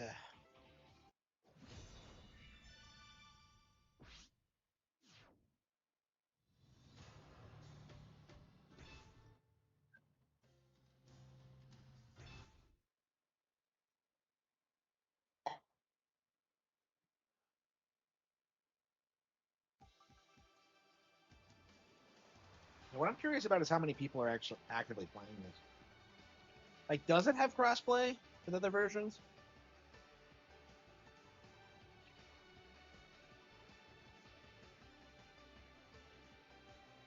I can't believe they're re-releasing games from 2006. That's like insane to me.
Oh yeah, this guy was in Project XL too, wasn't he? Ready, go!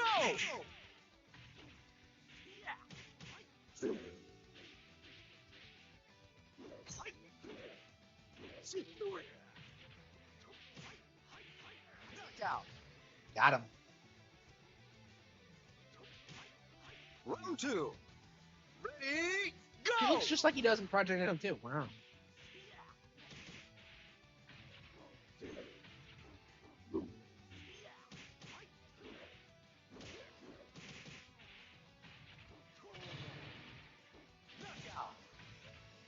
Zelda. Round 3. Ready, go!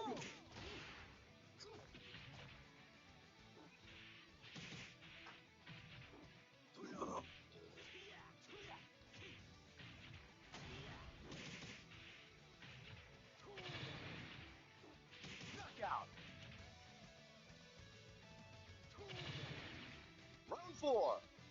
Ready, go!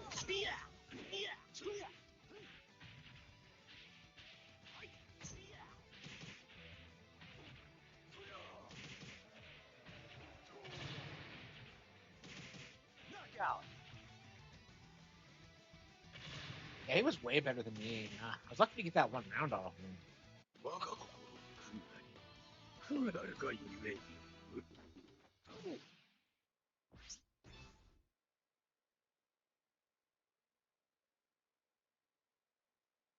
Foot.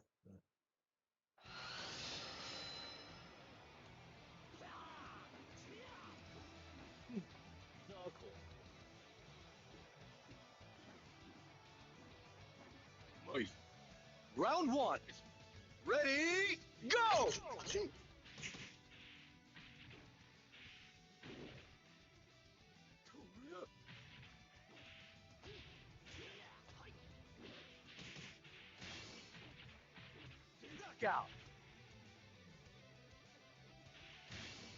Round 2. Ready, go!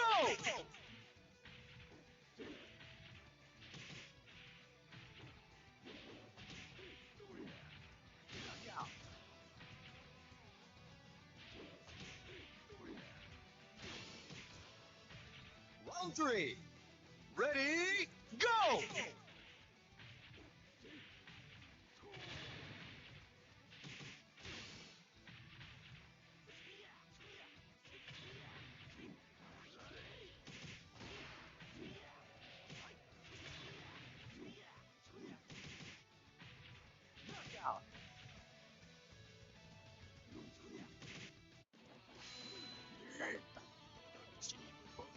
I ranked up for that? Mm.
It sucks that like more people aren't playing online.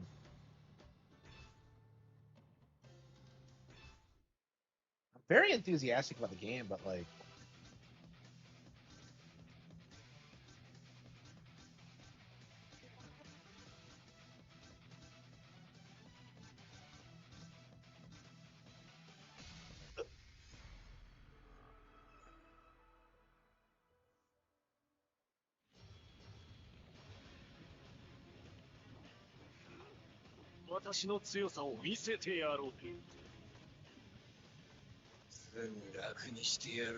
Round one. Ready, go!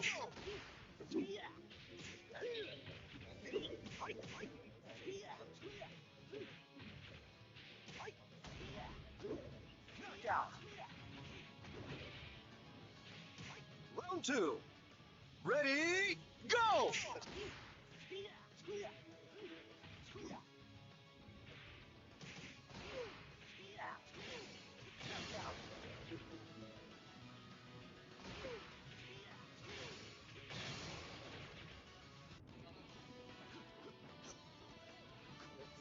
Quiet.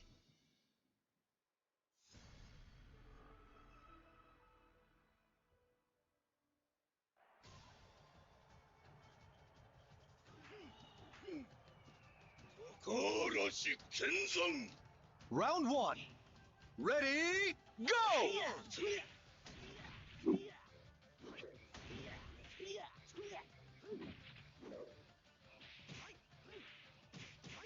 Excellent.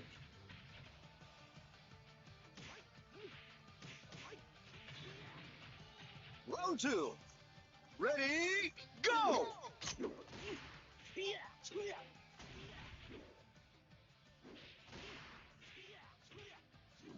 out.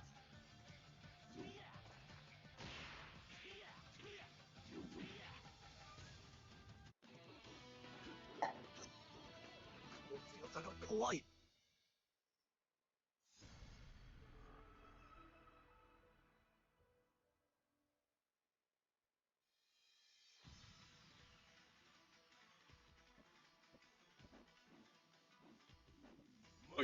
Round one. Ready, go!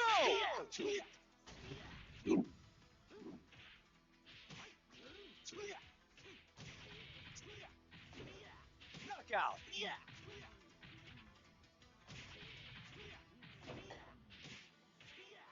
Round two. Ready, go!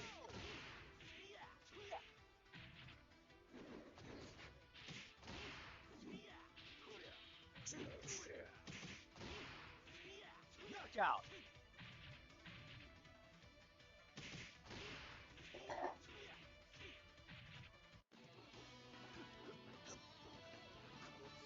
Quiet.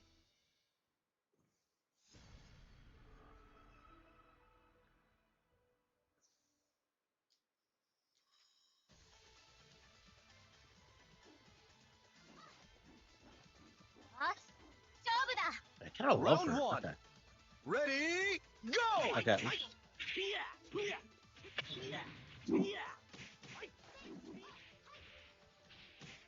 Okay.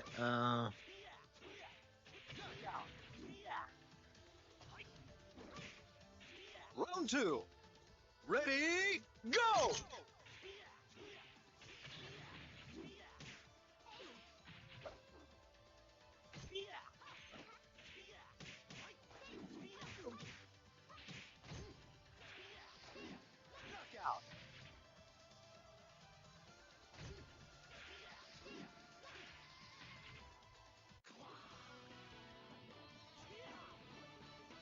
強さが欲しかったのだ。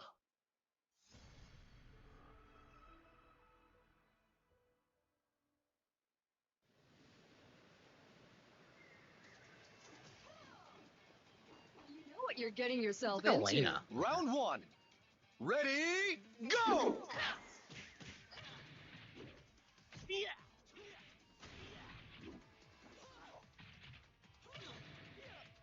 Kind of think of it, Liu Kang is supposed to be a monk, isn't he?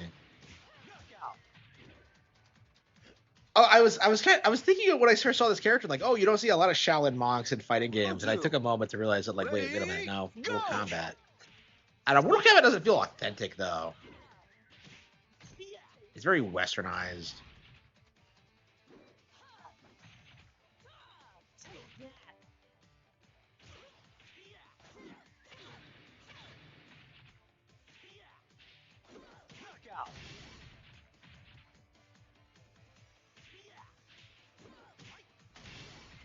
Round 3. Ready, go!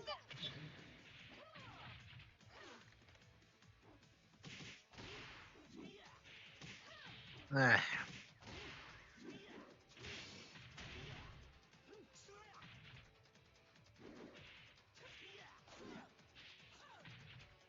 Yeah, I'm really enjoying this a lot.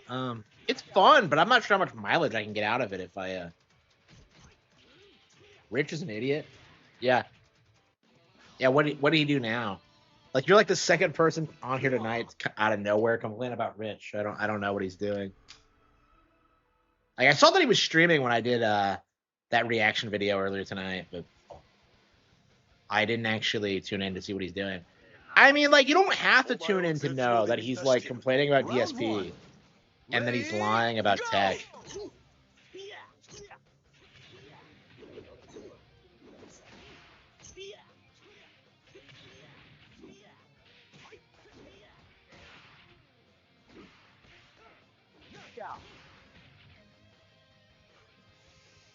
Rich is a bitter. I agree with that. Yeah. Like I don't know. I don't like Phil like at all. But at the same time, like, I don't know. Like, I don't think he deserves as much flack as he gets. You know, when like he has like one of the most active threads on Kiwi Farms. I think he has an entire board to himself, and it's like, I don't know. Is he really that bad? I get that like hating him is like YouTube culture at this point, but like I don't know. I mean, I'm told that like the more you watch him, the more you like despise him, and that's happened to me like several times. But like, I just stop watching him, and I kind of forget like what he's actually like. Because I tend to like defend him honestly when it comes to like, you know, how obsessive people are about shitting on him. 何が足りないのだ。全力でいく。 I can't get over that's a dude. Like, that portrait looks so feminine. Like, I saw that, I thought it was Jean from Bayonetta. Round 1. Ready, go! Okay,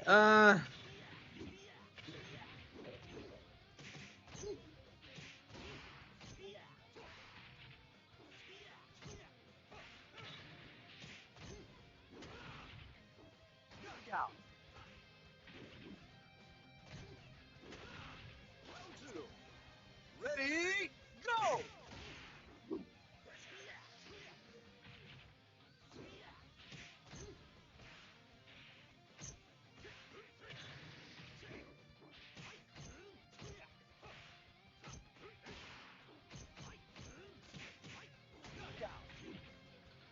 Pichu. Round 3. Ready, go!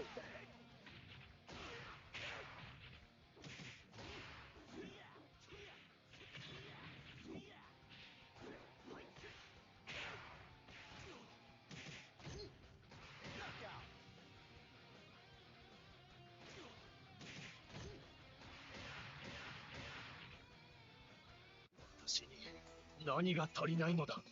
全力でいく。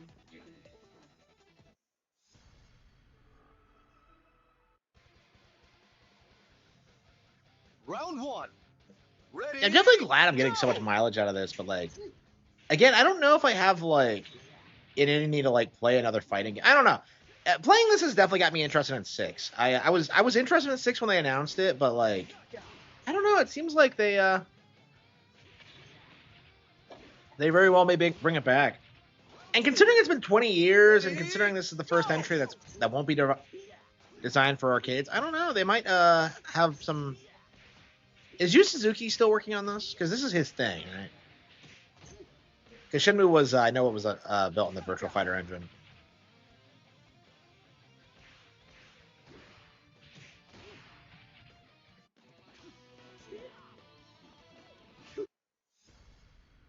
Yeah, it's weird when you look at like Sega's history, because they're a much more arcade focused company than Nintendo was.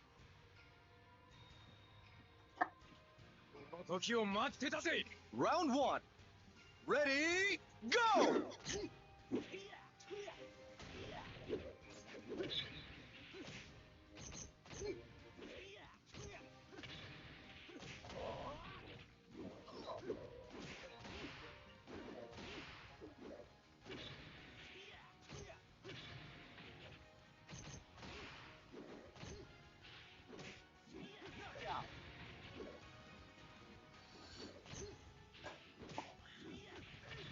Round 2. Bandai Namco, yeah. Ready, So is he not with Sega anymore? I've always been kind of confused by this. I'm not a Yu Suzuki fan. I don't know if I'm a fan of anything he's done. I did play Shenmue. I never beat it, but like I played it. I got far enough into it to really like it, but I don't know what else he's worked on actually.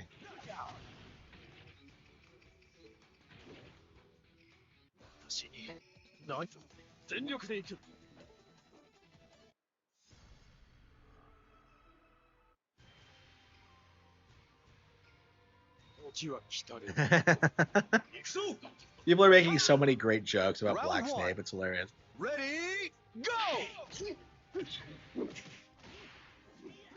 Yeah, it is. Yeah, I mean, I said the same thing about Chris Chan when that was like the big thing, and I think DSP has kind of replaced him due to just having daily content. But like, a lot of these like internet trolls like just revolve their entire lives around hating these people, and it's really sad and ridiculous. And like their warped perspective on what these guys are actually like is, I don't know. I don't think it's realistic.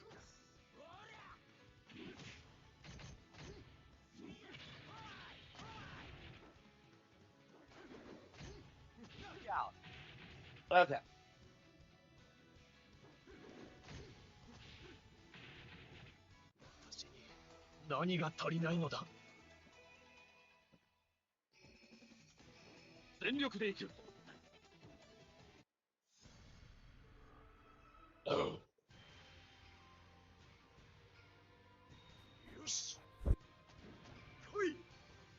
Round 1. Ready, go!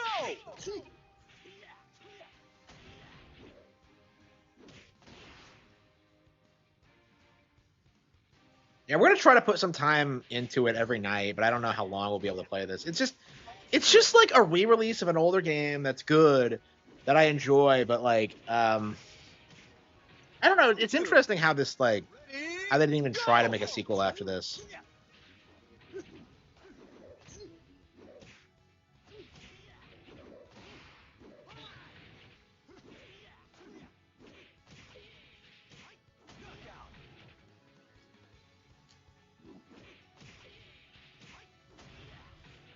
I do like the slower pace. I tend to like fighting faster pace in fighting games, but like it's really nice that they have a unique feel to it.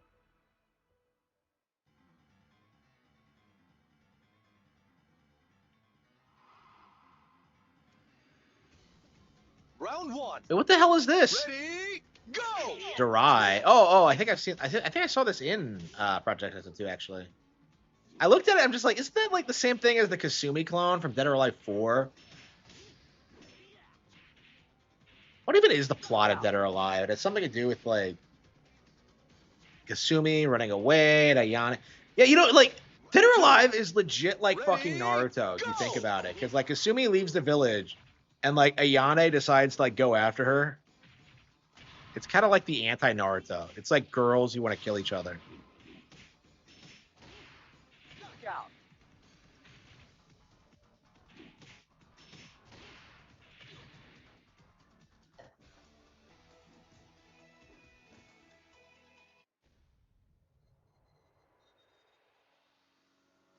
Oh, so you don't get repeat tries if you lose against the real final boss. Okay.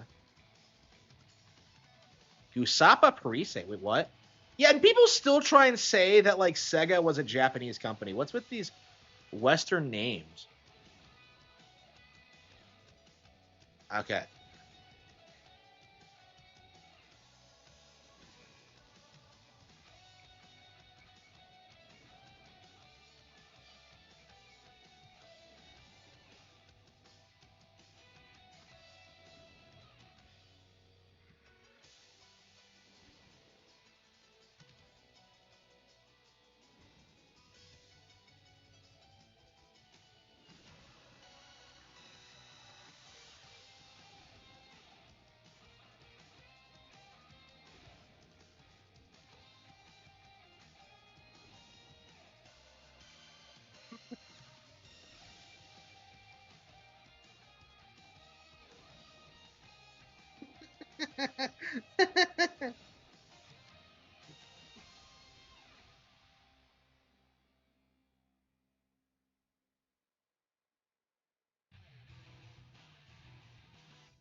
Oh, the Black Snake memes are amazing.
Oh man, this is amazing. Game over. Dead or Alive story. It is, yeah. It's quite a bit better than most people give it credit for. In general, Itagaki's games are quite a bit better.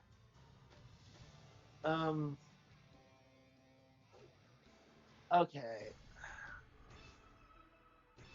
I don't know. When it comes to like, fighting games, there's no real point in playing offline. You know what I mean? Like, if I'm gonna get better at it, I have to play against other people. Otherwise, I'm never gonna pick up on strats, and I'll just abuse like whatever I can do to beat the AI.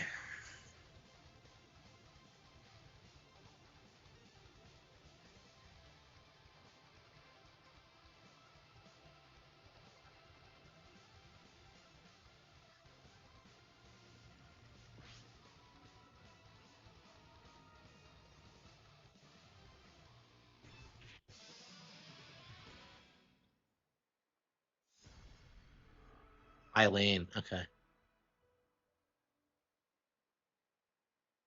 10th Q. Shark Wars. Wait, what?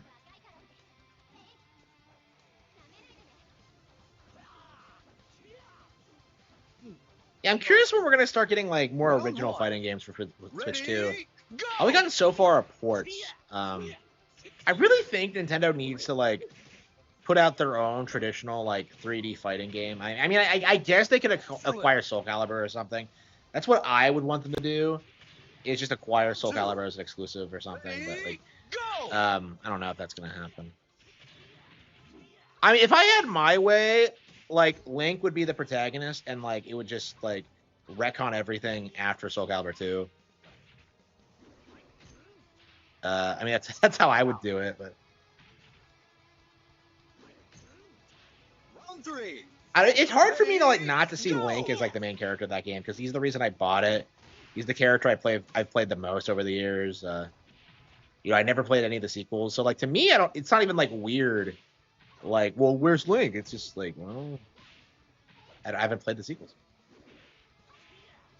Yeah, I'd love to play Soul Calibur 3 one of these days because I always did want to try it, but I've never even seen like it in action. I remember like it came out on PS2 and I just never got a hold of it. That just upset me. Like, why is it on the PS2? Like, I don't get it. And I had a PS2 and I just decided not to get it. Yeah, we still don't have a Nintendo version of that game.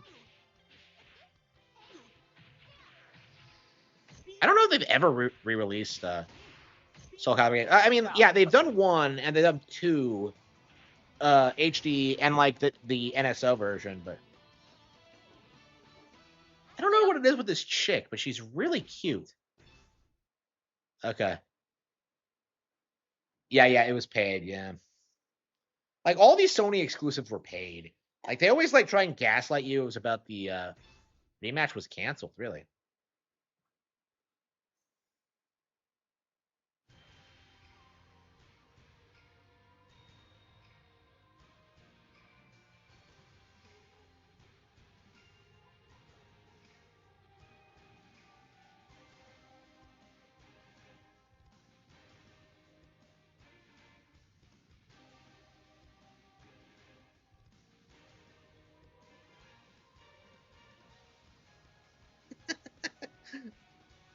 And Black Snape is hilarious.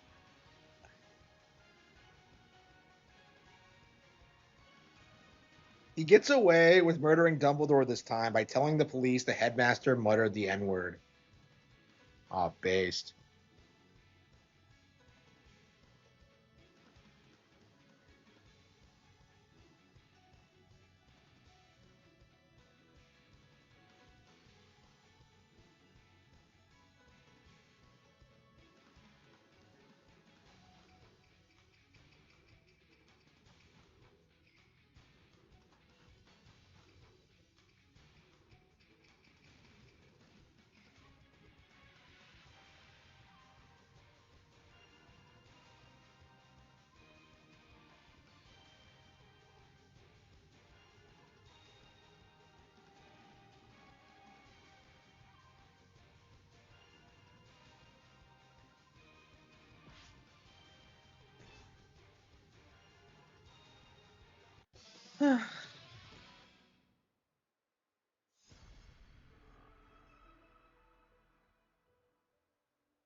Yeah, I don't know. Like these companies keep re-releasing games from the mid 2000s. They do pretty well. I mean, I think this is doing pretty solidly for a re-release like this. I mean, the fact that we're getting matches at all is insane. I remember throughout the Switch 1 era, I would get stuff like Under Night in Birth and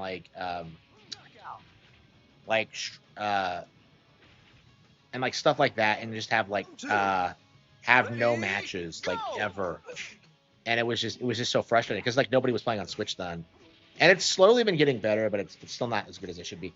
I mean, like we need crossplay for everything. I think is the big thing. Companies probably aren't anxious to implement it because of you know, people are buying like multiple copies of the same game on different platforms, I'm sure, but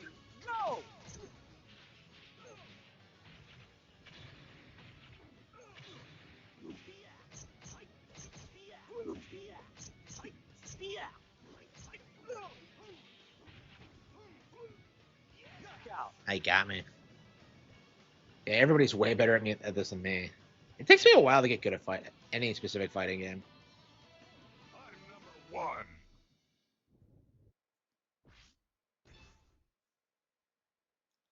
Yeah, it's frustrating. Like it's crazy, like thinking about how like games from the '90s still have like active online player bases like StarCraft and stuff like that. But then like on the flip side, you have like probably thousands of games at this point that are just like completely unplayable online because you can't just hop on and find people playing. It's like it's crazy. Like there are definitely mainstay games that like you can that always have someone on, but like for the most part, it's just you're gonna see like as this stuff becomes more and more ubiquitous, like you're gonna see like these games last less and less time, and I think it's been happening a lot over the past decade where they all feel kind of disposable. Like I like this game, but I'm not sure I would like say I would put a ton of time into it. You know what I mean? Because it's just like, well, what's the point if there's no online player base?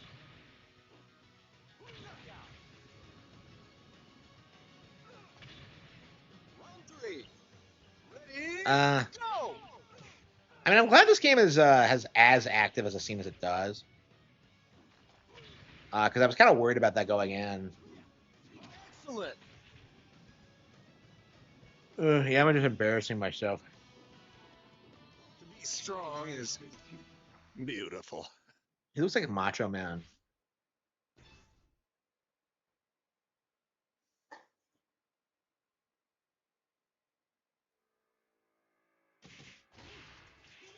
Yeah, the thing about games like this is that like nobody of like your skill level is playing like ever, so it's like impossible to get into unless you're like really committed. It's a real problem with the genre, I think. Okay. Oh, Mega Man Star Force is out. Okay.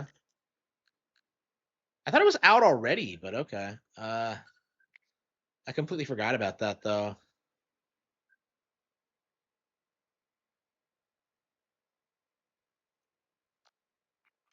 Yeah, I don't know anything about Star Force, and I never beat like any of the Battle Network games in that collection. I don't know why I keep buying all these Mega Man games. Like, it's just like there are so few good ones, and it's just like all the sequels just kind of bog them down. You know what I mean?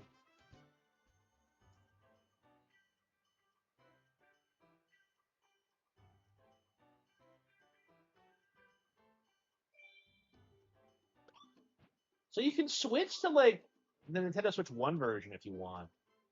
I don't know why you would do that.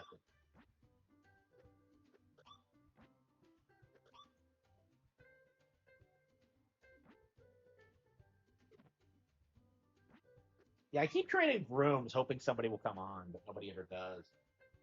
Okay. Uh, Zero? No. Zero is just it's too convoluted for a kids game. Like I don't understand how they ever expected kids to beat it. Like I remember seeing it for the first time. Someone I knew had it and was playing it at like some event. And like he's in the desert right in the beginning. It was Mega Man Zero 2. He's in the desert in the beginning, and then like he starts. I see him again like 8 years later, maybe. Probably more like 9, maybe been a decade. And he goes like, "Yeah, man, I could never beat that first level. Like it's just too hard for kids."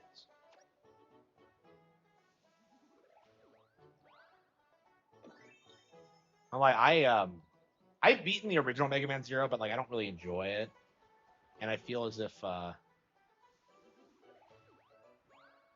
don't know. Like I'm just like I'm just not a Mega Man fan. Like so much of it is just slop, and I just feel like nobody's really played all of them because there's always like some obscure thing you've never heard of, whether it's like ZX or like Star Force or Battle Network. It's like I don't know. It just feels like it was a massively mishandled IP.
Can I not just get a bunch of them at once? Wait.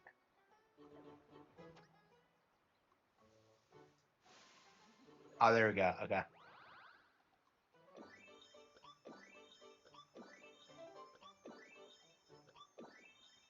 Yeah, I was kind of confused about that. Like, what's going on?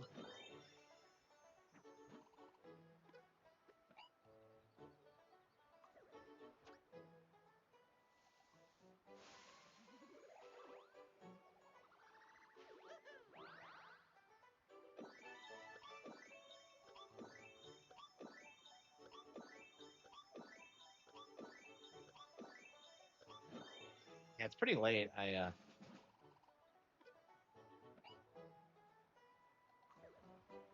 I'd like to keep playing, but like I think I'm a little bit too tired. Yeah,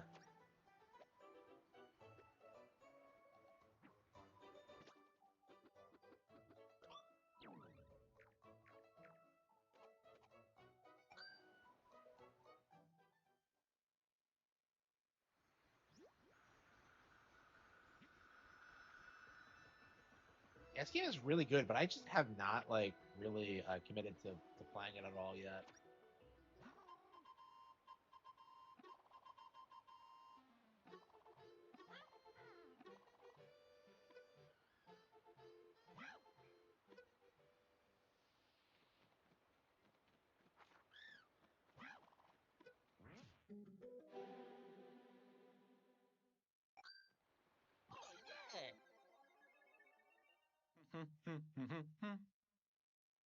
Yeah, so they're just placed randomly around the map. Yeah, I was hoping for a little bit more to it, but I mean, considering this is an expansion. Yeah.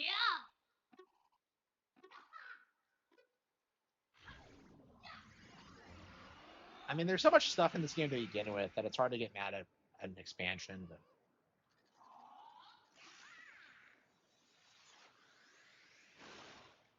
another Captain Toad. Yeah, I wonder. I don't know. They'll have to like really refine the concept, I think. Captain Toad, it really is one of the weaker types. Wait a minute, fucking Bomberman? Those are Bomberman explosions. Yeah, I like Captain Toad, but like it does feel like really basic and simplistic for a Mario game. I think they needed to do a lot more with it, and I don't know, maybe it'll come back someday, but I don't know. I mean, it only came about because like the developers wanted to. I can't get over this fucking Bomberman. I can't believe we're.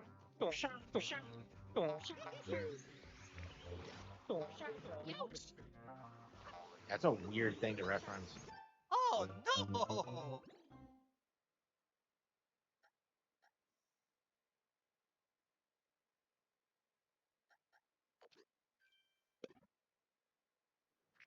Bomberman catch. Man, I still have not bought it. I have not been interested. I mean, like I have so much to play anyway, and I'm just like, I'm spending a lot of my free time like working on books and likes of that. It's just like, I don't know if I can like justify another game selection when I have so many I've never played. You know, like I was talking earlier about like never finishing Battle Network, and that was I love the original, so it's like it's just really Careful out I don't know, it's just obnoxious to me that like I play as many games as I do and I can't really finish everything.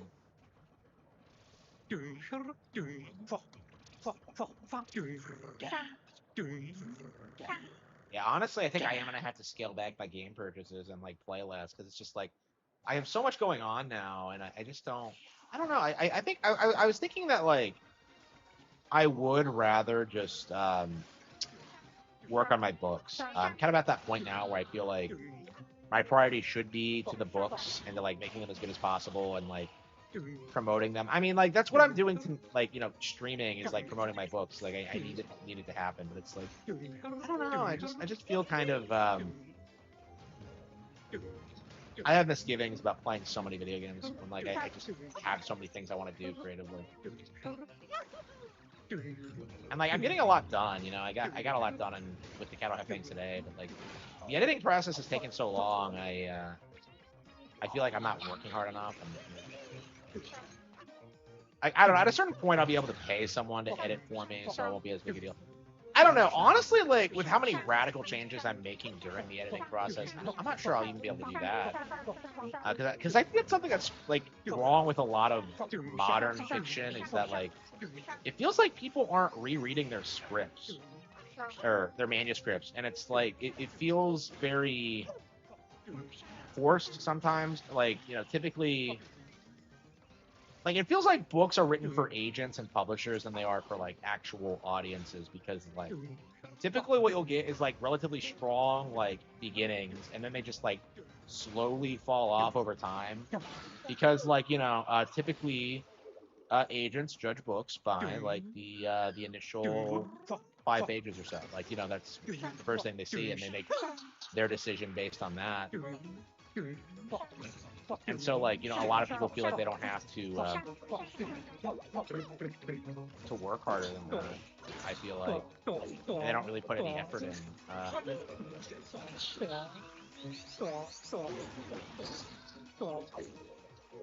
I don't know. I'm not.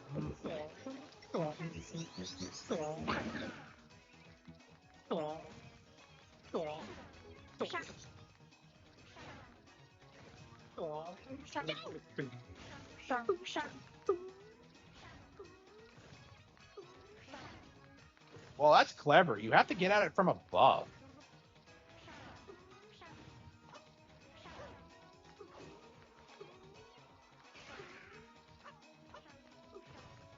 Yeah, okay. This is really interesting. So yeah, the boss fights in this game are genuinely really good. I mean, I said that about the base game too, but this is actually really innovative.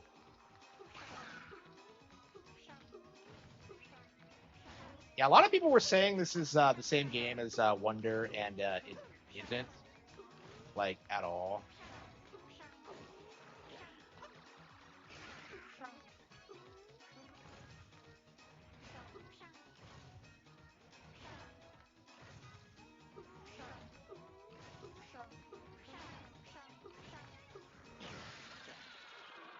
That was a really interesting fight. I've never seen anything like that. Nintendo still surprises me. But I don't know. Like I was saying, that like what I want to do is surprise myself. I want to like keep challenging myself and keep doing more creative things. And I don't know, man. I just feel that way. Wait, the final boss of Gaming Boomers? Wait, what? It's controversial game of it's like a bit more now. I was led on the good authority by neighbor herself, the verified chick. Why did you play any hate energy for most of this year? I mean, it seems like so actually I rubbed my hands. Not so much analysis, more point and laughs when I think. So gamers, get your pointy. Luckily, I've got homeowners issues. And good. Coffee. Production. Weird way. Time.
Negative videos that attack you for criticizing your books have, yes, they definitely have. Yeah, my sales have gone way up over the past couple of years. Yeah, it's yeah. Anybody who's actually read the books tends to really like them. Like I have noticed that a lot. The problem is that like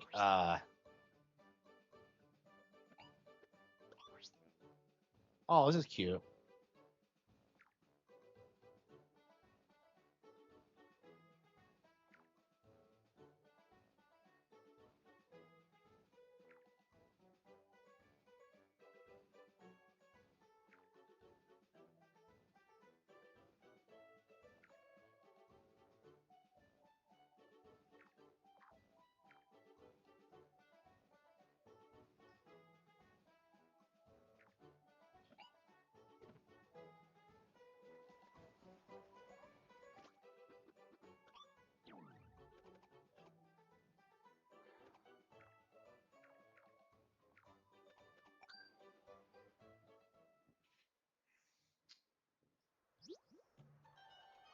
But yeah, like the people who are like really trashing my books, like really have really obviously not read them.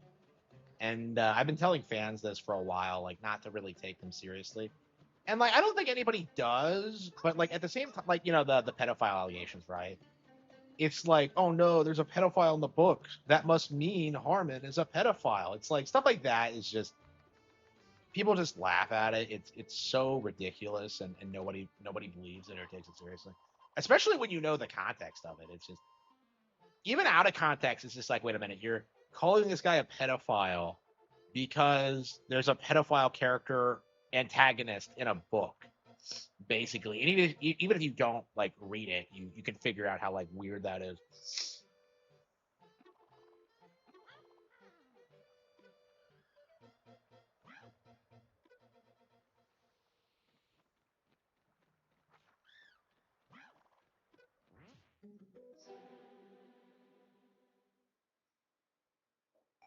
Yeah, Roy.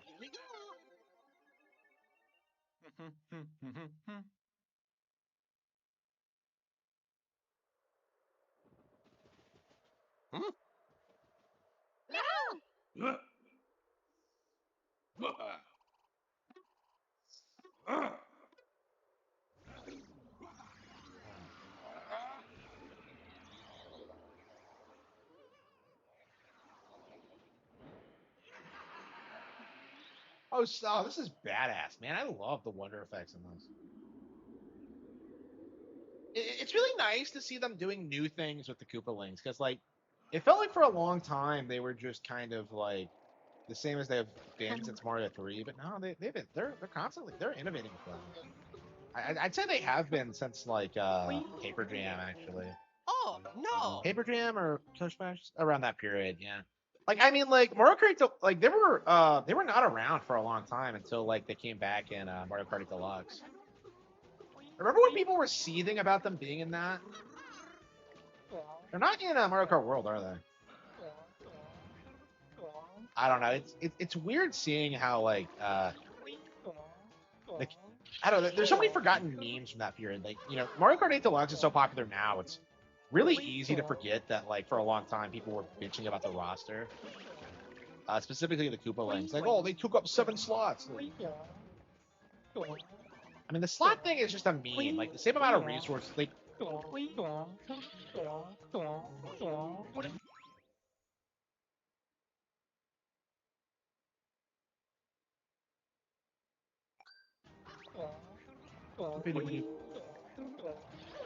Yes, thank you, thank you.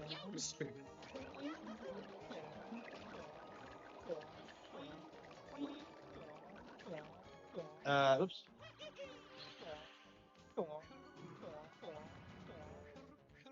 Yeah, I need to get the Cattle Have Fangs done. I've been like working on it to make it as good as it possibly can be, and I just, I don't know. I'm frustrated it's taking so long. I mean, it's worth it because like the last couple times I've worked on it, I feel like there are certain parts of it I would say is the best I've ever done, but I don't know if that's gonna be true for the whole novel. I've been editing so much of it that like I'm not I don't know. It just doesn't. It's very far removed from my initial version of it, and like that kind of bothers me. But like, I don't know. I mean, I made all these changes for a reason. What the hell is this? Again, the bosses are really clever. I wonder if like they're gonna do more stuff like this in the future.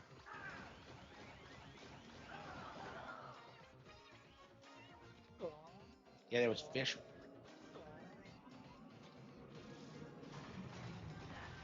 I mean, I know a lot of like the complaints people had in regards to the original was the boss fights, and I don't necessarily agree with that. But like this DLC seems to like it took that criticism to heart. I think they're like really good.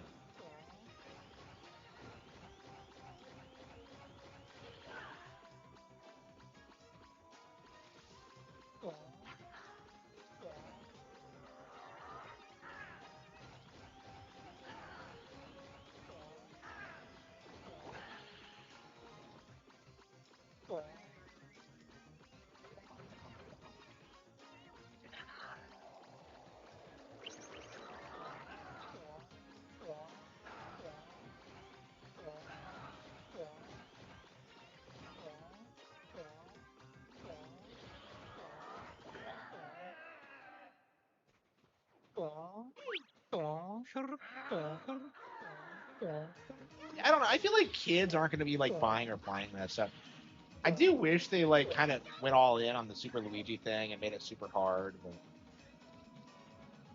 I don't know. I'm pretty happy with their card. I don't know. I'm sure most people couldn't beat Super Luigi U. So.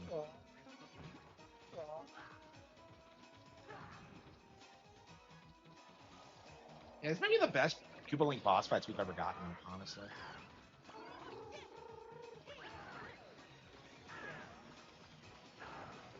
It's like usually it's always just jump on them, but this is like a little bit more elaborate. They all have like unique designs and like ways to beat them.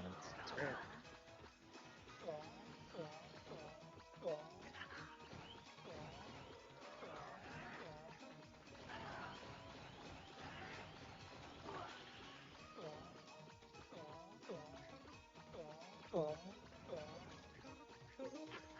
I I mean the Koopa Links have always been kind of like uh indistinguishable. Like, you know, they all have unique designs and they're all pretty much the same. Uh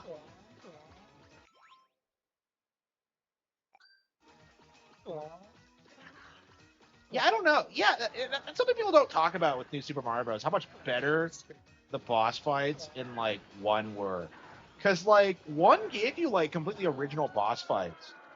Like, you know, you got that like classic boss fight with Bowser in World One, but then he dies. He just straight up dies, and then you fight like original bosses throughout the rest of the game. It's like it's such a great like subversion of expectations, and I feel like most people just don't talk about how good it actually is. The game is 20 years old this year, by the way.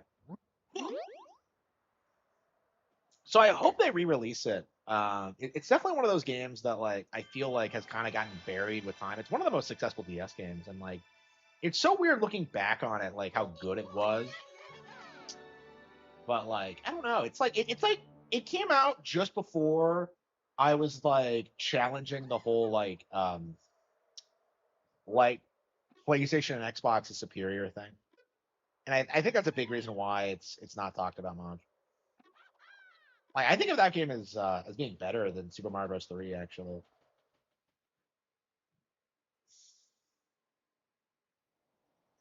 Like I think it's quite a bit better than most people give it credit for.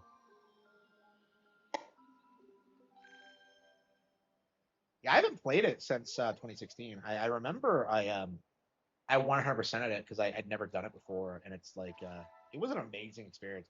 Like getting this all the star coins in that is a lot of fun.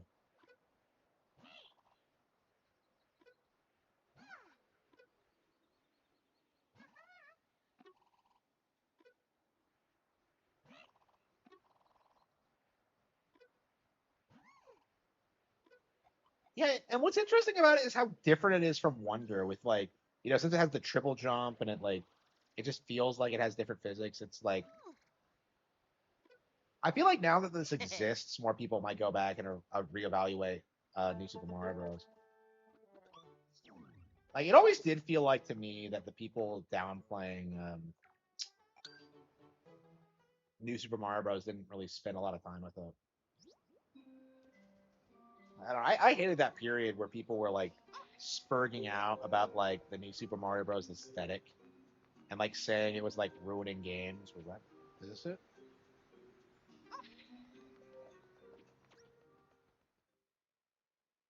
Oops. Okay, that's the way out. Okay.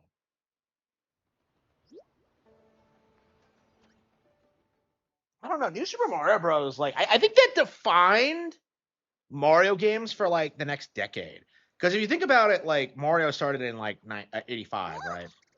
So like obviously it changed with like 64, and then it changed again with New Super Mario Bros. And now I think we're in like that the Odyssey era.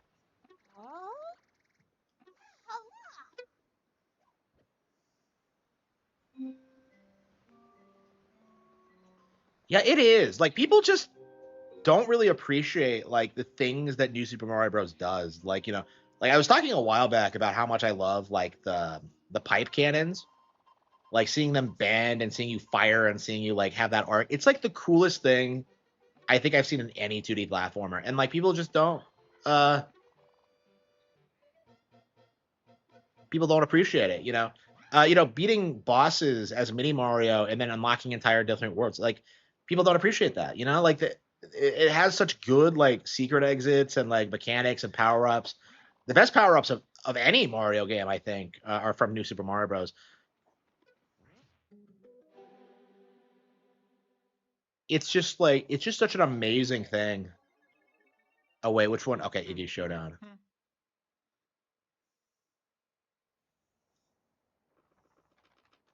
Yeah, so this is well worth the money.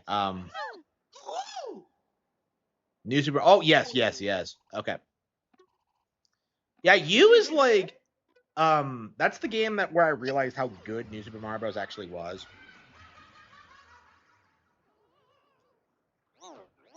It's an eggplant. Wait, is this a Kid Icarus reference?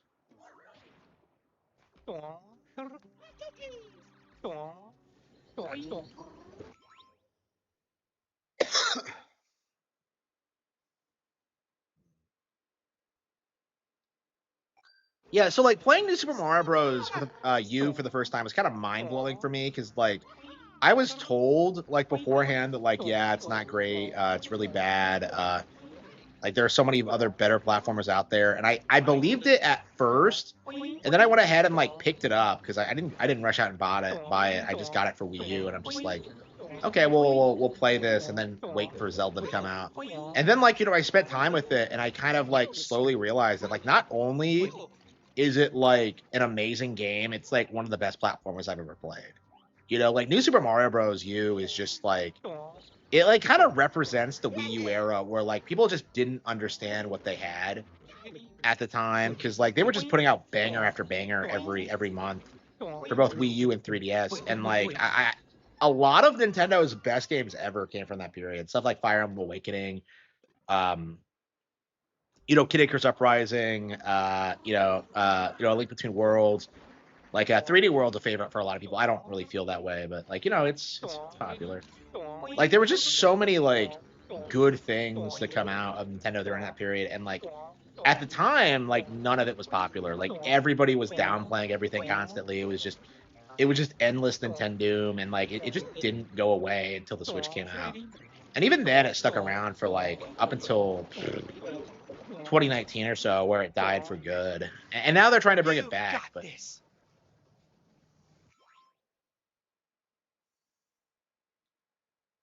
in the late 90s, well, like if you think about it, like it wasn't gone that long. They made Super Mario Land 2, and then we're just like, okay, we'll not make 2D Mario for a bit, and then come back to it once people are nostalgic for it. Because like that was the period where 3D games were taking off, right? Like I think they made the right decision, because if they hadn't waited, New Super Mario Bros. Wouldn't have been as popular or successful as it was. Like I think that's very important to keep people waiting for certain things. We're seeing the same thing happen to Star Fox now, right? Like 10 years since Zero, and we're finally getting like news that the franchise is back. When a lot of people thought that like it was dead for good. Like it's just like I do think it's important to like you don't have to put out endless sequels to like to things. I think I think it is very important to like wait to wait a bit and like come up with really good ideas and then do it. Like forcing it just is gonna the product isn't gonna be as good, and you know, you're just gonna blow all your goodwill. I think. I kind of struggle. I kind of did that too with Cruel and Beautiful. Actually, I remember like, you know, I wrote it under the intention of like deliberately, yeah, I'm gonna make Amarasu a very complicated character. The joke is that she's gonna be this like completely serious, like evil vampire chick with this long dark history, falling in love with this with this male character, or like pretending to be in love with this male character. And like the entire point of it was that like the entire idea of it was to like have her be this like parody love interest for this one novel, and then have her like be a more serious character in like follow-up books featuring her. And that's exactly what's happening. The Cattle Have Fangs features her portrayed completely differently, and I think way more effective. I really feel like I've grown as a creator since I wrote that, and I feel like I'm finally able to like kind of capitalize on something I've been building up to for years. But like, I don't know, if I tried to write The Cattle Have Fangs immediately after Cruel and Beautiful, it wouldn't have been as good. It would not have been the same project, I think.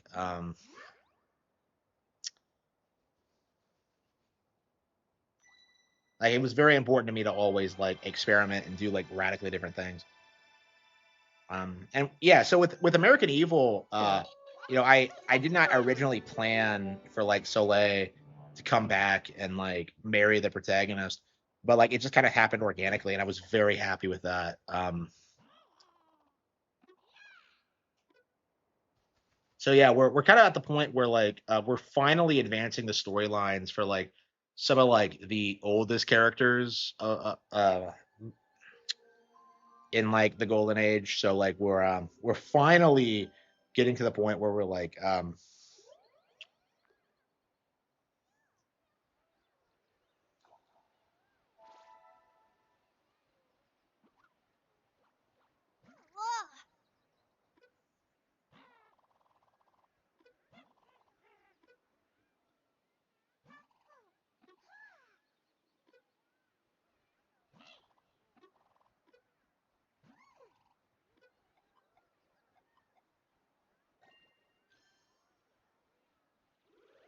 yeah, the visuals, yeah, exactly, yeah.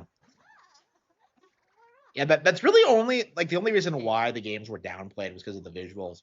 Like I don't remember how people downplayed Wii. I think the way they tried to portray it for Wii was that like, well, the Wii is gonna fall off after this. This is the high point, and then that just didn't happen. And like, I don't know, they just kind of like pretend. They kept predicting like the Wii's failure until like the Wii U came out. Basically, they did that like the entire console generation.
Yeah, for a long time, I was really worried that I would like never be in a position where I can like bring back old characters or like make them interesting, and I'm very happy that I can finally do that.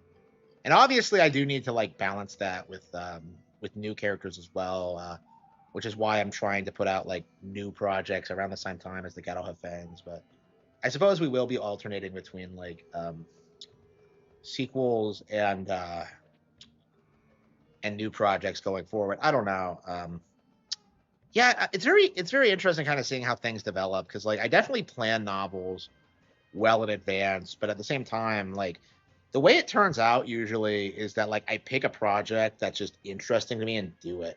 And a lot of times it's a completely original thing. And obviously original projects are important, but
let's see here.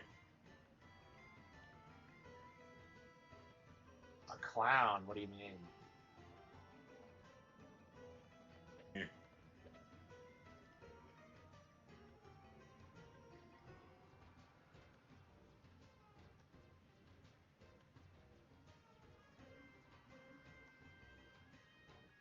Okay.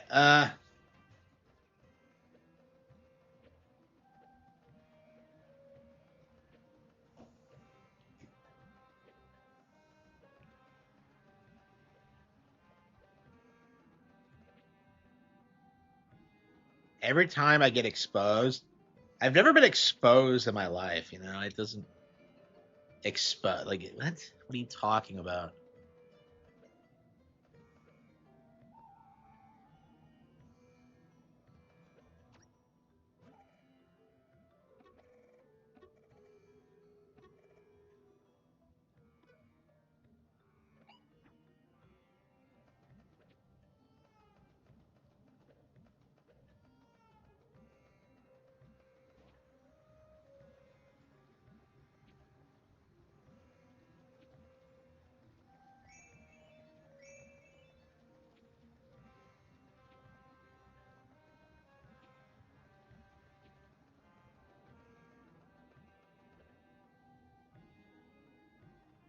Ricada made a slop video. Wait, no, for Tanga. I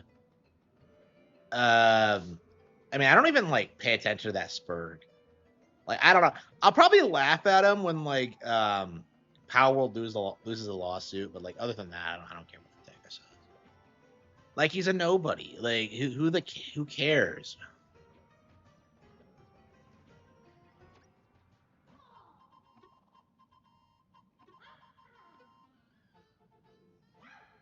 Well, at least we made some progress on this tonight. I was really worried that we wouldn't get around to it.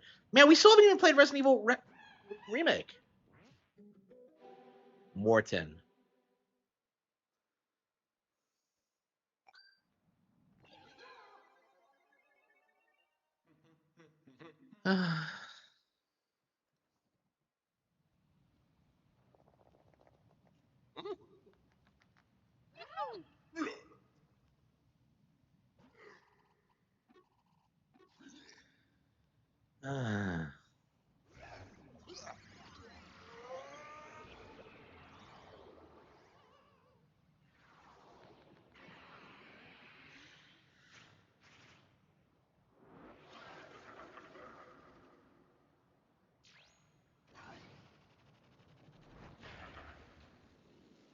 Holy shit, it's Puppet Morton.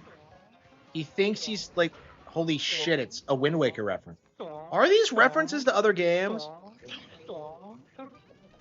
Yeah, I'd say the platforming isn't great, but like the boss fight more than makes up for it.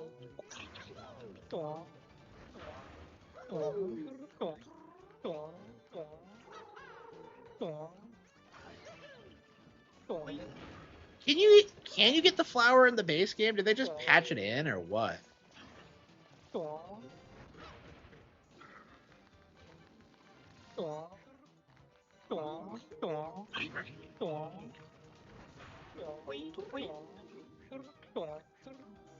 He really thinks he's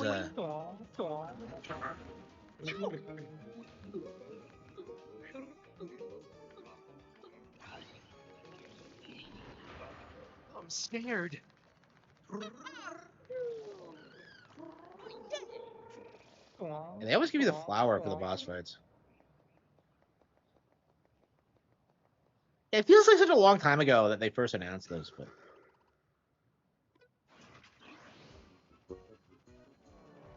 lie in my videos? About what?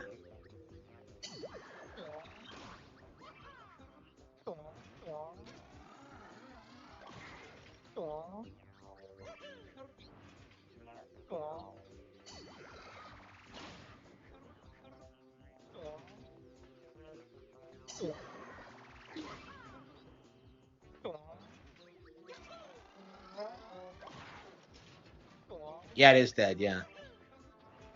It's been dead since like 2000.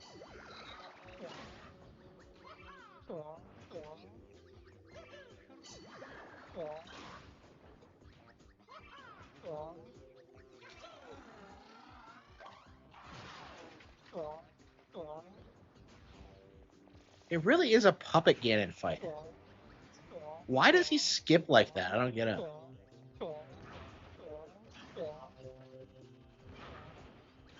Yeah, not a fan of the skipping.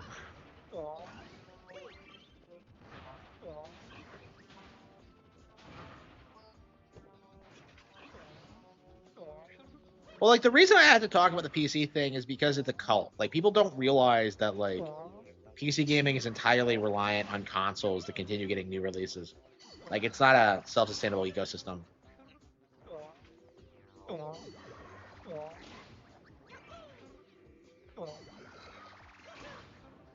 Michael Jordan. I haven't seen him in, like, 15 years. I don't know what he's doing these days.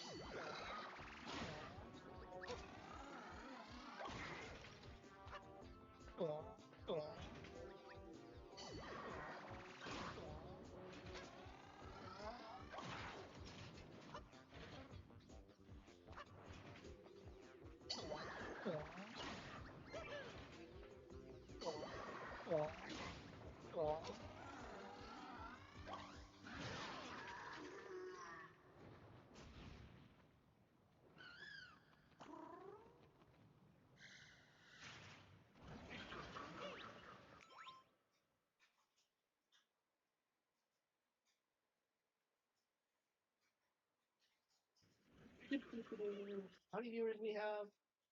One.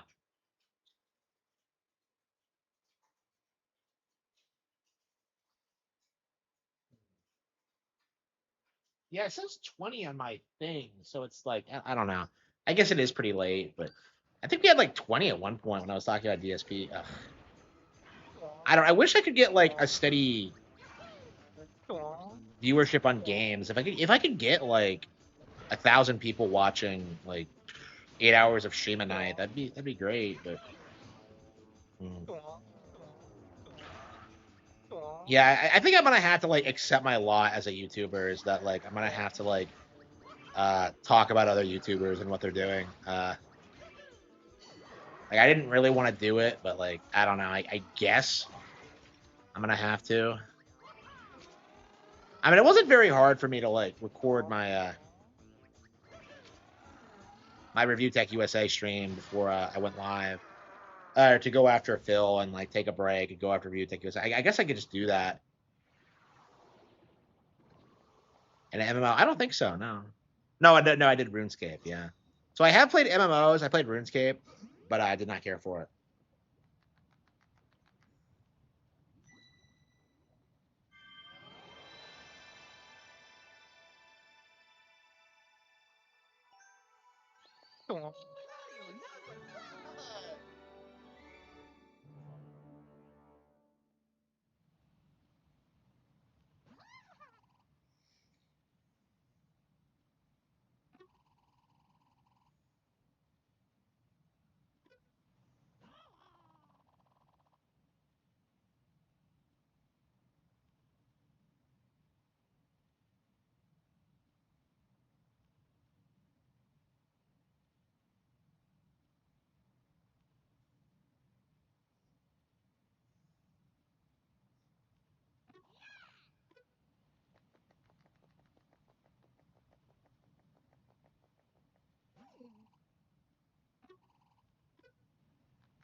Yeah, this might be the best Nintendo Switch 2 edition so far.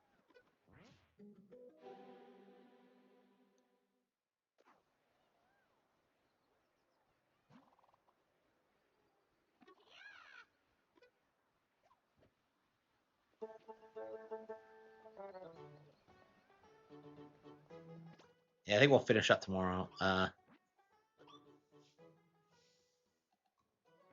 Yeah, I wish there wasn't like a bazillion things for me to play so I could actually focus on it, but yeah, great game, great game. Okay.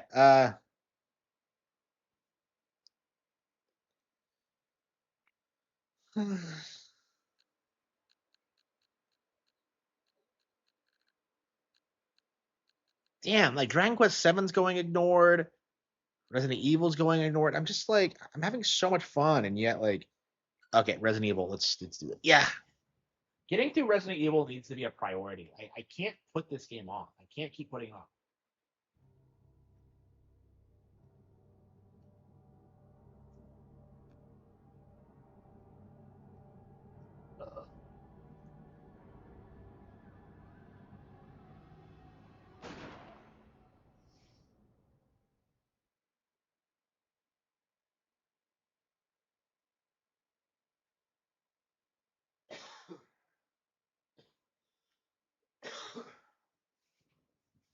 Yeah, just because of like Dragon Quest Seven, um, and well, I guess Pokepia, I've been like way behind on games.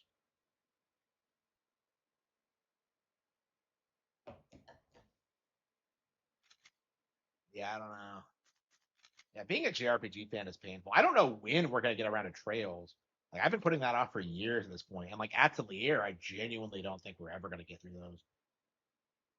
I mean, I've kind of accepted that I'll never get into Atelier. I just don't think it's for me. But like, and I really liked Ryzen too. I understand why people love it so much, but like, I just don't think I'll ever get into myself or finish it. Okay.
Okay. I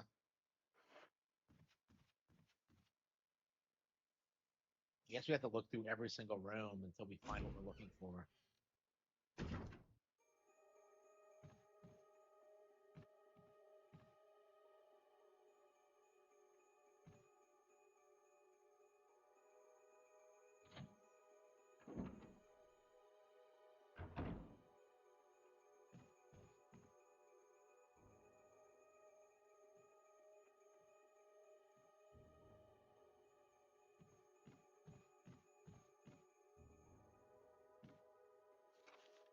There's something in here.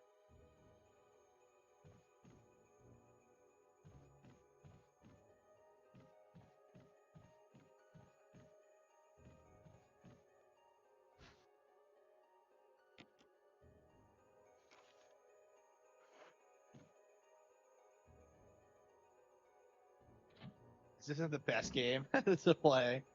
I mean, it's the dead at night. Like, when is there a better time to play horror?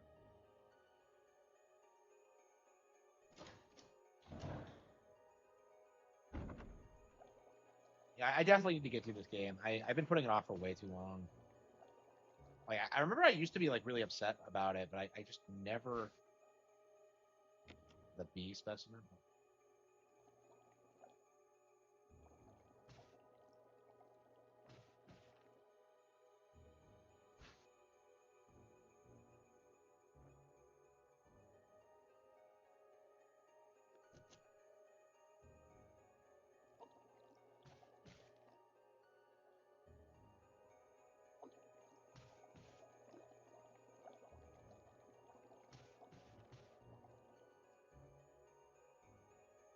Yeah, it's like I don't know. Like, I'm trying to remember why I dropped this because I've dropped this a couple of times. I remember like when I first got it on GameCube, and like I tried playing it, and it just felt like I couldn't get into it for some reason. Because I was wandering around in circles, not making any progress, and just kind of like I think I just gave up. And then I did another playthrough on PC a couple years back, probably several now. I'm curious when that was, and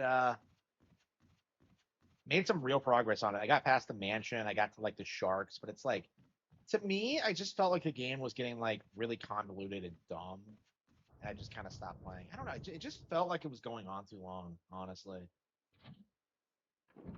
But again, that's like a pretty common problem with RE, so maybe I'll get used to it on repeat playthroughs. But I mean, I'm enjoying this a lot more than I think I ever have before. I guess it gets better like as you learn how to play it, but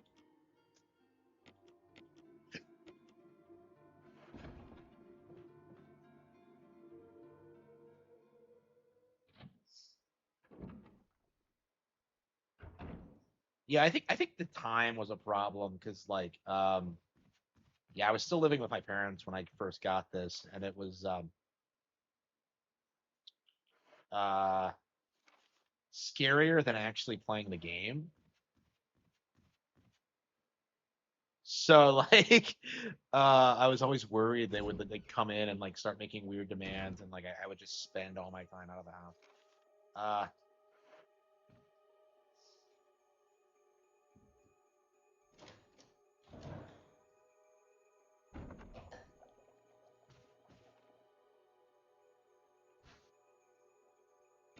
so that's probably why.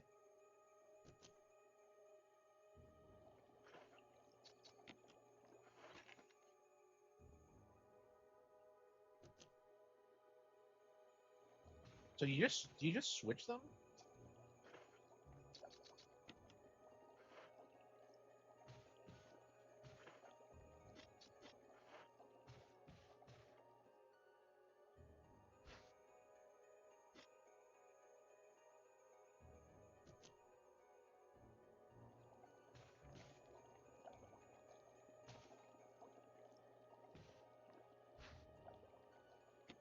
Oh, the fish hook.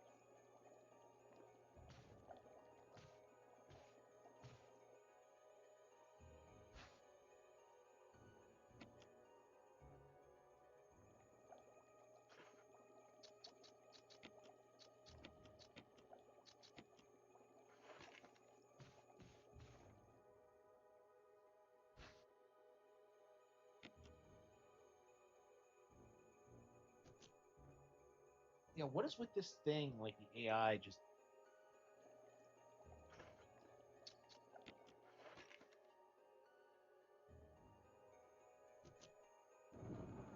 Da da da da da da.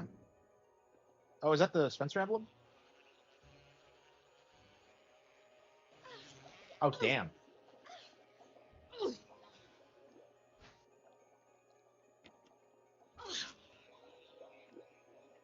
Good fucking bees are like toxic.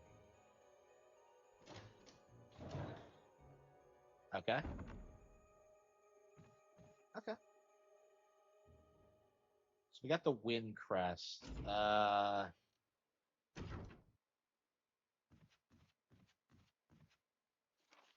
Okay. I guess this is what you do when you get lost. Is you just keep wandering around and just collect every item in every room until you figure it out. Like, I don't know. It takes a specific mindset to excel at it, I suppose. But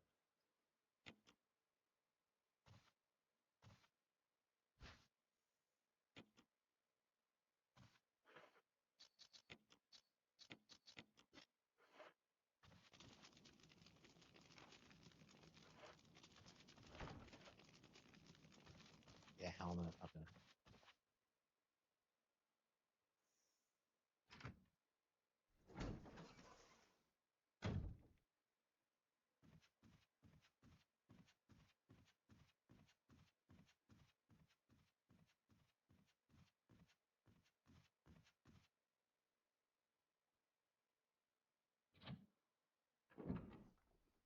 Yeah, I don't think there's any denying that this is still way better than Requiem. I feel like there's more variety and there's like more thought put into like the puzzles, and it just feels like I said, it feels like an actual video game. Like Requiem just it really has this mindset that like uh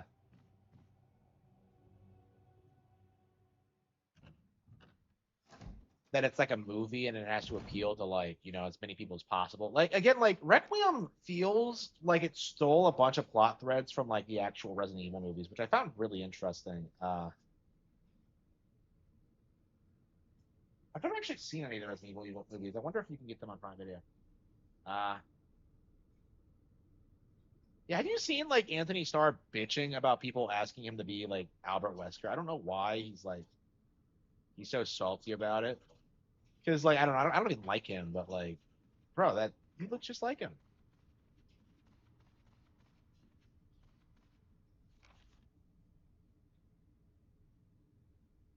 I don't know. Okay, okay. I'll be glad when the boys ends and like we stop talking about this guy because I don't give a fuck about him.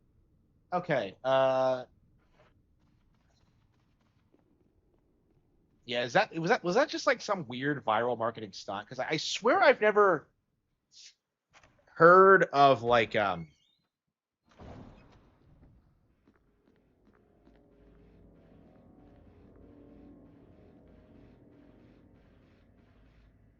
swear I never well, yeah, heard anyone say this before it happened.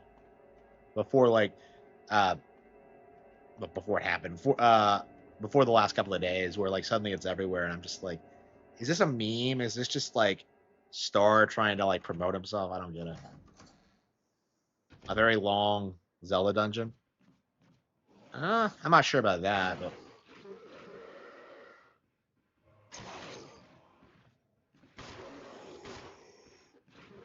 how many are there?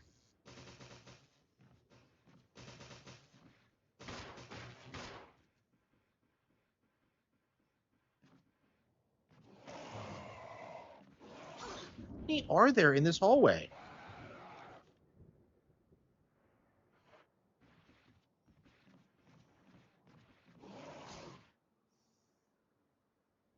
Surface level, yeah, I agree. Like all the things that everyone talks about is just garbage.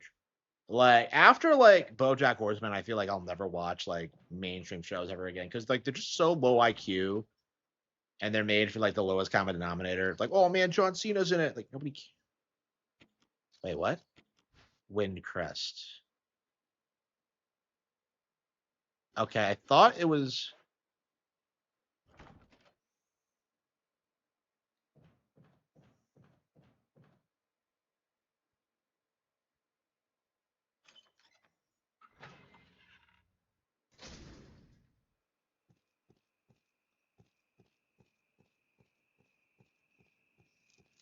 Yeah, I mean, I'm watching so much anime. I don't really think I'll ever like go back to live action TV because like it's kind of crazy how like the most critically acclaimed shows ever are like not as good as like average seasonal anime. It's ridiculous.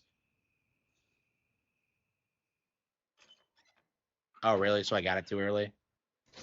Uh,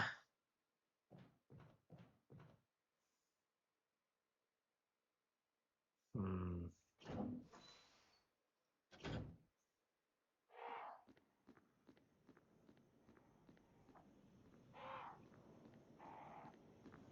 I don't know. Like, what's with the like where? I don't know. Like, I think Requiem did a really good job with like the zombies specifically, but when you look at this game and you see like rainbow ravens and insects and snakes, it just feels like it throws everything at the wall at you. Like, I feel like Requiem just doesn't do that. Am I playing Elden Ring? Probably not. I own it already on PC. I'll probably just like continue my PC playthrough if I pick it up again, which I don't think I will, honestly. Like, I think the game's slop. I own like Dark Souls 2 and 3. I've never beaten those either. Like, I just think the series is just dead. Okay, Windcrest. Should I check up on that guy that I just left behind for some reason? Second best? I don't think so. Like, it's the best modern one for sure, but like it's nowhere near the classic games, and it's nowhere near 4.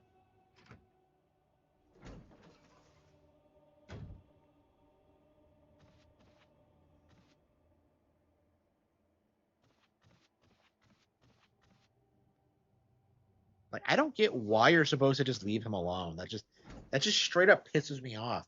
Like, why do we split up? There's like 4 guys here, and yet like we all just split up immediately. Like, the theory I came up with is that Jill just smells bad, but like unlit. Ah, shit! I don't have my lighter on me.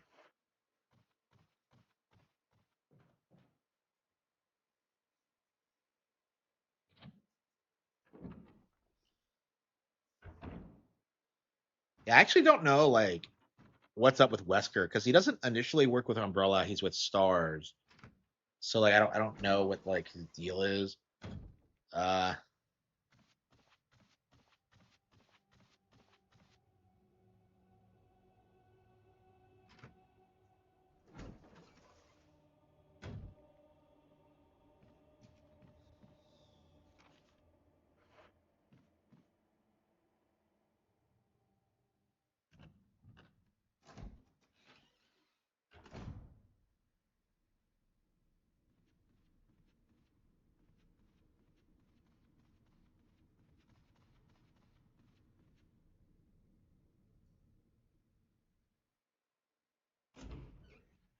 I don't get why isn't there a treasure chest in the dining room? I've always been like shocked that there are no enemies in this area.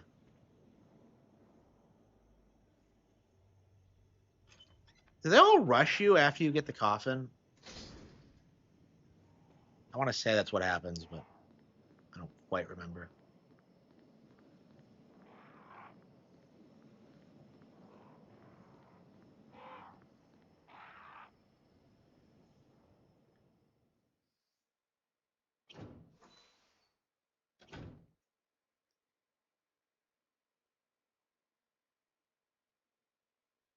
Okay,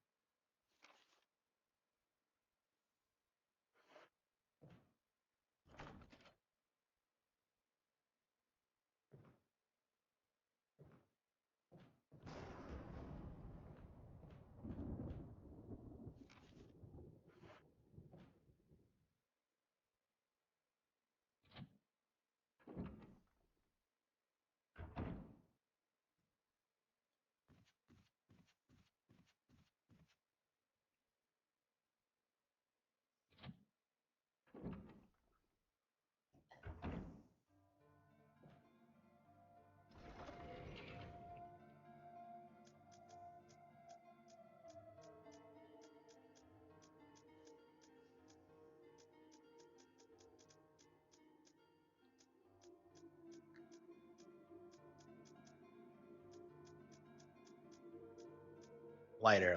Okay. I had to come back for a fucking lighter. Nintendo said Echoes of Wisdom ran like shit. They did, yeah. But that just led to like Arlo a couple of years later, like with the Switch 2, like, oh man, Echoes of Wisdom runs way better now. It's like, yeah, even like the age-old like cope about like running it better on PC, that's not going to be a thing in the future because of the way the Switch is built. The way it's like, running games at higher frame rates, like it's a cope now. Like the frame rate thing is, it's no longer an issue.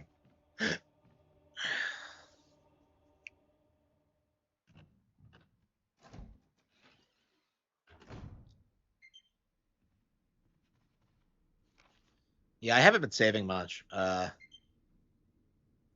haven't played on easy, by the way. I just wanted to get through it this time. Again, I've started this game several times and never finished it, so yeah, I don't even know if I played it on easy the first time. I don't think so. What were we doing? Yeah, up. Okay. Wait, what? Yeah, I was going the right way. Switch 2 emulation. Yeah, we don't even have Switch 2 emulation. Yeah. I don't know. Funny how how the PC gamers just fall silent when like they don't have like access to emulation. So I guess that's what's gonna happen. Every time we get a new Nintendo console, they're gonna like, have to like completely remake another emulator, and it's just not gonna be able to run new games. There's gonna be all these like copyright protections. Like they were saying that like it's gonna take a straight decade to like crack Switch 2 probably. Like I don't know. It feels like Nintendo's copyright protection is getting better. And like even when they do crack it, like I think they'll have like more methods to like start taking things down. Like honestly, I think the litmus test for me is when like they'll when they start getting away with taking down like ROM sites. And like they have been, but they kind of have to do it on an individual basis. Like I would like every time like one becomes famous or well known, they get taken down pretty quickly. And that's been happening for a long time. So like they're already illegal. It's just Dustbloods? No, not at all. Wait, what was the point of this? There's nothing here.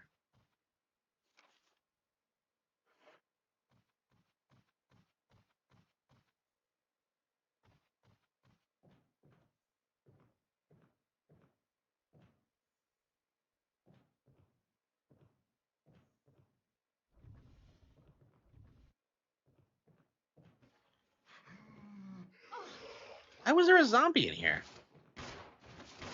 Why couldn't I hear it?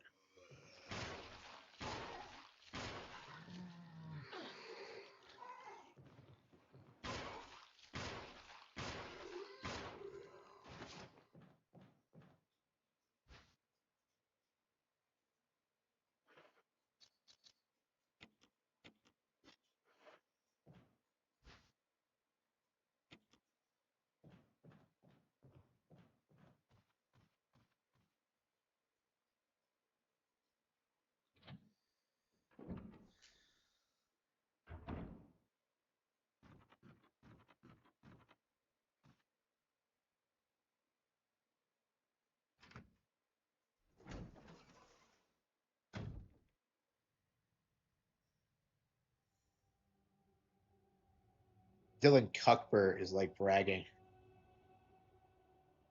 How did you come up with the name Fox?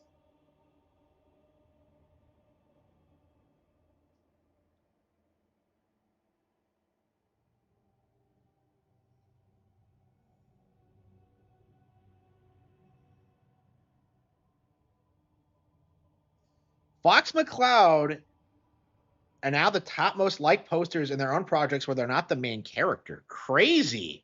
So Fox is straight up like breaking records now. Yeah, I knew it was big, but that's impressive. Yeah, this was a really good PR stunt. And I cannot wait until April 1st. We are going to go there immediately and we're going to watch that movie.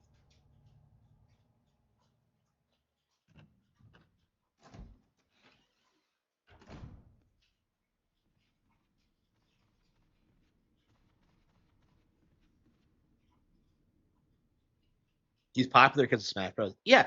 I mean, it's because of Smash. It's because of furries. It's because of 64's enduring legacy. Like, it's still a game kids play today. I actually don't know if kids in the family have played it. But yeah, I've been like a huge advocate for Star Fox, especially over the past decade. So like the fact that it's coming back, man. Oh, imagine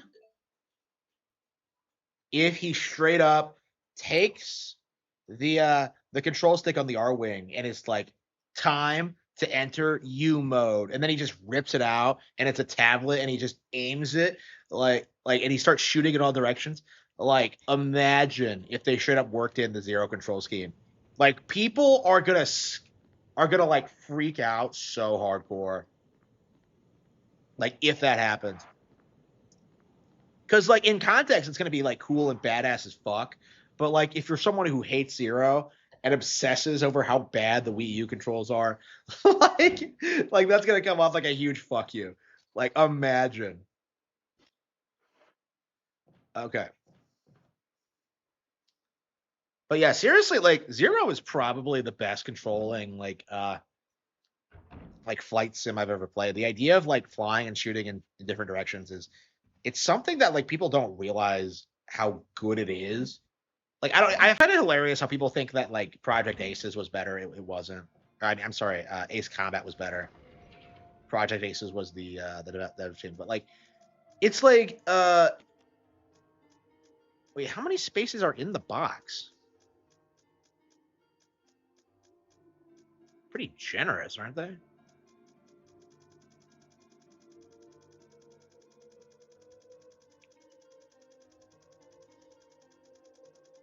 Yeah, but like the fact of the matter is, Fox, like after this hiatus, is getting this kind of reaction upon being brought back. You know, it's just like this isn't something that happens to a character that's not popular.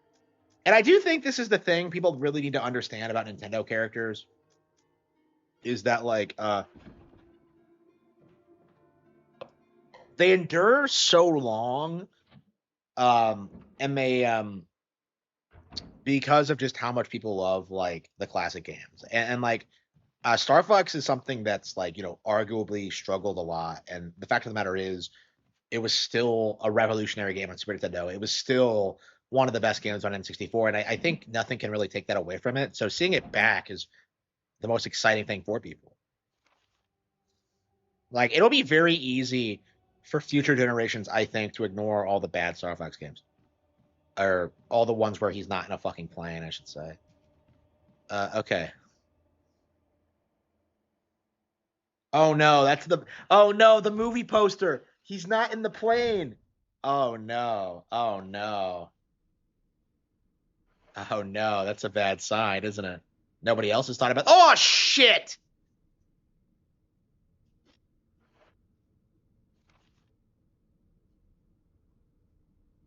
Wait, why do I keep going around? It's easier to just walk back. You can walk back from this direction. I completely forgot to get the other musical score.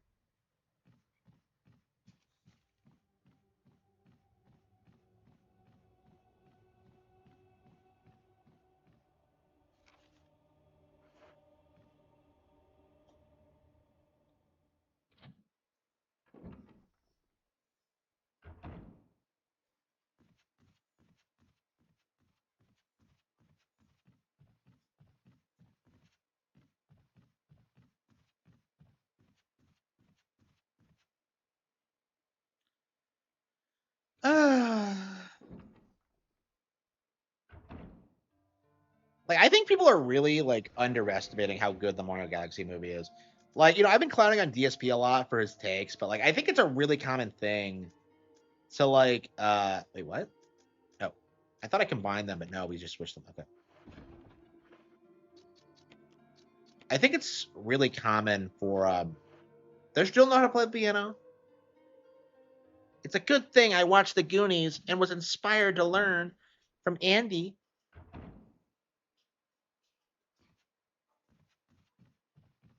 Already cracked the Switch 2. Yeah, that is not true.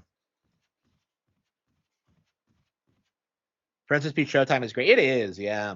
One of the most underrated games on Switch 1. I still see, like, you know, Showtime, like, in a lot of ways, it's kind of the Switch's Star Fox Zero in a way, because I've never seen, like, this many YouTubers insist the game is a disaster, and then, like, look at, like, its cultural impact and see how, like, how much it resonates with a lot of people.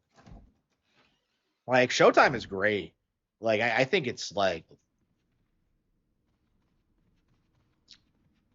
I think it really did a lot to, like, evolve Peach's character. Yeah, I think like girls who grew up playing it are gonna like look back on it really fondly. In particular.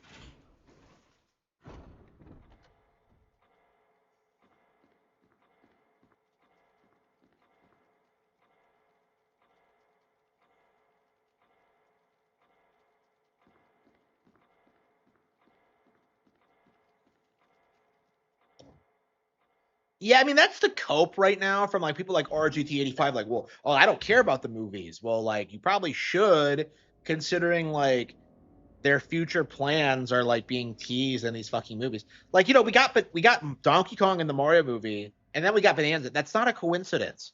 That was not a fucking coincidence. They had been like planning that for years, and like it's probably a big reason why Bonanza has been so successful, even though that people don't want to like acknowledge it. Does Jill know how to play piano? She does.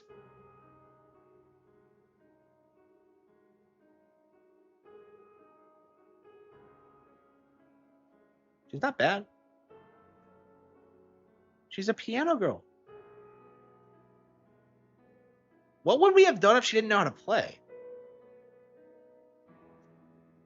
Yeah, I love piano girls.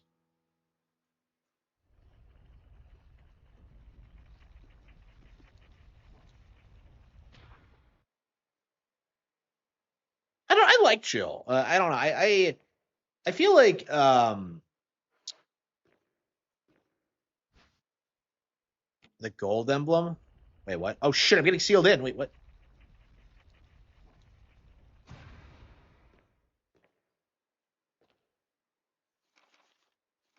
Trevor's.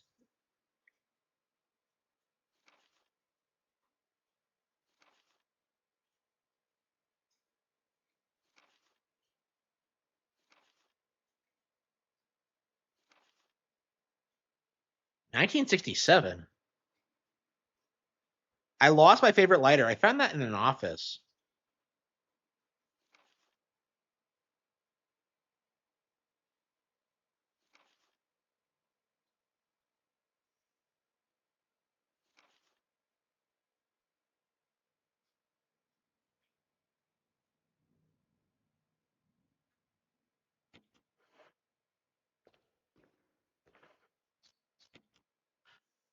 What?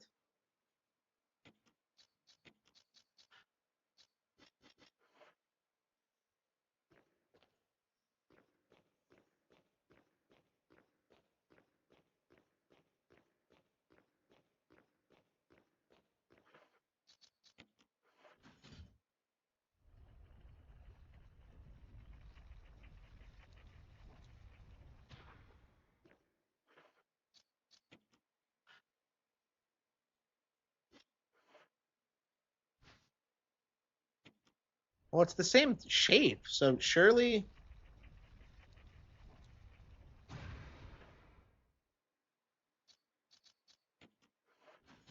Okay, I must not have been in the right location. Okay. Pretty straightforward. Okay.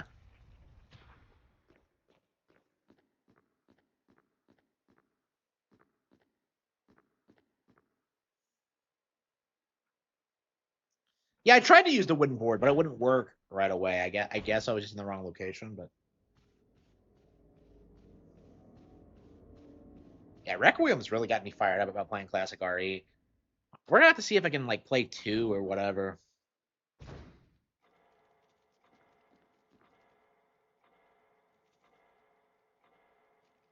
Yeah, why doesn't it prompt you to place things? That kind of drives me nuts. No More Heroes 3? Yeah, I'd say so. If you're a fan of the first two, definitely.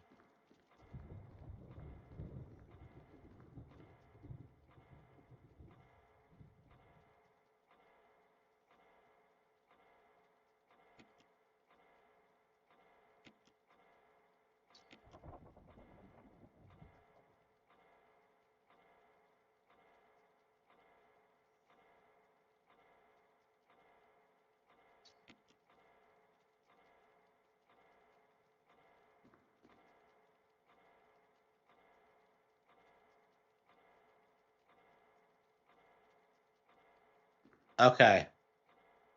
The short sword has pierced the heart.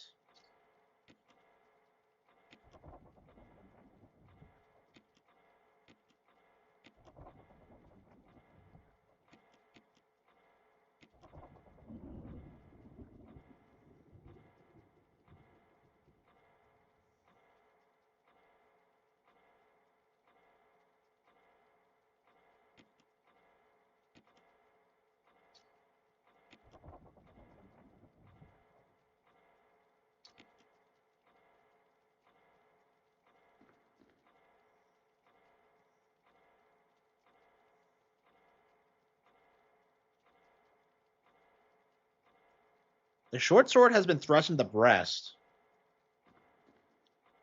Okay.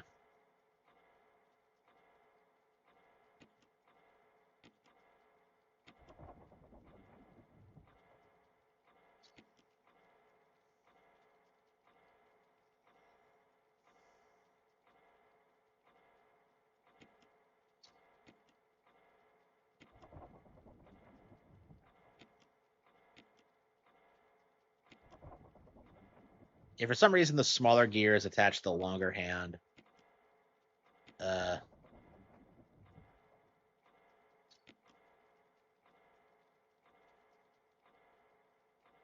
was the confusing aspect of it.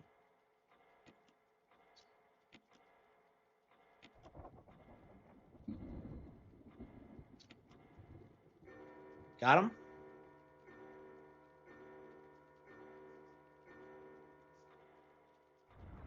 I mean, like I said, I think this is going to be the glorious return to Star Fox. Just look at how popular this announcement has been. Mansion key. Wait, where does this go? Oh, okay. Yeah. Why do you have to look at it? Why can't it just tell me what it is? Shield key. Okay. Wait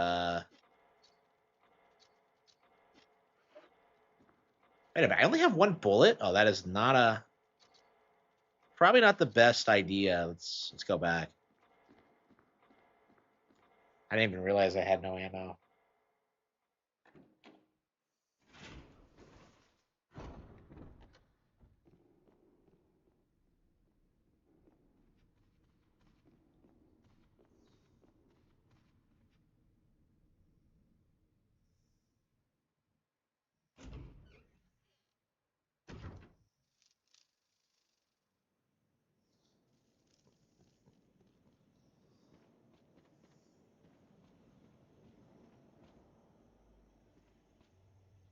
Yeah, they don't even make one readily available anymore.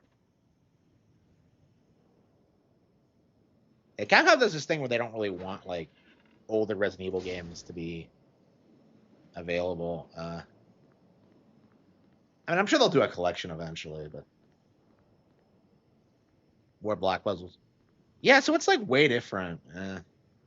I mean, like I think everyone pretty universally agrees this one's way better, but I've never heard anyone say like RE1 is better than the remake.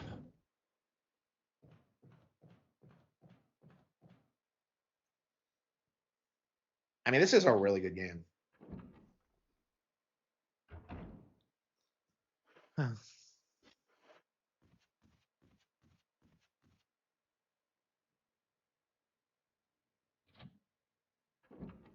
On GCN. Yeah, people don't realize this, but like a lot of GameCube games like that did really, really well. You know, I was hyped for Star Fox Adventures when I first saw it, and I think that was pretty common. I remember reading about it in Nintendo Power and just being so fired up about it.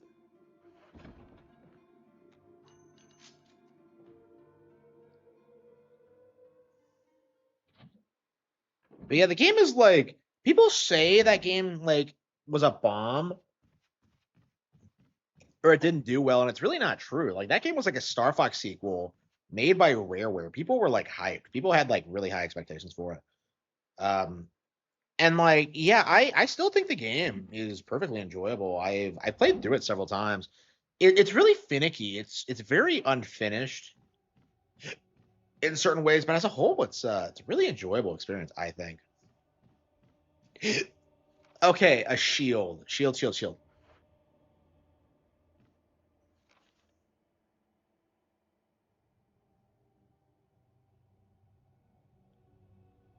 Yeah, all the doors I remember are all helmets.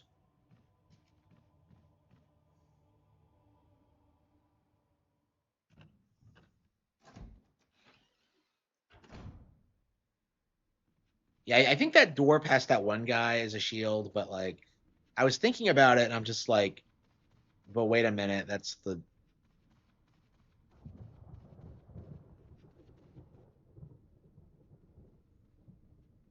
where the snake is.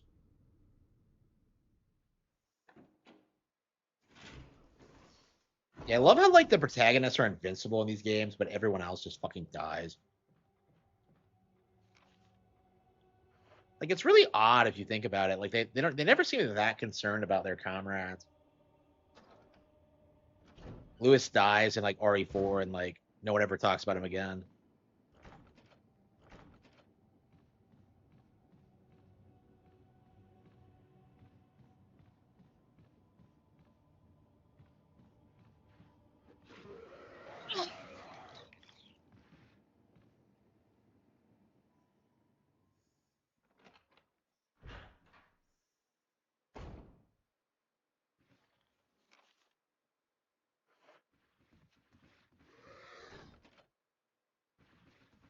All the doors I can remember are like helmets.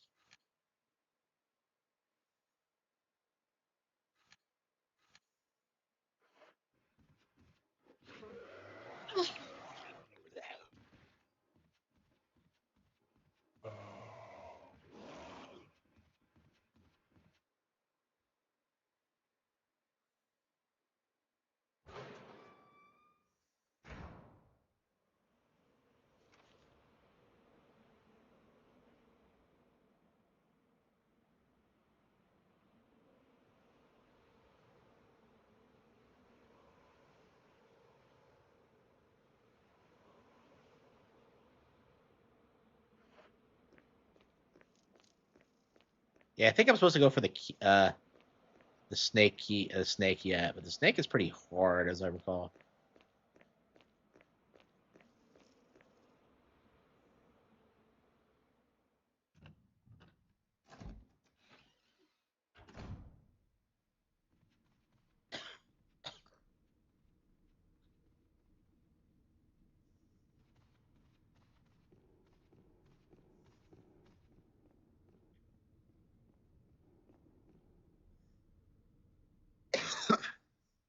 Acid shells.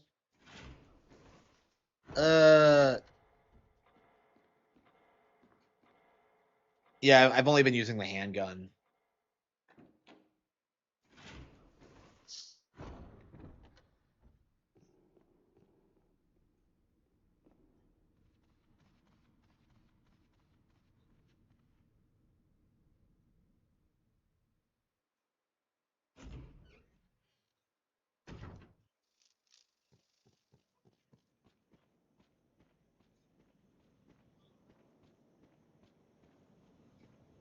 Like, I don't understand how anybody could possibly survive this bullshit.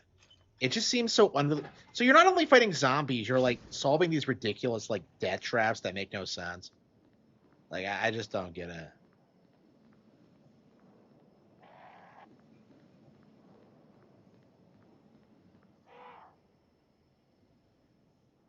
Is the snake the first boss? I guess it is, huh?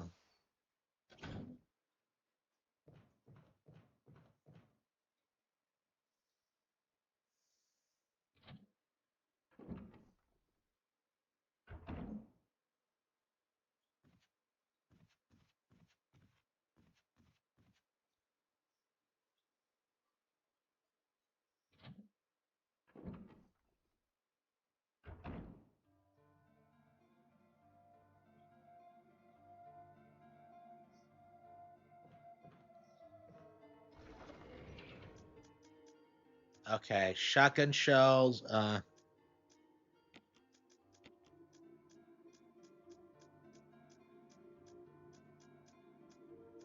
Did Barry give me acid shells? I don't remember that. I have incendiary shells and shotgun shells. Uh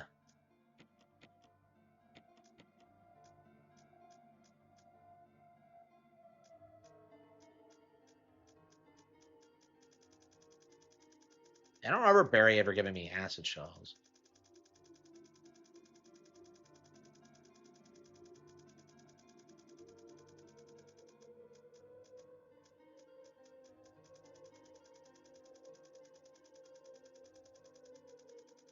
And I'm probably overthinking this. Okay. At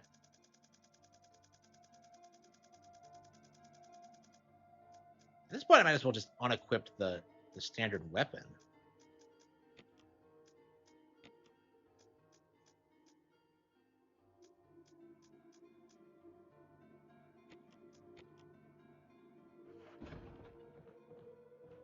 My name is Jill. I'm going around completely unarmed. That's a great idea.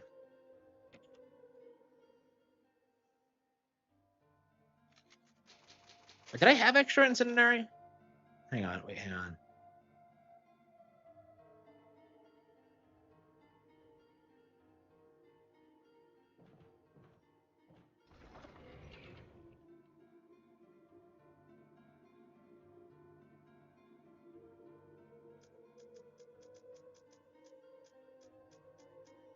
There it is. Okay.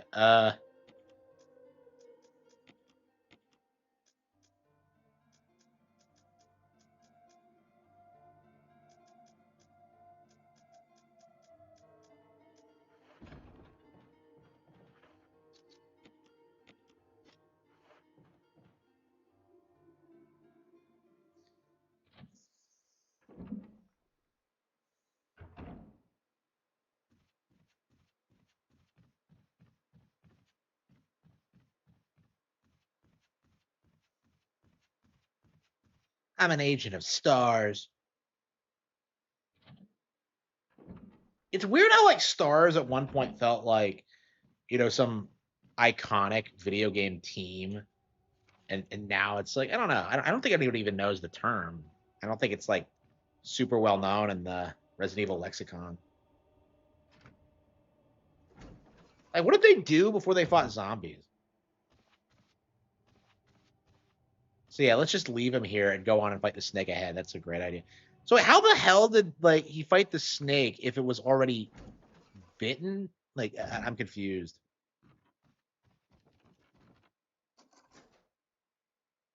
There's no further use for this key. This is the only door for it, really.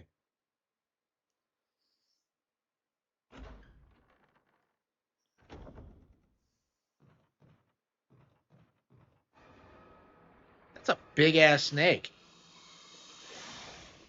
How the hell did this thing only get his arm? It looks like it could eat him whole. I am not afraid of snakes. So she's terrified of zombies, but not snakes. Payback time.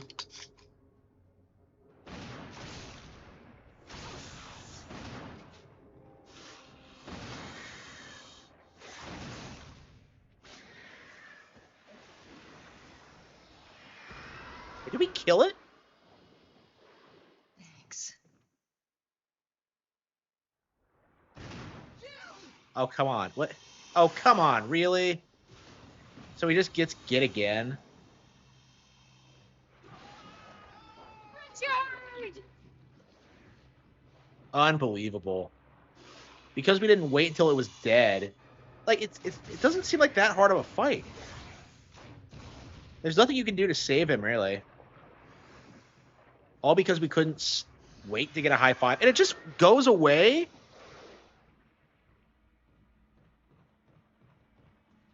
Not waiting to exhale. Death mask. Okay, we got that.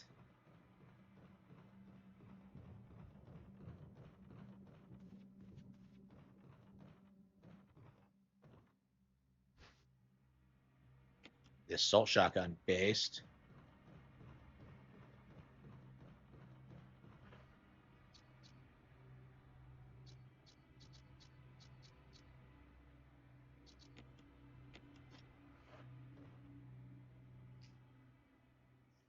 The snake scarier.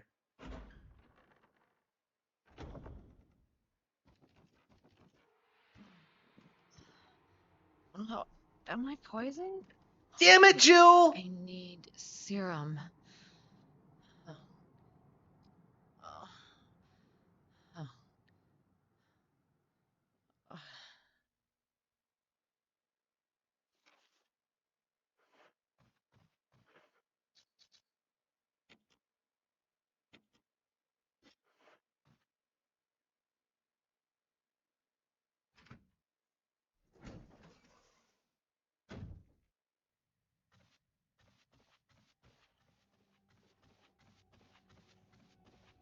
Where'd this guy come from? He wasn't there before.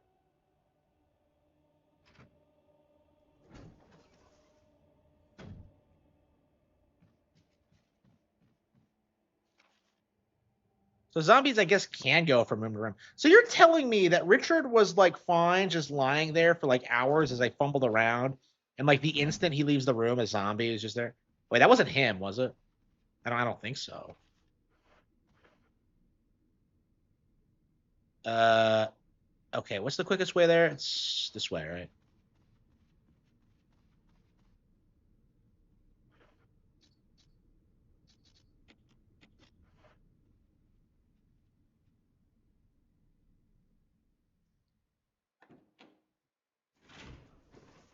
Like I didn't get hit, so like I'm not sure how I got poisoned.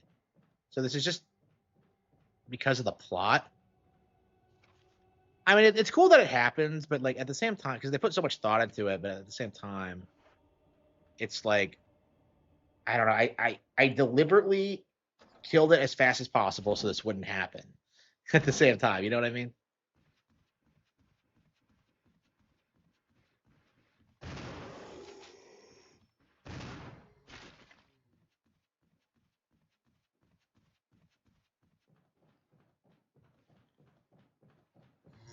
Yeah, but like if it didn't actually bite me, then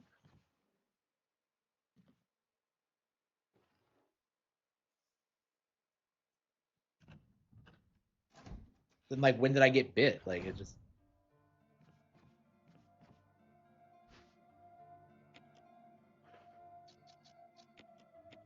okay. Yeah, we're not too bad. Okay. Yeah, we'll save the shotgun for later.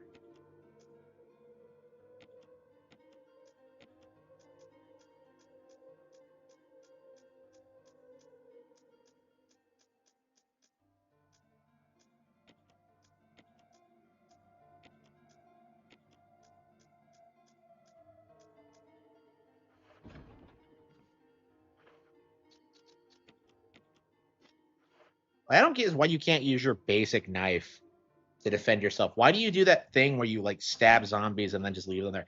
And you can't pull them back out again if you kill the zombie afterward. So I'm just kind of like confused.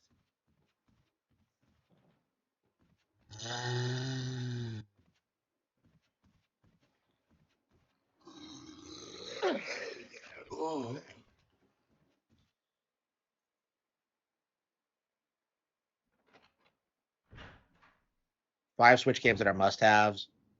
Uh, Probably Breath of the Wild, Fire Emblem Three Houses, Super Mario Bros. Wonder. Um, hmm, Might be another good two.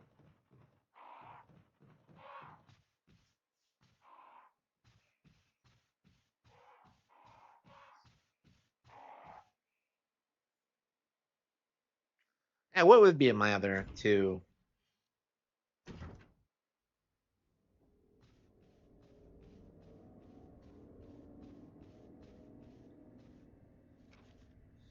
Uh,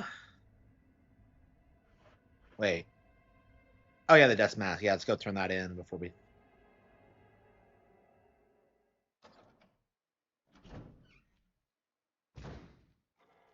So we didn't actually kill the fucking snake.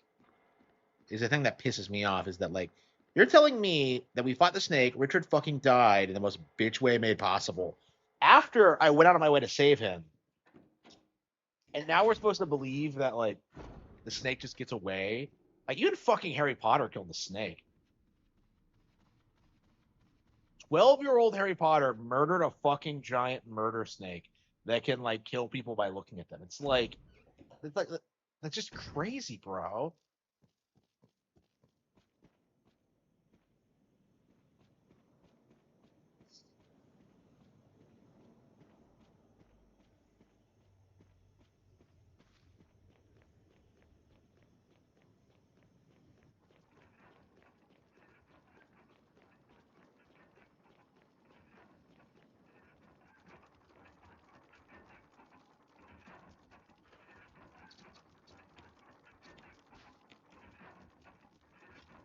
Instead of nose, it's the Voldemort nose.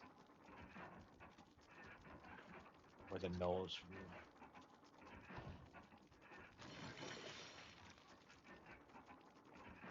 Yeah, it was so intimidating the first time I did it.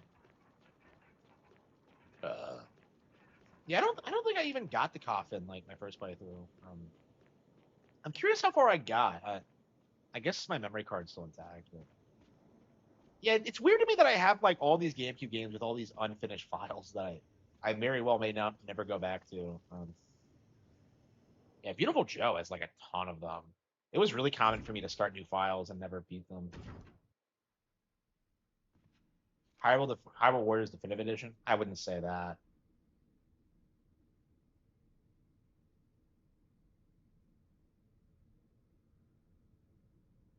It looks like we missed something in the room.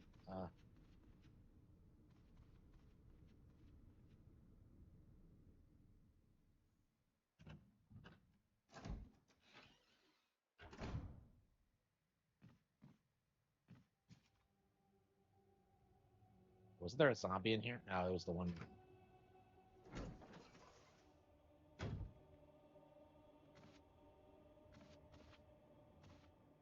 He's hiding. Like, he's just... Is that supposed to be Richard? I don't think so. How do you get down here? Like, I don't understand where it came from. Like, realistically, how many people would be in this mansion? Like, I just feel like there are way too many zombies.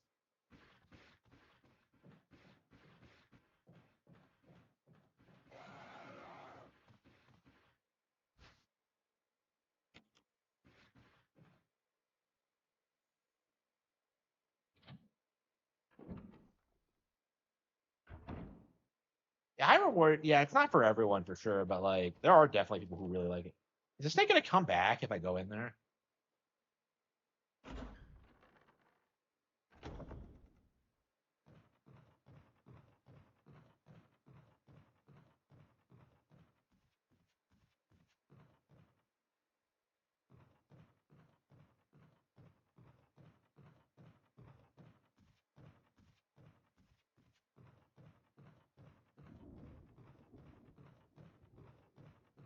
This game doesn't have that good of a soundtrack, I would say, actually.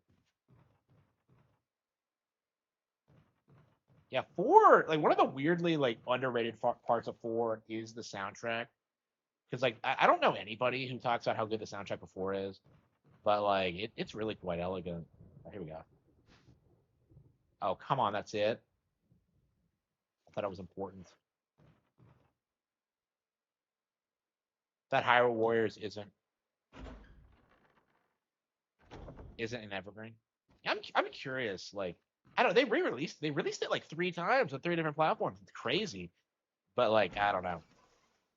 Like, just do a Hyrule Warriors 2, you cowards. Like, I've never understood why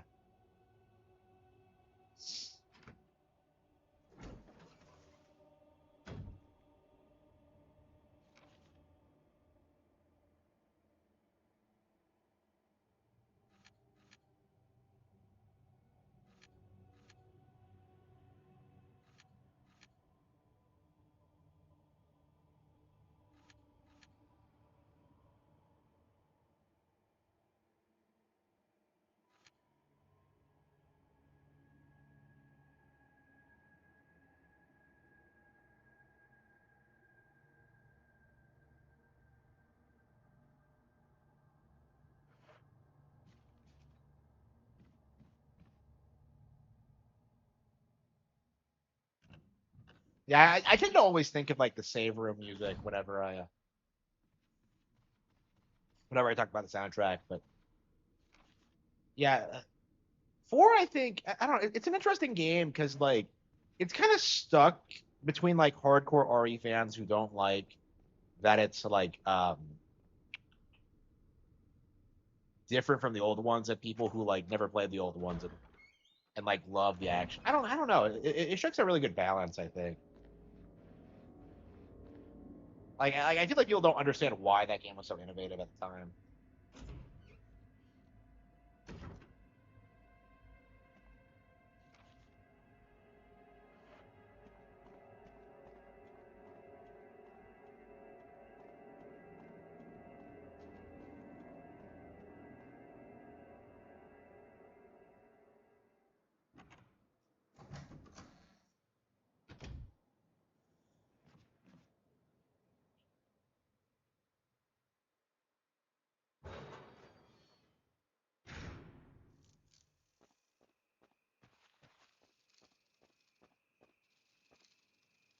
Oh, I was wondering what was back here. Oh, okay, it's just a bunch of herbs. Okay. Oh, and kerosene. Okay.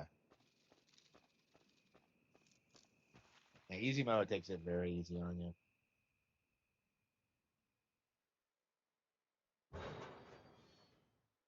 Some of these bugs are an enigma. Yeah. And I can't imagine doing that. I mean, I'm pretty consistent about getting like fossils because you can do that year round. But like when it comes to bugs and fish,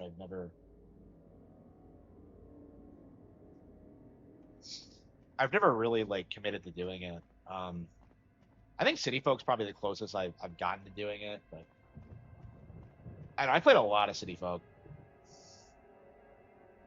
I don't know. People shit on City Folk, but like if you're like me and never played the older ones, like it doesn't really come off like a rehash because you've never played one before.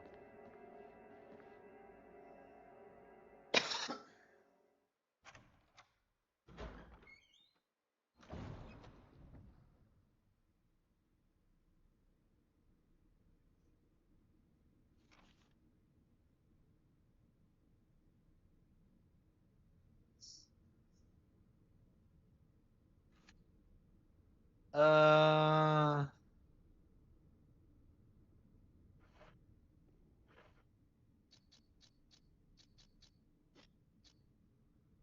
where is Barry anyway? We haven't seen him in forever. I love how we're not worried about him at all. Let's see, Windcrest.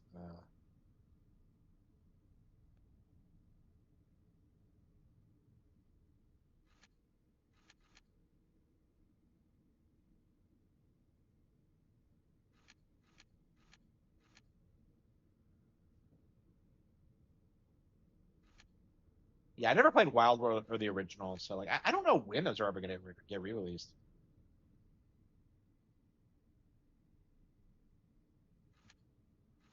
Yeah, I'm curious if I'll ever beat this on all difficulties. I feel like I'm not a hardcore enough player to do it. Yeah, I don't really.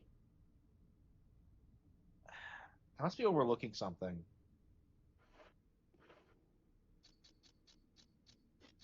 Yeah, I remember being surprised that the shield key was only used for one door on my first playthrough as well. Let's see.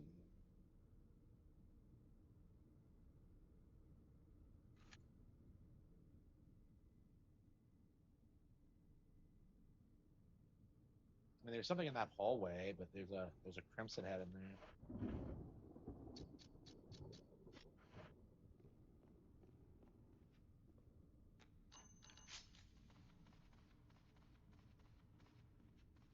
The easy difficulty is closer to the PS1 version. Really? So they made it harder in the remake. Wow. Yeah, I've never heard that before.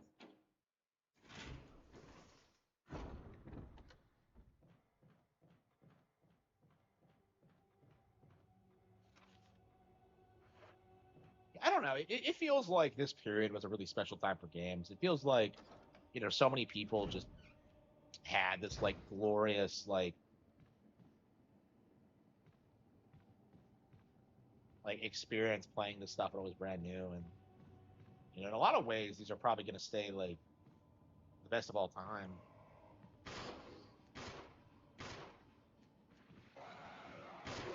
You can't even see sometimes.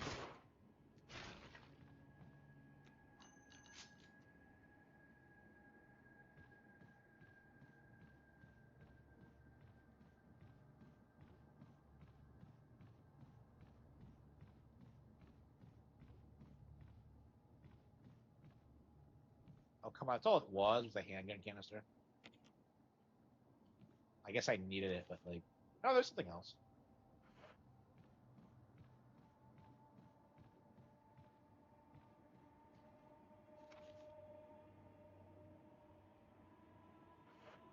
Yeah, my first survival horror ever was Scooby Doo Classic Creep Capers on N64, and it's basically a kid version of this. And it's really strange because like you wouldn't think that game is scary, but in a lot of ways it's quite a bit scarier than this because like the enemies are like weirdly aggressive, and like the main antagonist is like uh there's something about him that's just like weirdly unsettling to me. I don't know. I don't know if we'll ever play it on stream. Actually, I think I did stream it once. But like, it was a really weird experience playing it. Because you wouldn't really expect much from it, considering what it is. But it's like it's a pretty solid license game, I would say. I've played it several times. I like it quite a bit more than like something like Batman Beyond or Power Rangers Lightspeed Rescue. Yeah, I played Power Rangers for the first time in years, like a while back on stream, and I was just like, I was really surprised with how bad it was.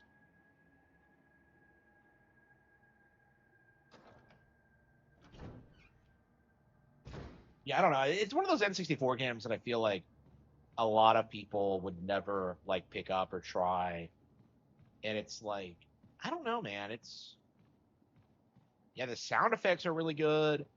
The models are great. There's some light puzzle solving. You cannot kill the enemies. That's the really interesting thing about it, is that it's very true to like the source material in that regard. So you're like constantly running from them all the time, and it's like it really works in a lot of ways. A jewelry box? I don't think I've opened that.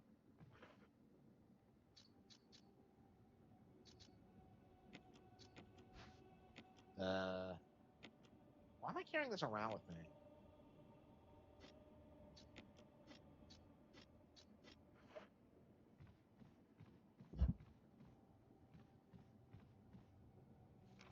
Yeah, it says there's something here, but like I don't see anything.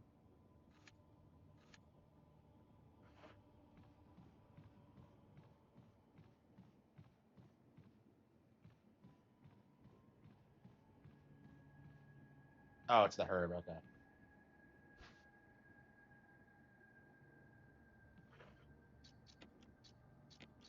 There's so many herbs, it completely screws up the strategy.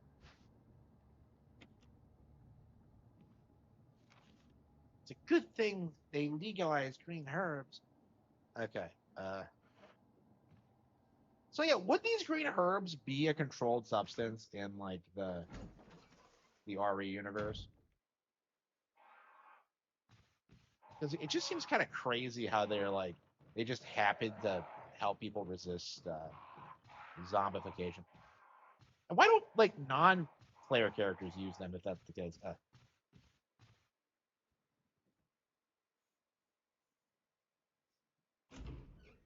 Is that the one with the gas chamber? Hang on. Yeah, because that's like the one thing I haven't been able to do is like the gas chamber room. And I don't remember how it plays out. I thought there was a gas mask, but like there might be another way to solve it. That's actually how I died the first time. Was that like I went in there and I just let myself die because I was just like, yeah, I'm not using a healing item for this.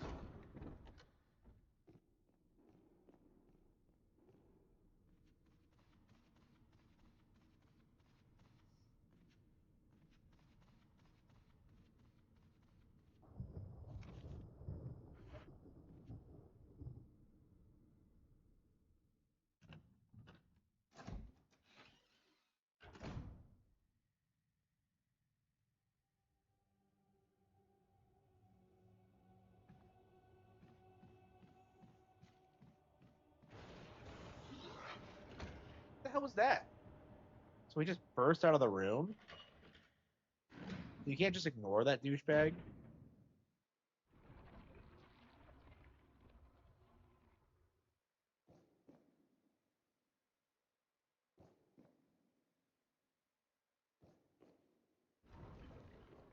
Wait, do you just push them back? Is that all you have to do?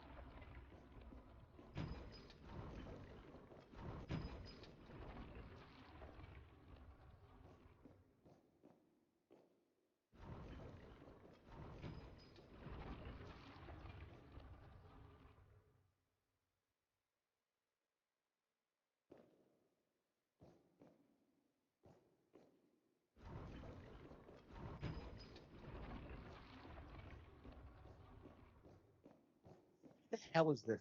This reminds me of like Harry Potter where like they play the chess game, and I'm just like, they get McGonagall to do this.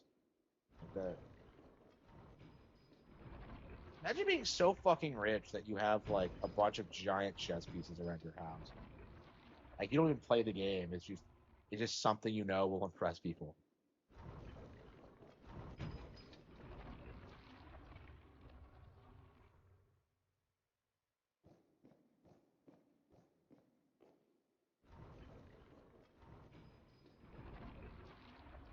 Okay.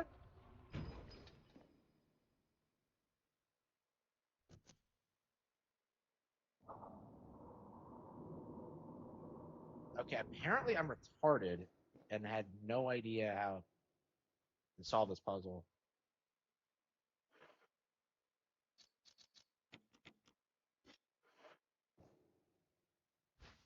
A mysterious box.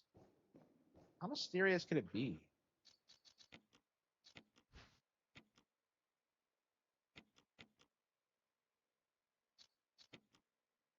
Nothing's happening. Like what?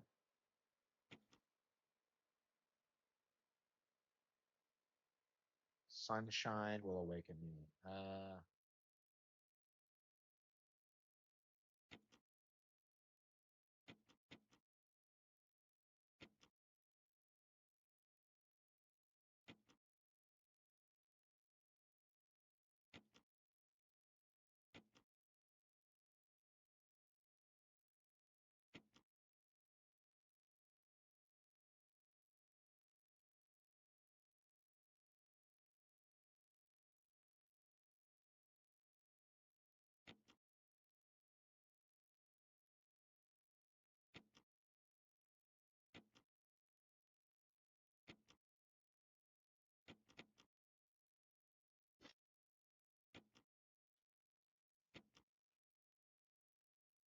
Okay. Sun and moon.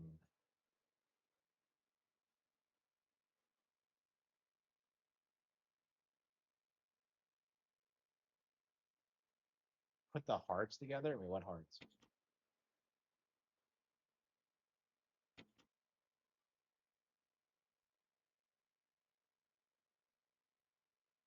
Oh, I see. Okay.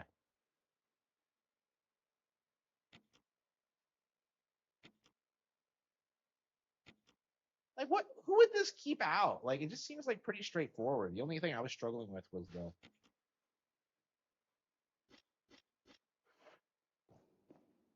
Yeah, I was very surprised when I first played this, like how the crypt thing wasn't like the end of it.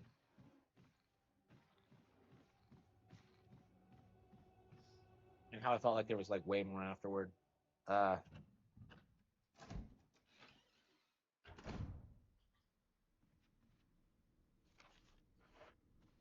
yeah, I'm making pretty good progress in this.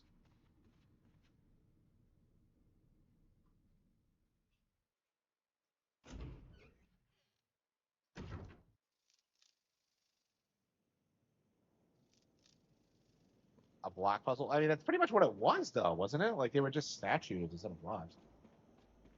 That did seem right out of the Zelda game.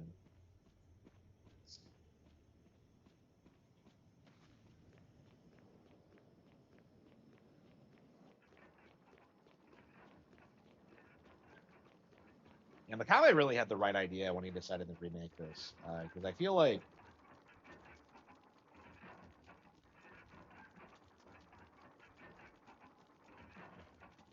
yeah, Six Makabe's not really doing anything now.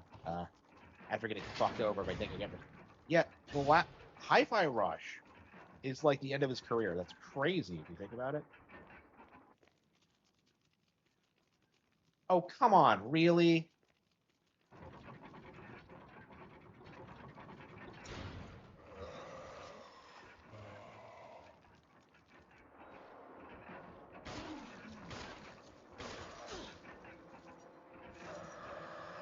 Yeah, I knew I should have gotten ammo.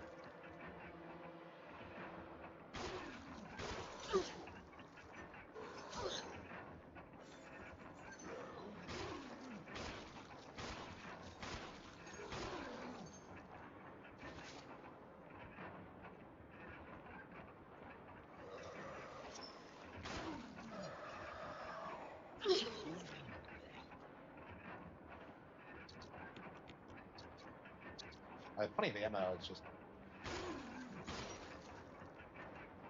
so someone really tied him up there and turned him into a zombie. Gravedigger.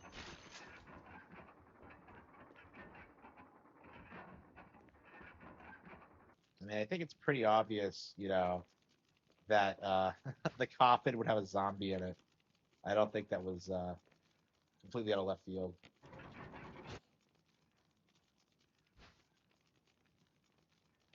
I think that's the Spencer symbol. Right.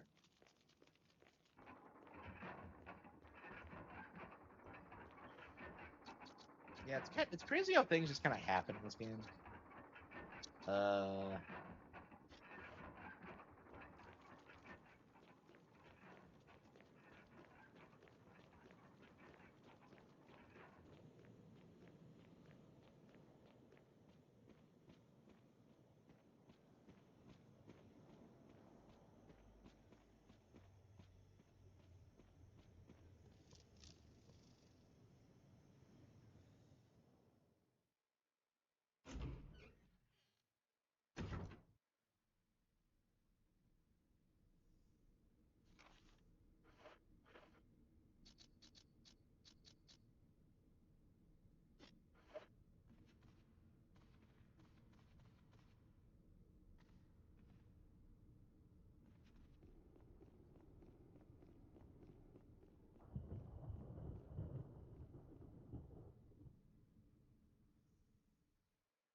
Yeah, I don't know. Resident, like I had problems with Requiem, but like looking back on it, I really love the whole gray section. So if they just do more stuff like that, I think we honestly probably just have quite a few good Resident Evil games ahead of us.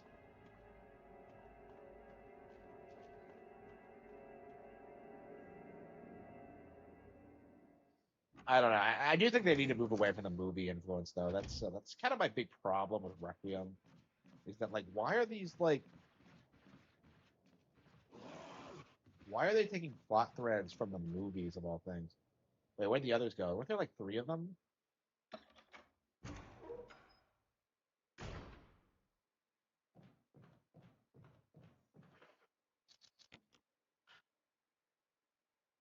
Oh, come on. You have to examine it first.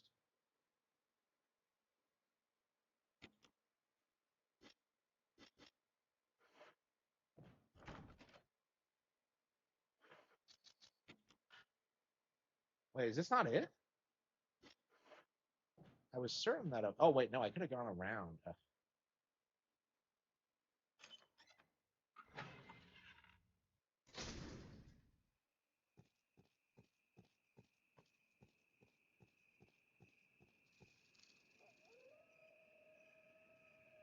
Oh, yeah, that's right. Okay.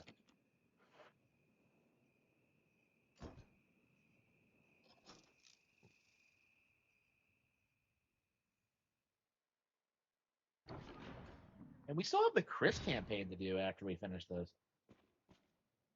Kind of crazy to think about. So there's an entire like second half of this that I've never even tried to play. Yeah, I agree. I've been saying the same thing for years. Like, why exactly can they not just like have mainline Resident Evil and then like have like action-based spin-offs like 4? I don't like. There's no reason they can't do both, but like they just seem like they just want to compromise all the time, and it just I don't know. It bothers me.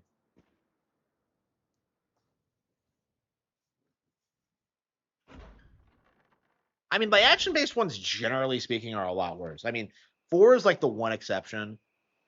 This is Brad. You can hear me, just give me a sign. Anything. Jill to Brad. Can you hear me? Brad, he just now calls. Shit. It's broken. It's broken? What? Then why did he give it to me then?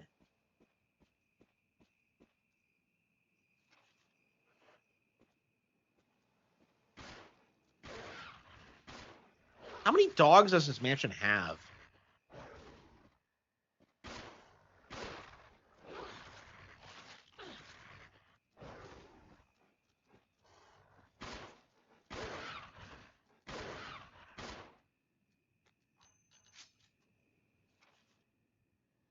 Yeah, I remember getting to this area and then just kind of like stopping.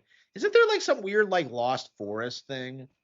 Like later on, like I don't know. I think that's around the point I stopped actually, because I thought it was stupid. It didn't suit the tone.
Yeah, I think I'm about ready to call it quits. Definitely really enjoying this. We're definitely gonna stick with it, but like right now, I think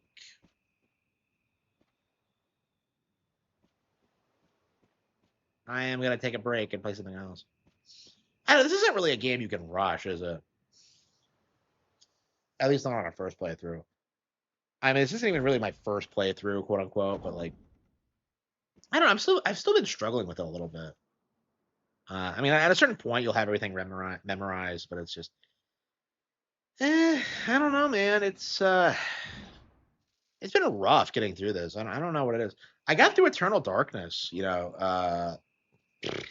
14 years ago. It was yeah, 2013, 2012, something like that. Yeah, and Killer 7. So like I got through like pretty hardcore games. I'd say both of those are quite a bit scarier than this actually.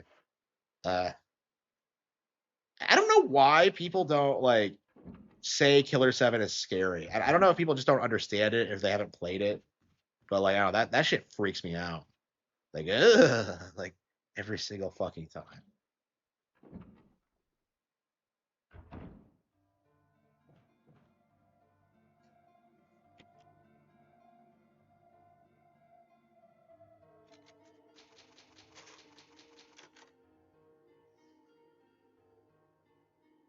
Like, I don't know. I don't know like what anime exists that's like Killer 7 because it must have taken influence from something. But I don't know. I don't know if it never came out and I've never heard anyone like compare it to anything else. Uh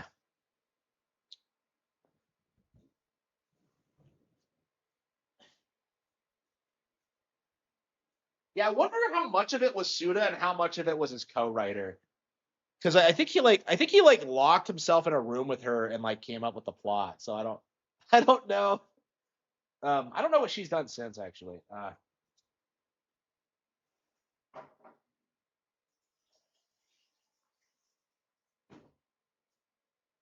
I miss that era of just like insane like Japanese media. You know what I mean? It just feels like these days it's a lot more sterile.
I mean, when you like go back and like start yeah, we'll play some Star Force. When you go back and like start watching some older anime like Devilman or The Drifting Classroom, like you get like this like crazy shit that you would like never actually see in anything else. Like the whole like The Drifting Classroom is about a bunch of elementary school kids being stuck in like a post-apocalyptic like alternate reality. And it's like the most intense bullshit. Like all of them are like dying all the time. It's like it doesn't fuck around.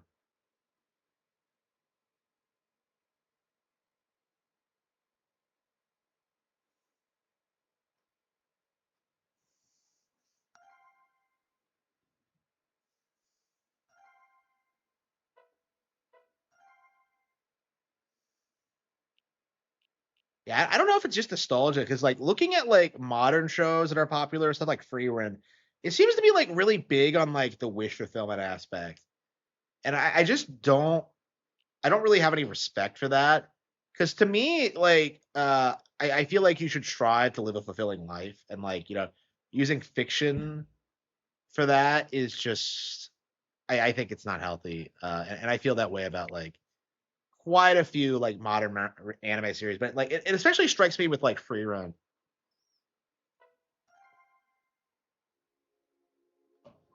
Where it's just like I don't get the like I hate the whole like modern anime thing of like making it feel Welcome like to a the world D&D of Mega campaign. Man Star Force. Whether you're a newcomer or an EM Wave expert, it's time for an epic adventure through the stars.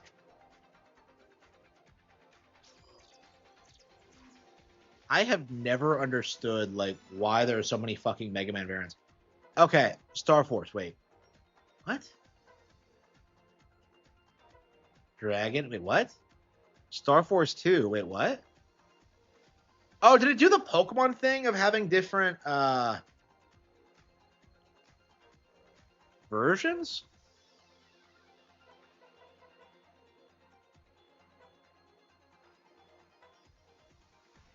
Ice Pegasus. What the fuck does Pegasus have to do with ice? I don't. Let's go with Dragon. Yeah, I don't even know what this came out on. The DS? Like, no idea.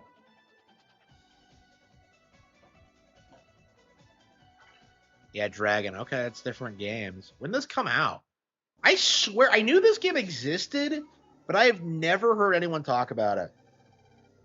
It is the year 22OX. Man, I love that old cliche of not specifying the year. 1990X. It's like the most badass thing ever. Like watching Fist of the North Star is just, oh man, it's a DS game. Okay. NASA? Wait, the new spacefaring organization calls itself NASA. Like that's like one letter away from NASA. Like, wait a minute, NASA. That's one other letter away, and it would be not C. Like, what is this game trying to say? Like, it's just like, wait, what?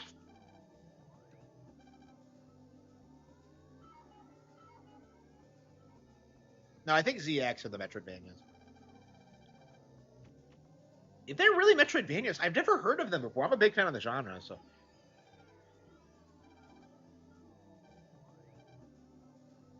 Wait, so we found aliens, okay, and we send Mega Man out to deal with it?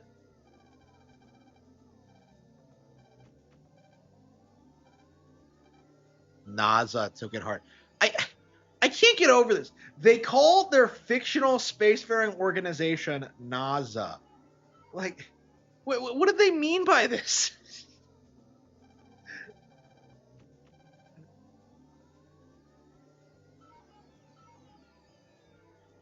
Come to think of it, I never have played Mega Man ZX Advent, and I beat ZX back in the day. So,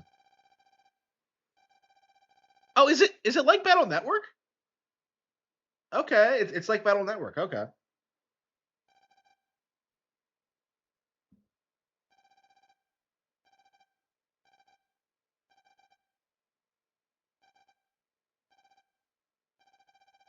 What is this anime cliche of not wanting to go to school? Like, bro, I was like that and they made me go anyway. Like, what the hell is this bullshit? Like, I never understood this.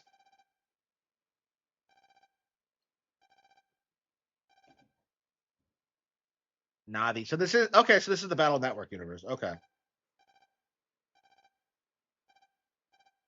Oh yeah, your dad went to outer space to get milk. Okay.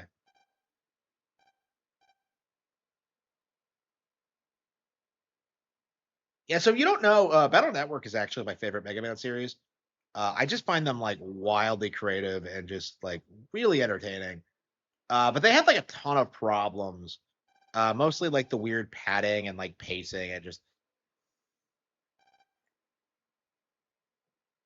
And it really captures that feeling of being a kid, I think, more than like I think any other game I've ever played. I just kind of like it reminds me like it really reminds me of what it was like at that age.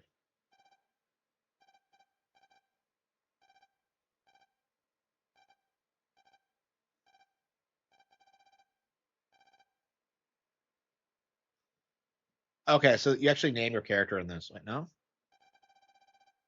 Geostellar.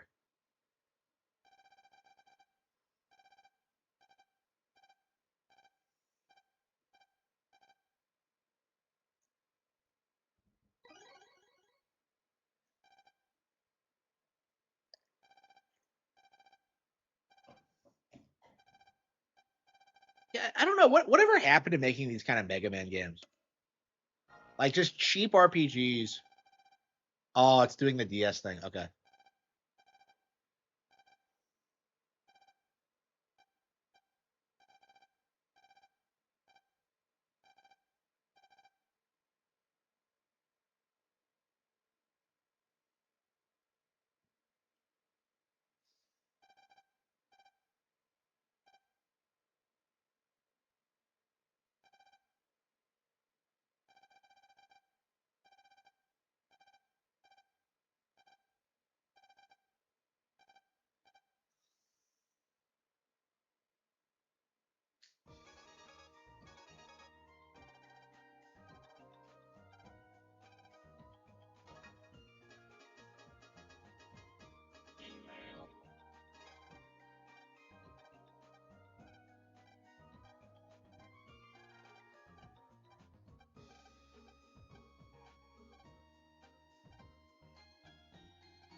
And did these games even leave Japan initially? Because I don't remember ever hearing about them.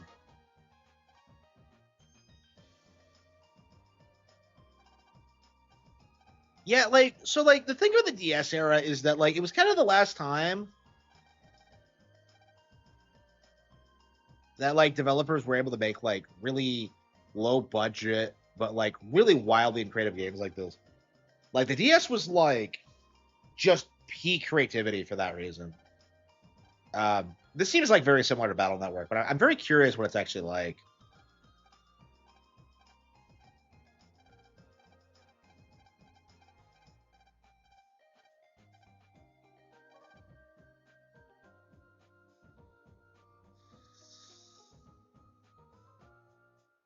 Oh, was there one in the 3DS?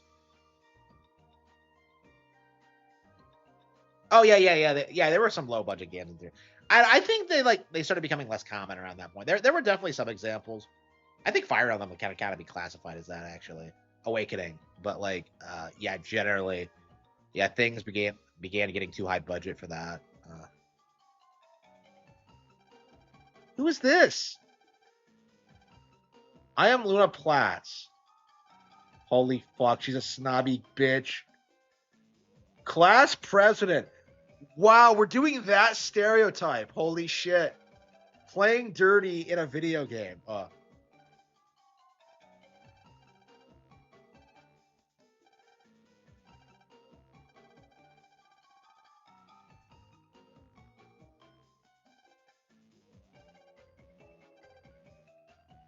Is she the love interest? I hope she is.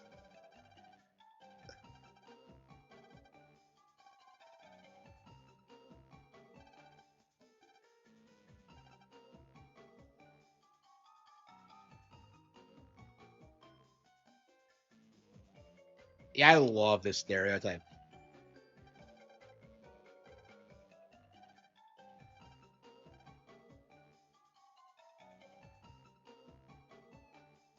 Yeah, I just love how these games just like they really do feel like a shonen anime.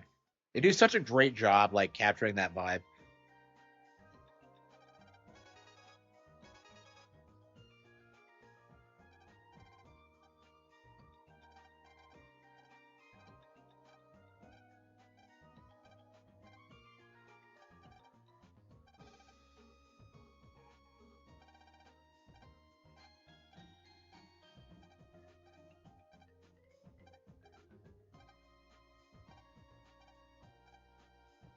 I'll be your brother. What?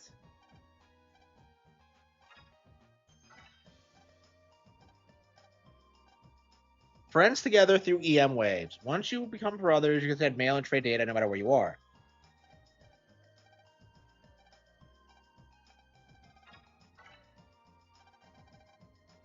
Yeah, I mean, it's really interesting playing these games because these came out around the time that like social media was becoming a thing, and it's like it's very rooted in that like mindset of like this new technology and like how fantastic it was.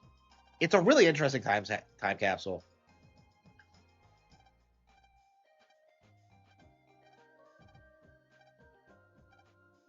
Yeah, the girl in like the Battle Network games is kind of the stereotypical like childhood friend love interest. So I'd be much happier with like a prissy like class president love interest. I mean, I wrote Playing Dirty, so you know I do. Okay. That's like way more appealing to me.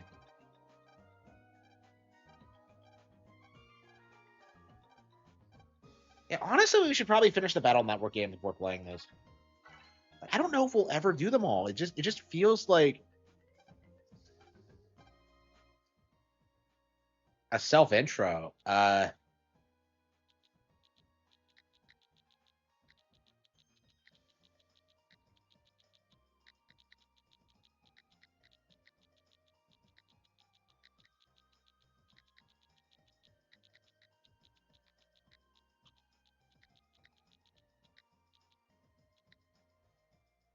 Okay.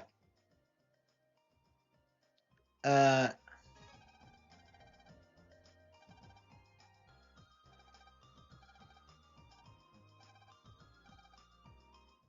your secret. Uh, I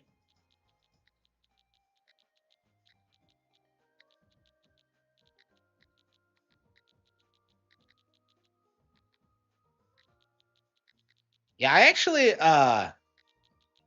actually found like some old tricks commercial, and I actually commented like this under the in my account, and like the account holder immediately favorited it. I don't know if he got it or not. I like to think he did, but like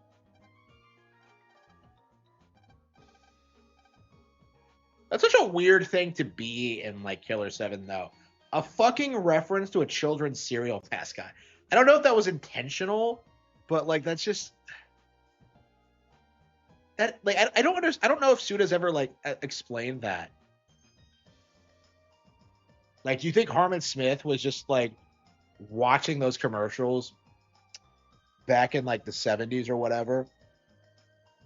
Like, like they should give the rabbit some tricks.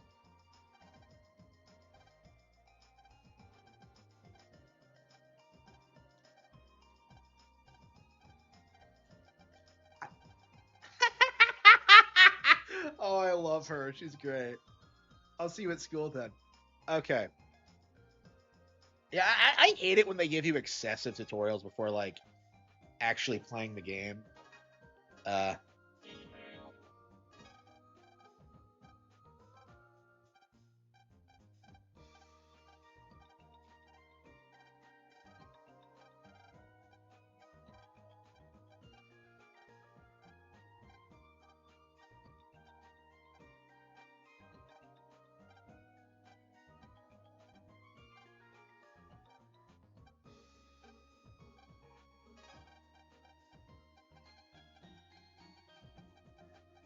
Yeah, so like a lot of games were trying to recap the capture like the Pokemon thing, and It's very interesting to see how they failed at it because I don't think anybody really engaged with these social media features, at least not out of Japan.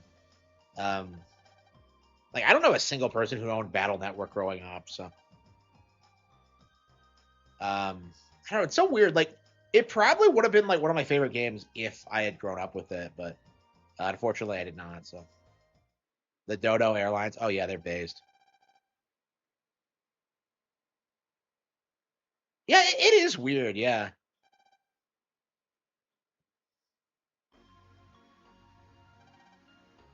Cassiopeia, a real consolation. Boreal. Are you telling me everyone named in this is named after stars? Yeah, Luna's named after the moon.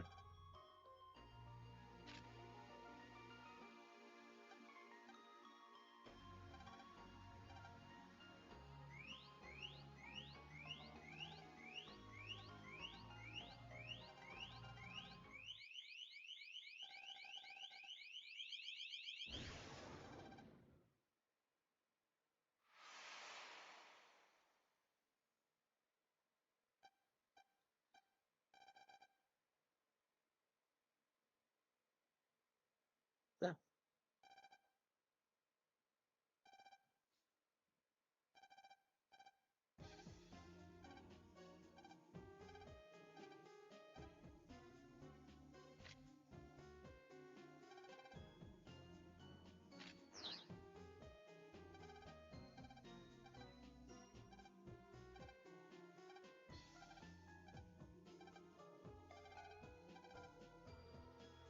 Mogazis. Mega. FM. Really? I really wonder what aliens are going to be like when we discover them, assuming they exist.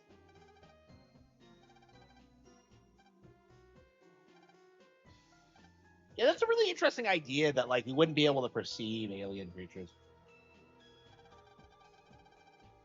Because like their physiology is going to be way different than ours.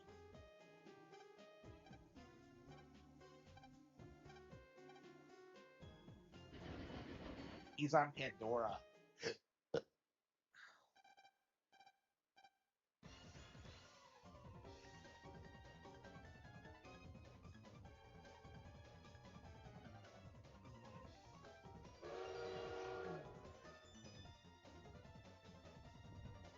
Yeah, I'm reasonably enjoying this, but I don't know if we can justify playing this before we beat Battle Network. All 6 of them. So.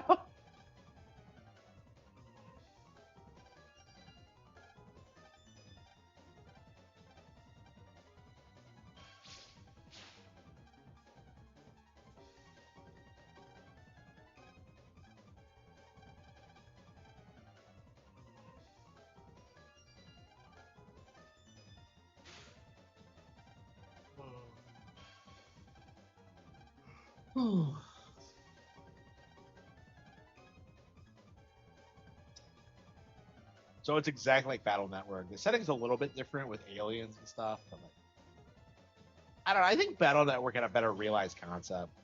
But I get that they wanted to move away from it after like 6 entries and that bullshit. I mean, Battle Network never really recovered after 4, actually, because 4 was so bad.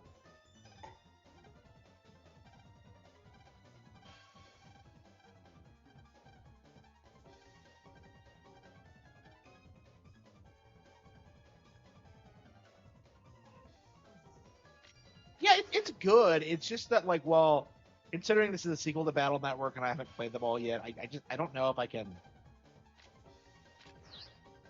EM wave change. Geostellar. On the air. Okay. So Mega Man Star Force. Okay.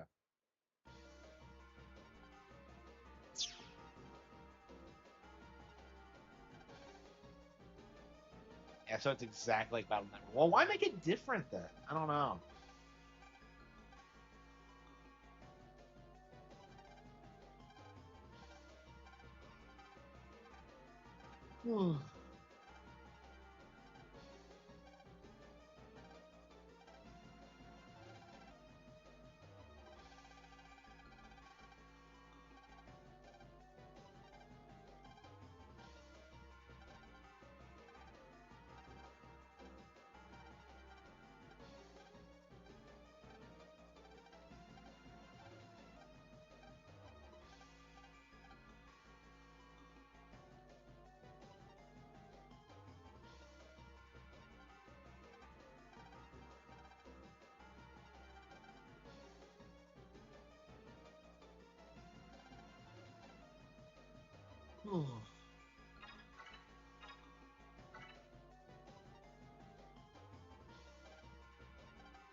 I mean, like, yeah, after 6 entries, I think like the Network formula had run dry.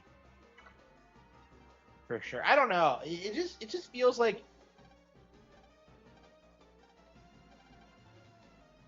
if you're gonna do that, why would you make your follow-up like the exact same?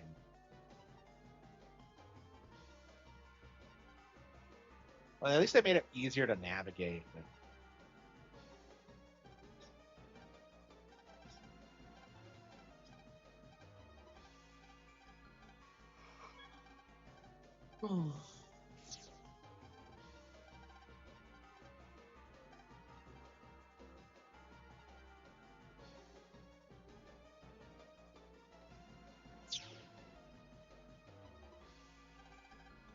I hate to stop before I get to the first combat situation, but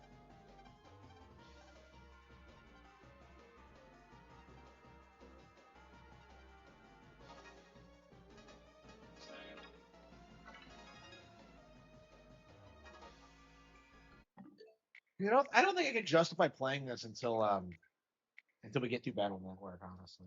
But I do not know when that's gonna happen. Were the games popular? Yeah, they were fairly popular. Battle Network was at least.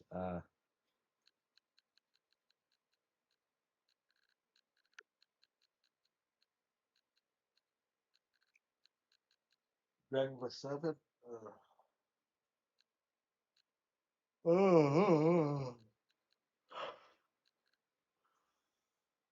Yeah, I hate to admit it, but like I think we're gonna have to call it quits.